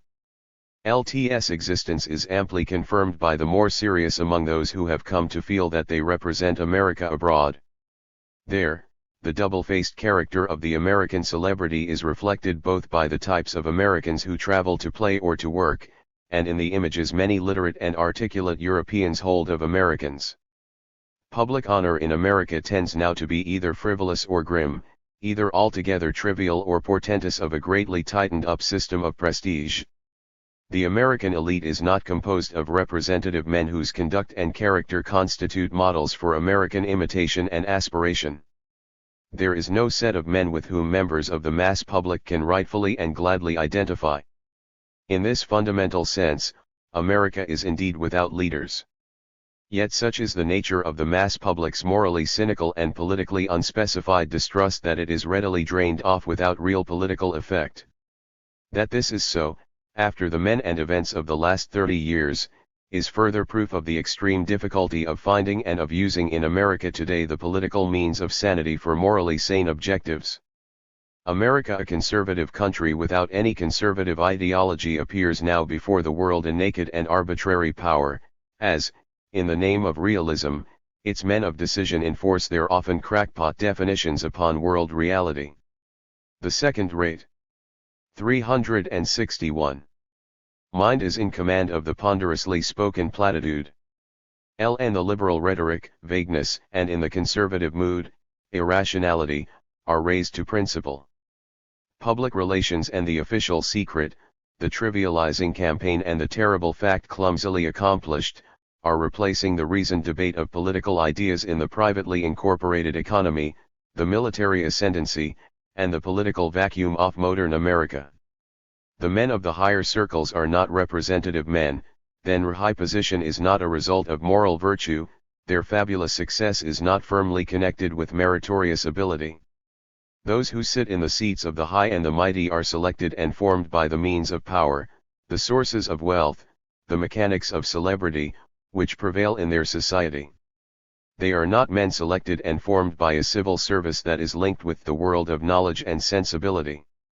They are not men shaped by nationally responsible parties that debate openly and clearly the issues this nation now so unintelligently confronts.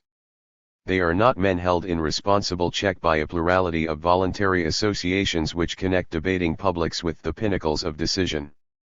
Commanders of power unequaled in human history, they have succeeded within the American system of organized irresponsibility. Afterword by Alan Wolfe.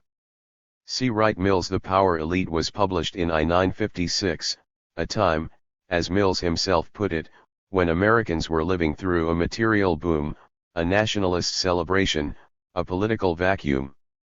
It is not hard to understand why Americans were as complacent as Mills charged.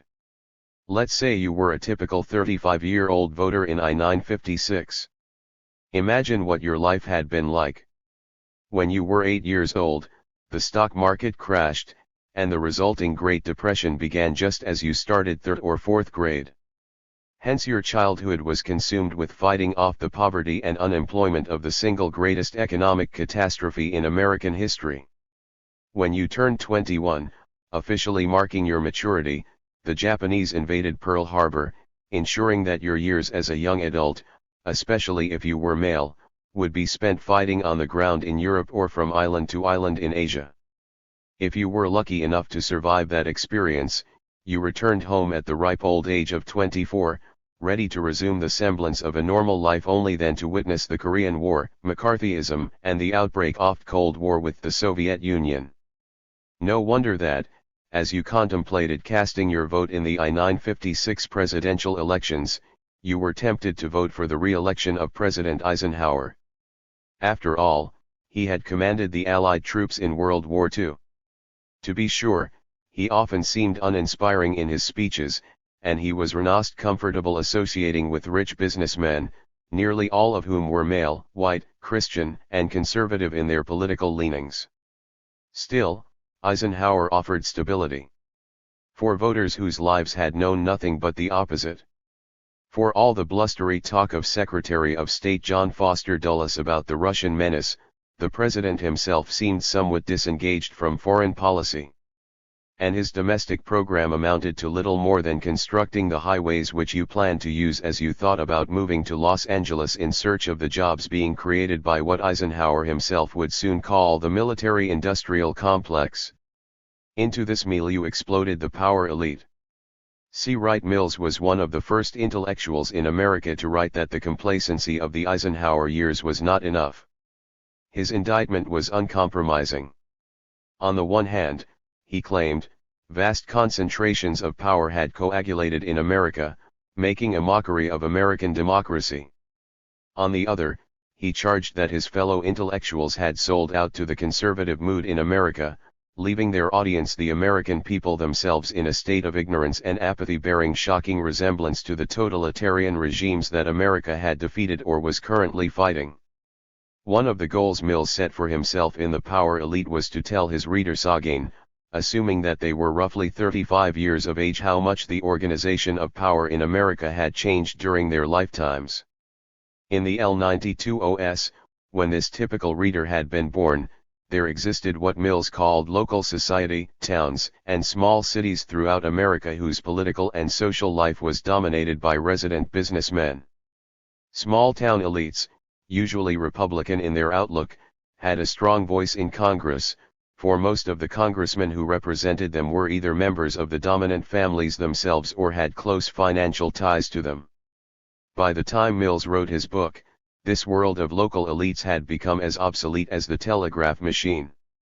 Power had become nationalized in America, Mills charged, and as a result had also become interconnected. The power elite called attention to three prongs of power in the United States.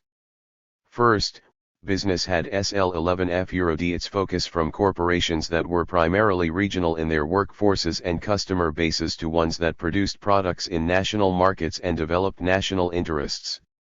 What had once been a propertied class, tied to the ownership of real assets, had become a managerial class, rewarded for its ability to organize the vast scope of corporate enterprise into an engine for ever-expanding profits. No longer were the chief executive officers of these companies chosen because they were of the right social background. Connections still mattered, but so did bureaucratic skill. The men who possessed those skills were rewarded well for their efforts.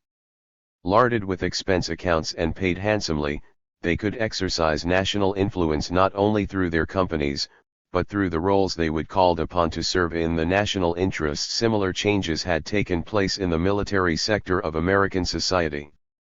World War LL, Mills argued, and the subsequent start of the Cold War, led to the establishment of a permanent war economy in the United States. Mills wrote that the warlords, his term for the military and its civilian allies, had once been only uneasy, poor relations within the American elite. Now they are first cousins, soon they may become elder brothers given an unlimited checking account for politicians anxious to appear tough, buoyed by fantastic technological and scientific achievements, and sinking roots in America's educational institutions. The military, Mills believed, was becoming increasingly autonomous. Of all the prongs of the power elite, this military ascendancy possessed the most dangerous implications. American militarism, in fully developed form, would mean the triumph in all areas of life of the military metaphysic, and hence the subordination to it of all other ways of life. Along with the military and corporate elites, Mill analyzed the role of what he called the political directorate. Local elites had once been strongly represented in Congress, but Congress itself, Mills pointed out, had lost power to the executive branch. And within that branch, Mills could count roughly 50 people who, in his opinion, were now in charge of the executive decisions made in the name of the United States of America. The very top positions such as the Secretaries of State or Defense were occupied with men with close ties to the leading national corporations in the United States. These people were not attracted to their positions for the money. Often, they made less than they would have in the private sector. Rather, they understood that running the Central Intelligence Agency or being Secretary of the Treasury gave one vast influence over the direction taken by the country. Firmly interlocked with the military and corporate sectors, the political leaders of the United States fashioned an agenda favorable to their class rather than what might be good for the nation as a whole. Although written very much as a product of its time, the power elite has had remarkable staying power. The book has remained in print for 40 years in its original form, which means that the 35-year-old person who read it when it first came out is now 79 years old. The names and faces have changed since the book's appearance. Younger readers will recognize hardly any of the corporate, military, and political leaders mentioned by Mills, but the underlying question of whether America is as democratic in practice as it is in theory continues to matter very much. 2. The obvious question to any contemporary reader of the power elite is whether its conclusions apply to United States today. Sorting out what is helpful in Mills' book from what has become obsolete seems a task worth undertaking. Each year, Fortune magazine publishes a list of the 500 leading American companies. A glance at Table 1, which compares the top 50 corporations in America in I-956 with the top 50 in I-998, indicates that roughly 30 of the 50 companies that dominated the economy when Mills wrote his book no longer do so, including firms in such once seemingly impregnable industries such as steel, rubber, and food. Putting the point another way, The 1998 list contains the names of many corporations that would have been quite familiar to Mills. General Motors is ranked first, Ford second, and Exxon third.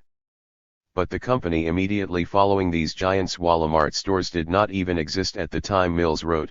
Indeed, the idea that a chain of retail stores started by a folksy Arkansas merchant would someday outrank Mobil Oil, General Electric, or Chrysler would have startled Mills. Furthermore, just as some industries have declined, whole new industries have appeared in America since 1956.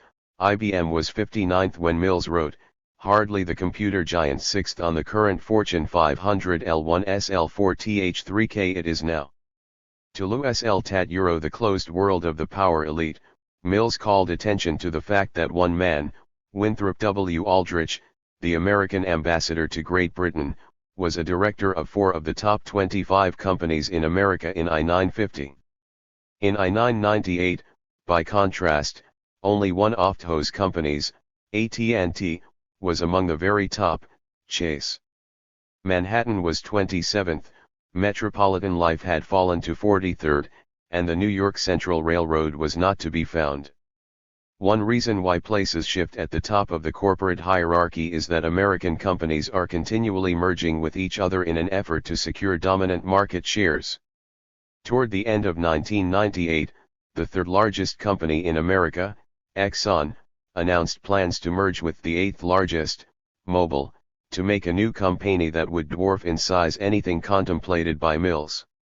Indeed, one of the reasons why Mills called so much attention to corporate size was because of a long tradition in America, dating back to the Sherman Act of I-898, that viewed monopolies as bad things to be discouraged by law. Under the influence of that tradition, some big companies have been broken up and new ones, SBC Communications, Lucent Technologies, encouraged to form. But the Sherman Act is rarely invoked these days, at least in part because both Republican and Democratic administrations are less likely to favor governmental regulation of the economy than they did in the Eisenhower years. When the former CEO of General Motors, who was also Eisenhower's Secretary of Defense, said that what was good for his company was also good for America, people were shocked. Today that statement would be considered a proper, if perhaps unspoken, guide to the relationship between government and business. Mills got much right about the corporate elite. It is certainly the case, for example, that those who run companies are also among the very rich. The gap between what a CM makes and what workers make is extraordinarily large. But there is one difference between the world described by Mills and the world of today so striking that it cannot be passed over. As odd as it may sound, Mills' understanding of capitalism was not radical enough. Heavily influenced by the sociology of its time, the power elite portrays corporate executives as organization men who must fit in with those already at the top. They have to be concerned with managing their impressions, as if the appearance of getting good results is more important than the actuality of them. Mills was disdainful of the idea that leading businessmen were especially competent.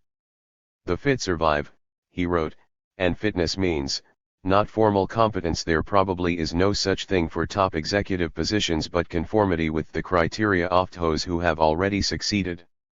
It may well have been true in the 1950s that corporate leaders were not especially inventive, but if so, that was because they faced relatively few challenges.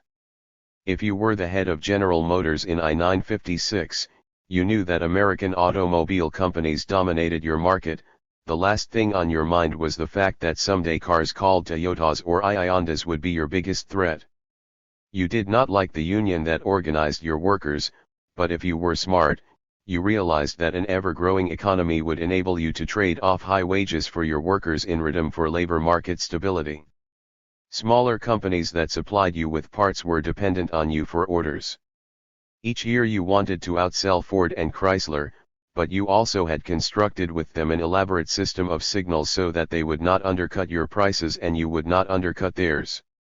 Whatever your market share in I-956, in other words, you could be fairly sure that it would be the same in I-957. Why then rock the boat?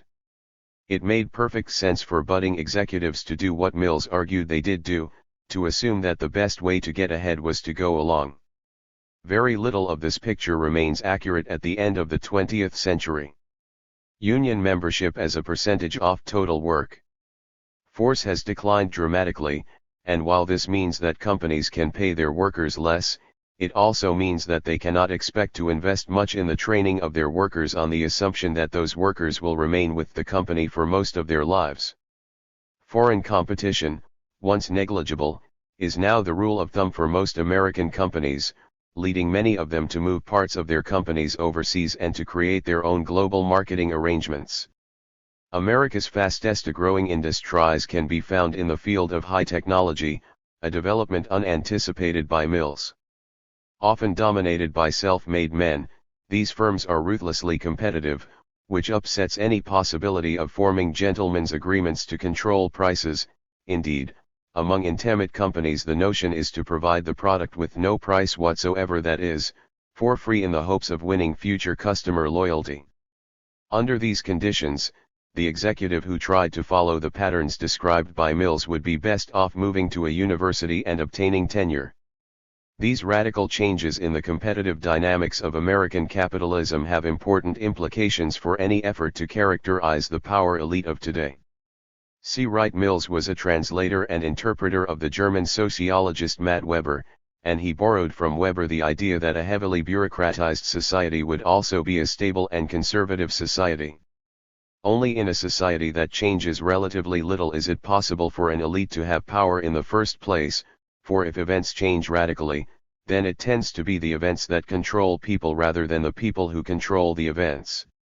There can be little doubt that those who hold the highest positions in America's corporate hierarchy remain, as they did in Mills's day, the most powerful Americans. But not even they can control rapid technological transformations, intense global competition, and ever-changing consumer tastes. American capitalism is simply too dynamic to be controlled for very long by anyone. The Power Elite was written at a time when the exact role that the military would play in American life was very much up for grabs.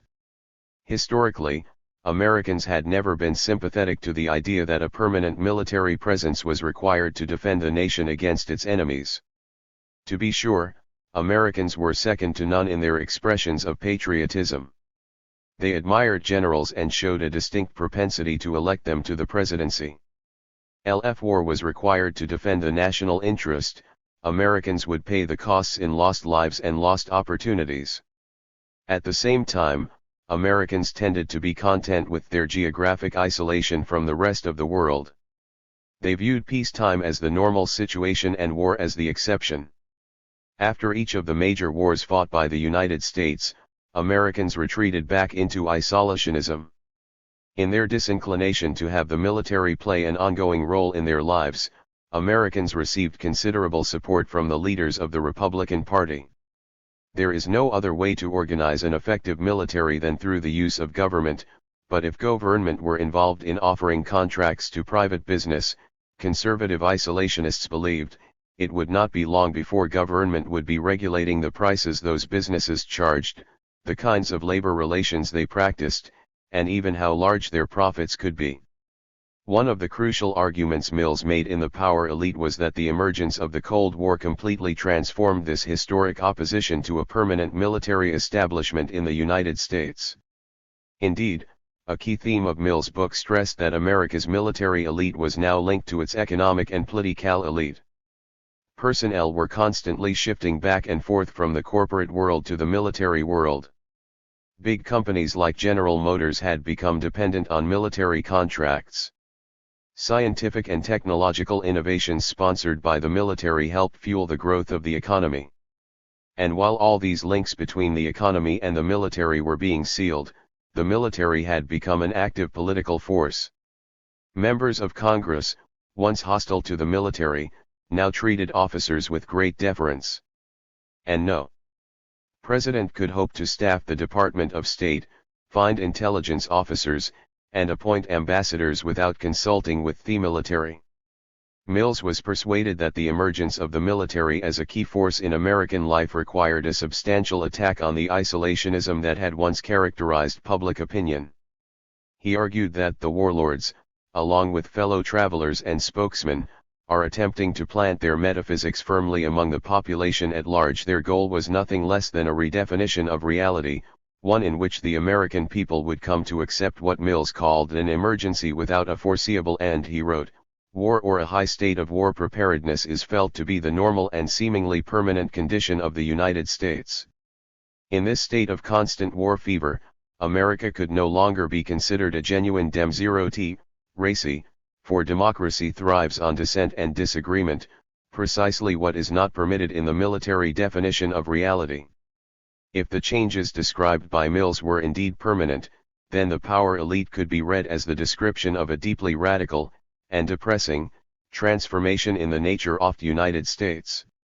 LT remains true today, much as Mills wrote about his time, that Congress is extremely friendly to the military, at least in part because the military has become such a powerful force in the districts of most congressmen. Military bases are an important source of jobs for many Americans. Government spending on the military is crucial to all those companies, such as Lockheed and Boeing, that manufacture military equipment. American firms are the leaders in the world's global arms market, manufacturing and exporting weapons everywhere. Some weapons systems never seem to die, even, as was the case with the Star Wars system designed to repel incoming missiles, if there is no demonstrable military need for them. At least one recent American president, Ronald Reagan, enhanced his popularity by proclaiming the Soviet Union an evil empire and by demonstrating his willingness to outspend the Russians in the arms race. Yet despite these similarities with the L-95OS, both the world and the role that America plays in that world have changed. For one thing, the United States has been unable to muster its forces for any sustained use in any foreign conflict since Vietnam. Worried about the possibility of a public backlash against the loss of American lives, American presidents either refrain from pursuing military adventures abroad or confine them to rapid strikes, along the lines pursued by Presidents Bush and Clinton in Iraq. Since I-989, moreover, the collapse of communism in the Soviet Union and Eastern Europe has undermined the capacity of America's elites to mobilize support for military expenditures on the grounds of a Soviet threat. China, which at the time Mills wrote was considered a serious threat, is now viewed by American businessmen as a source of great potential investment. Domestic political support for a large and permanent military establishment in the United States, in short, can no longer be taken for granted. The immediate consequence of these changes in the world's balance of power has been a dramatic decrease in that proportion of the American economy devoted to defense. At the time Mills wrote, defense expenditures constituted roughly 60% of all federal outlays and consumed nearly 90% of the U.S. gross domestic product. By the late L-99OS, those proportions had fallen to L7% of federal outlays and 3.5% of GDP. Nearly 3 million Americans served in the armed forces at the time the power elite appeared, but that number had dropped by half at century's end. By almost any account, Mills' prediction that both the economy and the political system of Figure L the United States would come to be ever more dominated by the military is not borne out by the historical developments since his time. The importance of these figures is strengthened by the cultural and political forces that produced them. Mills believed that any conflict between military definitions of reality and popular American tendencies toward isolationism would be resolved in favor of the former. Yet it seems clear that in the 19,905, opposition to military adventures abroad has severely curtailed the ability of the military to have its way in both foreign and domestic policy. Most Americans just want to get on with the business of making enough money to lead the best lives they can. Their opposition to higher taxes makes it impossible for the military to grow. The rhetoric of emergency and with it the need for significant personal sacrifice is not a rhetoric to which they are attracted. Not only are they generally unwilling to see their children go to war, they are even reluctant to support a compulsory peacetime draft. Changes like these suggest that the role of military in American life has been not so much reversed as modified. Strategists continue to plan possible wars, even if they try their best to do so in ways that avoid the use of American troops.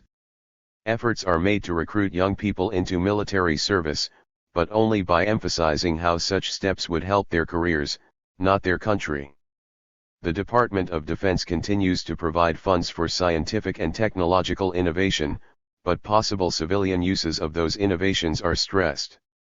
The Republican Party calls for a stronger America, but it is also a party whose leaders criticized President Clinton's military moves in Iraq during the impeachment controversies at the end of I-998. America has not returned to the dramatic isolationism that characterized much of its history before Mills wrote The Power Elite. But it would not be correct to say that we have witnessed the dramatic military ascendancy described by Mills in I-956. And how could we have? Business firms, still the most powerful force in American life, are increasingly global in its nature, more interested in protecting their profits wherever they are made than in the defense of the country in which perhaps a minority of its employees live and work. Give most of the leaders of America's largest companies a choice between invading another country and investing in its industries, they would nearly always choose the latter rather than the former. Mills believed that in the L-950s, for the first time in American history, the military elite had formed a strong alliance with the economic elite. Now it would be more correct to say that America's economic elite finds more in common with economic elites in other countries than it does with the military elite of its own country. The power elite failed to foresee a situation in which at least one of the key elements of the power elite would no longer identify its fate with the fate of the country that spawned it. 4. Politicians and public officials who wield control over the executive and legislative branches of government constitute the third leg of the power elite. Mills believed that the politicians of his time no longer were required to serve a local apprenticeship before moving up the ladder to national politics. Because corporations and the ITL-1L itery had become so interlocked with government, and because both of those were national institutions, what might be called the nationalization of politics was bound to follow. The new breed of political figure likely to climb to the highest political positions in the land would be those who were cozy with generals and CEOs, not those who were on a first-name basis with real estate brokers and savings and loan officials. Mills believed that at the time he wrote, the politician must rely on the mass media, and access to these media is expensive. But not even Mills could have predicted how expensive it would become to run for office half a century later. Television has become a factor in political campaigns to a degree unimaginable to those used to watching 3 black and white channels on a 9-inch screen. Campaigns are longer, more partisan, and generally more competitive than paying for ERS. And, who can important CIANS of they were when Mills wrote? Engaged in a permanent canvass, politicians have had to become full-time fundraisers in order to finance their efforts, they must come to those afford to pay for them. While labor unions remain a source of those funds, especially for Democrats, both parties, incumbents as well as challengers, find the bulk of their financial support from corporations. When companies provide those funds, they rarely do so out of a sense of civic duty. The list of things that government can provide for business is nearly as long as the list of things business does not want government to be involved with. None of this means that corporations give money with the explicit quid pro quo that politicians will pass laws that will line their pockets. But it does mean that because politics is so expensive, corporations, in all likelihood, have more power over congressmen now than they did when Mills wrote his book. For Mills, politics was primarily a facade in any case. Historically speaking, American politics had been organized on the theory of balance. Each branch of government would balance the other, competitive parties would ensure adequate representation, and interest groups like labor unions would serve as a counterweight to other interests like business. But the emergence of the power elite had transformed the theory of balance in a romantic Jeffersonian myth. So anti-democratic had America become under the rule of the power elite, according to Mills, that most decisions were made behind the scenes. As a result, neither Congress nor the political parties had much substantive work to carry out.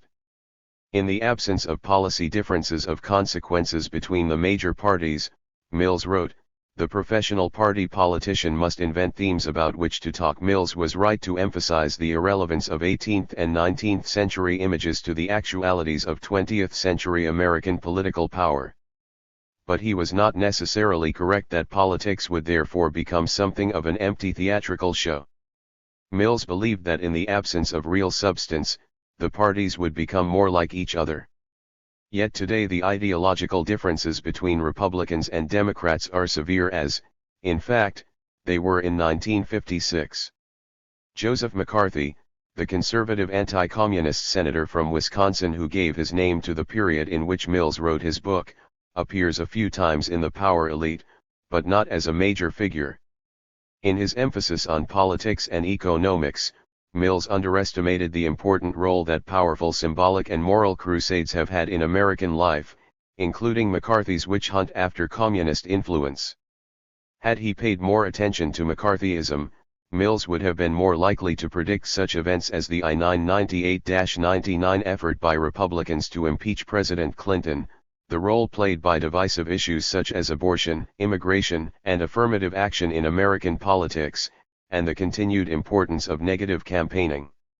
Real substance may not be high on the American political agenda, but that does not mean that politics is unimportant.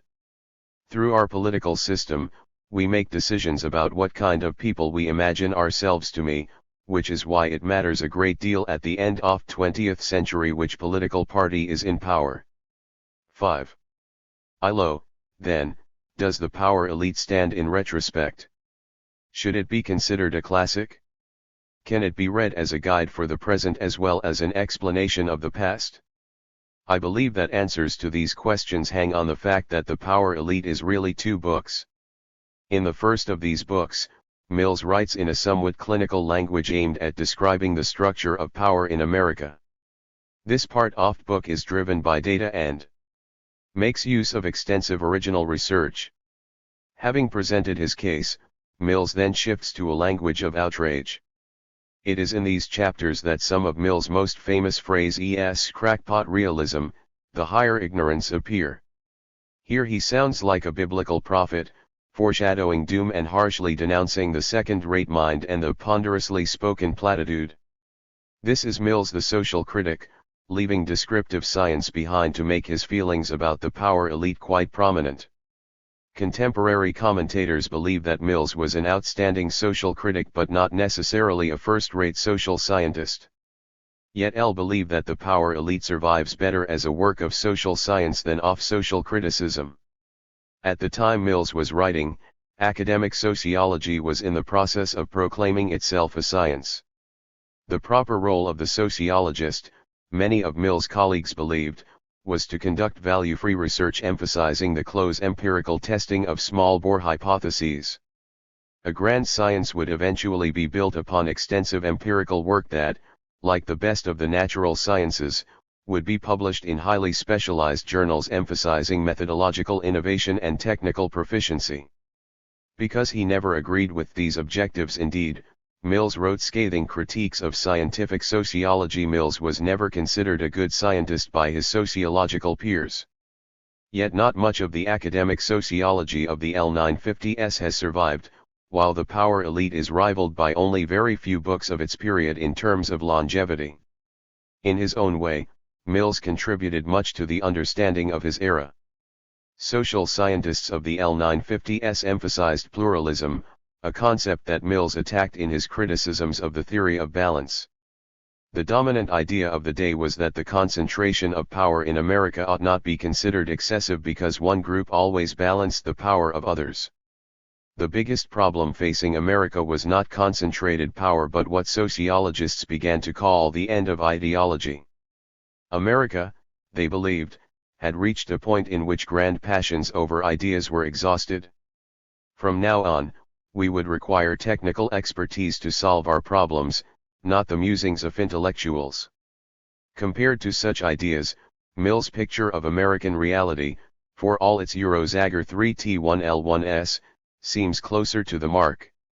If the test of science is to get reality right, the very passionate convictions of Wright Mills drove him to develop a better scientific grasp on American society than his more objective and clinical contemporaries. We can, therefore, read The Power Elite as a fairly good account of what was taking place in America at the time it was written. As a social critic, however, Mills leaves something to be desired. In that role, Mills portrays himself as a lonely battler for the truth, insistent upon his correctness no matter how many others are seduced by the siren calls of power or wealth. This gives his book emotional power, but it comes at the cost of a certain irresponsibility. In America Today, Mills wrote in a typical passage, "Men of affairs are not so much dogmatic as they are mindless." Yet however one may dislike the decisions made by those in power in the 1950s, as decision-makers they were responsible for the consequences of their acts. It is often easier to criticize from afar than it is to get a sense of what it actually means to make a corporate decision involving thousands of workers, to consider a possible military action that might cost lives, or to decide whether public funds should be spent on roads or welfare. In calling public officials mindless, Mills implies that he knows how they might have acted better.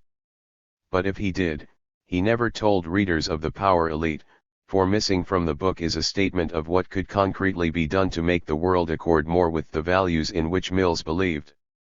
It is, moreover, one thing to attack the power elite, yet another to extend his criticisms to other intellectuals and even the public at large. When he does the latter, Mills runs the risk of becoming as anti-democratic as he believed America had become. As he brings his book to an end, Mills adopts a term once strongly identified with conservative political theorists. Appalled by the spread of democracy, conservative European writers proclaimed the 20th century as the age of mass society. The great majority, this theory held, would never act rationally but would respond more like a crowd, hysterically caught up in frenzy at one point, apathetic and withdrawn at another. The United States is not altogether a mass society, Mills wrote, but he then went on to write as if it were. And when he did, the image he conveyed of what an American had become was thoroughly unattractive. He loses his independence, and more importantly, he loses the desire to be independent. In fact, he does not have hold of the idea of being an independent individ. With his own mind and his own work-it-out way of life. Mills had become so persuaded of the power elite that he seemed to have lost all hope that the American people could find themselves and put a stop to the abuses he detected.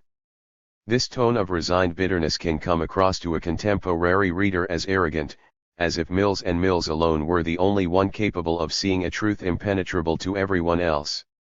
Good social criticism requires attachment as well as alienation. One must identify with and even admire something before it makes sense to expend one's energies criticizing it. That sense of engagement with America once sparked writers like Ralph Waldo Emerson and Walt Whitman to hold their country up to a higher standard. All too often Mills does not share their generous sense of American life and writes instead as cantankerous critic, sour in his anger, rejectionist in his views of the world around him. For that reason, if for no other, Mills the social critic is not always as effective as Mills the social scientist. In pointing out some of the problems of the power elite, I am not suggesting that the book fails to live up to its reputation as a contemporary classic. The best honor one can give a social critic is criticism. Generations of students and informed readers have been stimulated by their reading of the power elite to think about the kind of society they have and the kind of society they might want. The book deserves to be read by every new generation, for it reminds us of the importance of bringing our analytic powers together with our passionate commitment to an essential task if one wants to be an informed and caring citizen. The publication of Mills' book did not change the composition or the character of the power elite. But it did bring its existence to light, no small accomplishment for a professor of sociology somewhat marginal to the discipline which spawned him. For further reading, one indicator of the importance of Mills' book was that it spurred other social scientists and social critics to carry forward studies of power in the United States.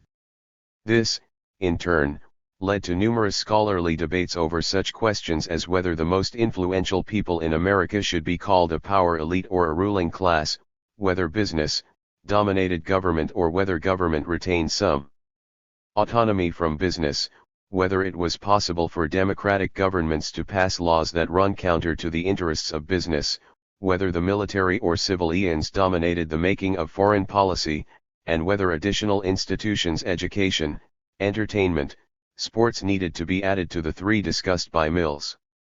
The leading figures writing roughly within the tradition that Mills established include G. William Domhoff, The Higher Circles, The Governing Class in America.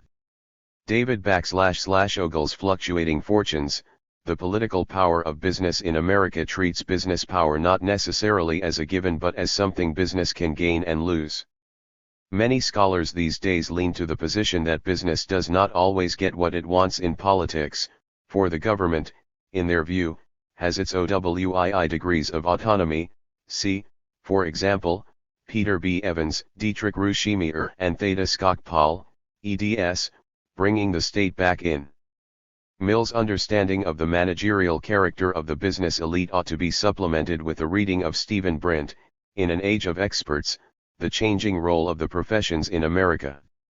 A study that tries to bring Mill's ideas about the military up to date is John L. Boy's, Buying for Armageddon, Business, Society and Military Spending Since the Cuban Missile Crisis.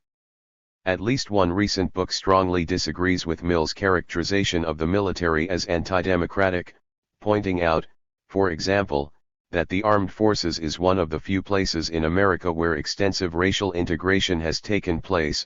Charles C. Moskos and John Sibley Butler, All That We Can Be, Black Leadership and Racial Integration the Army Way.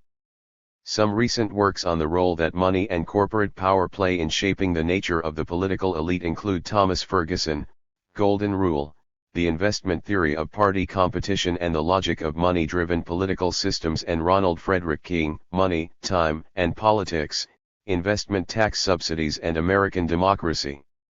Some scholars point out, however, that business often wants contradictory things, thereby making it impossible for the state to serve as a direct servant of the corporate elite. See Kathy J. Martin, Shifting the Burden, The Struggle Over Growth and Corporate Taxation. Two recent books deal with social criticism, addressing such questions as what makes it effective and its relationship to social science. Michael Walzer, In the Company of Critics, Social Criticism and Political Commitment in the 20th Century and Alan Wolfe, Marginalized in the Middle. Acknowledgements. Neither the very top nor the very bottom of modern society is a normal part of the world of those who read and write books. We are more familiar with the middle ranks. To understand the middle classes we have only to see what is actually around us, but to understand the very top or the very bottom, we must first seek to discover and describe. And that is very difficult to do. The very top of modern society is often inaccessible, the very bottom often hidden. The terms of such national surveys as are undertaken are far too gross to catch such numerically fine groups as make up the American elite. Much public information about their character and their activities is systematically misleading, and they are themselves busy and aloof and even secretive. Were we to select our field of study according to the ready availability of much unworked material, we should never choose the elite.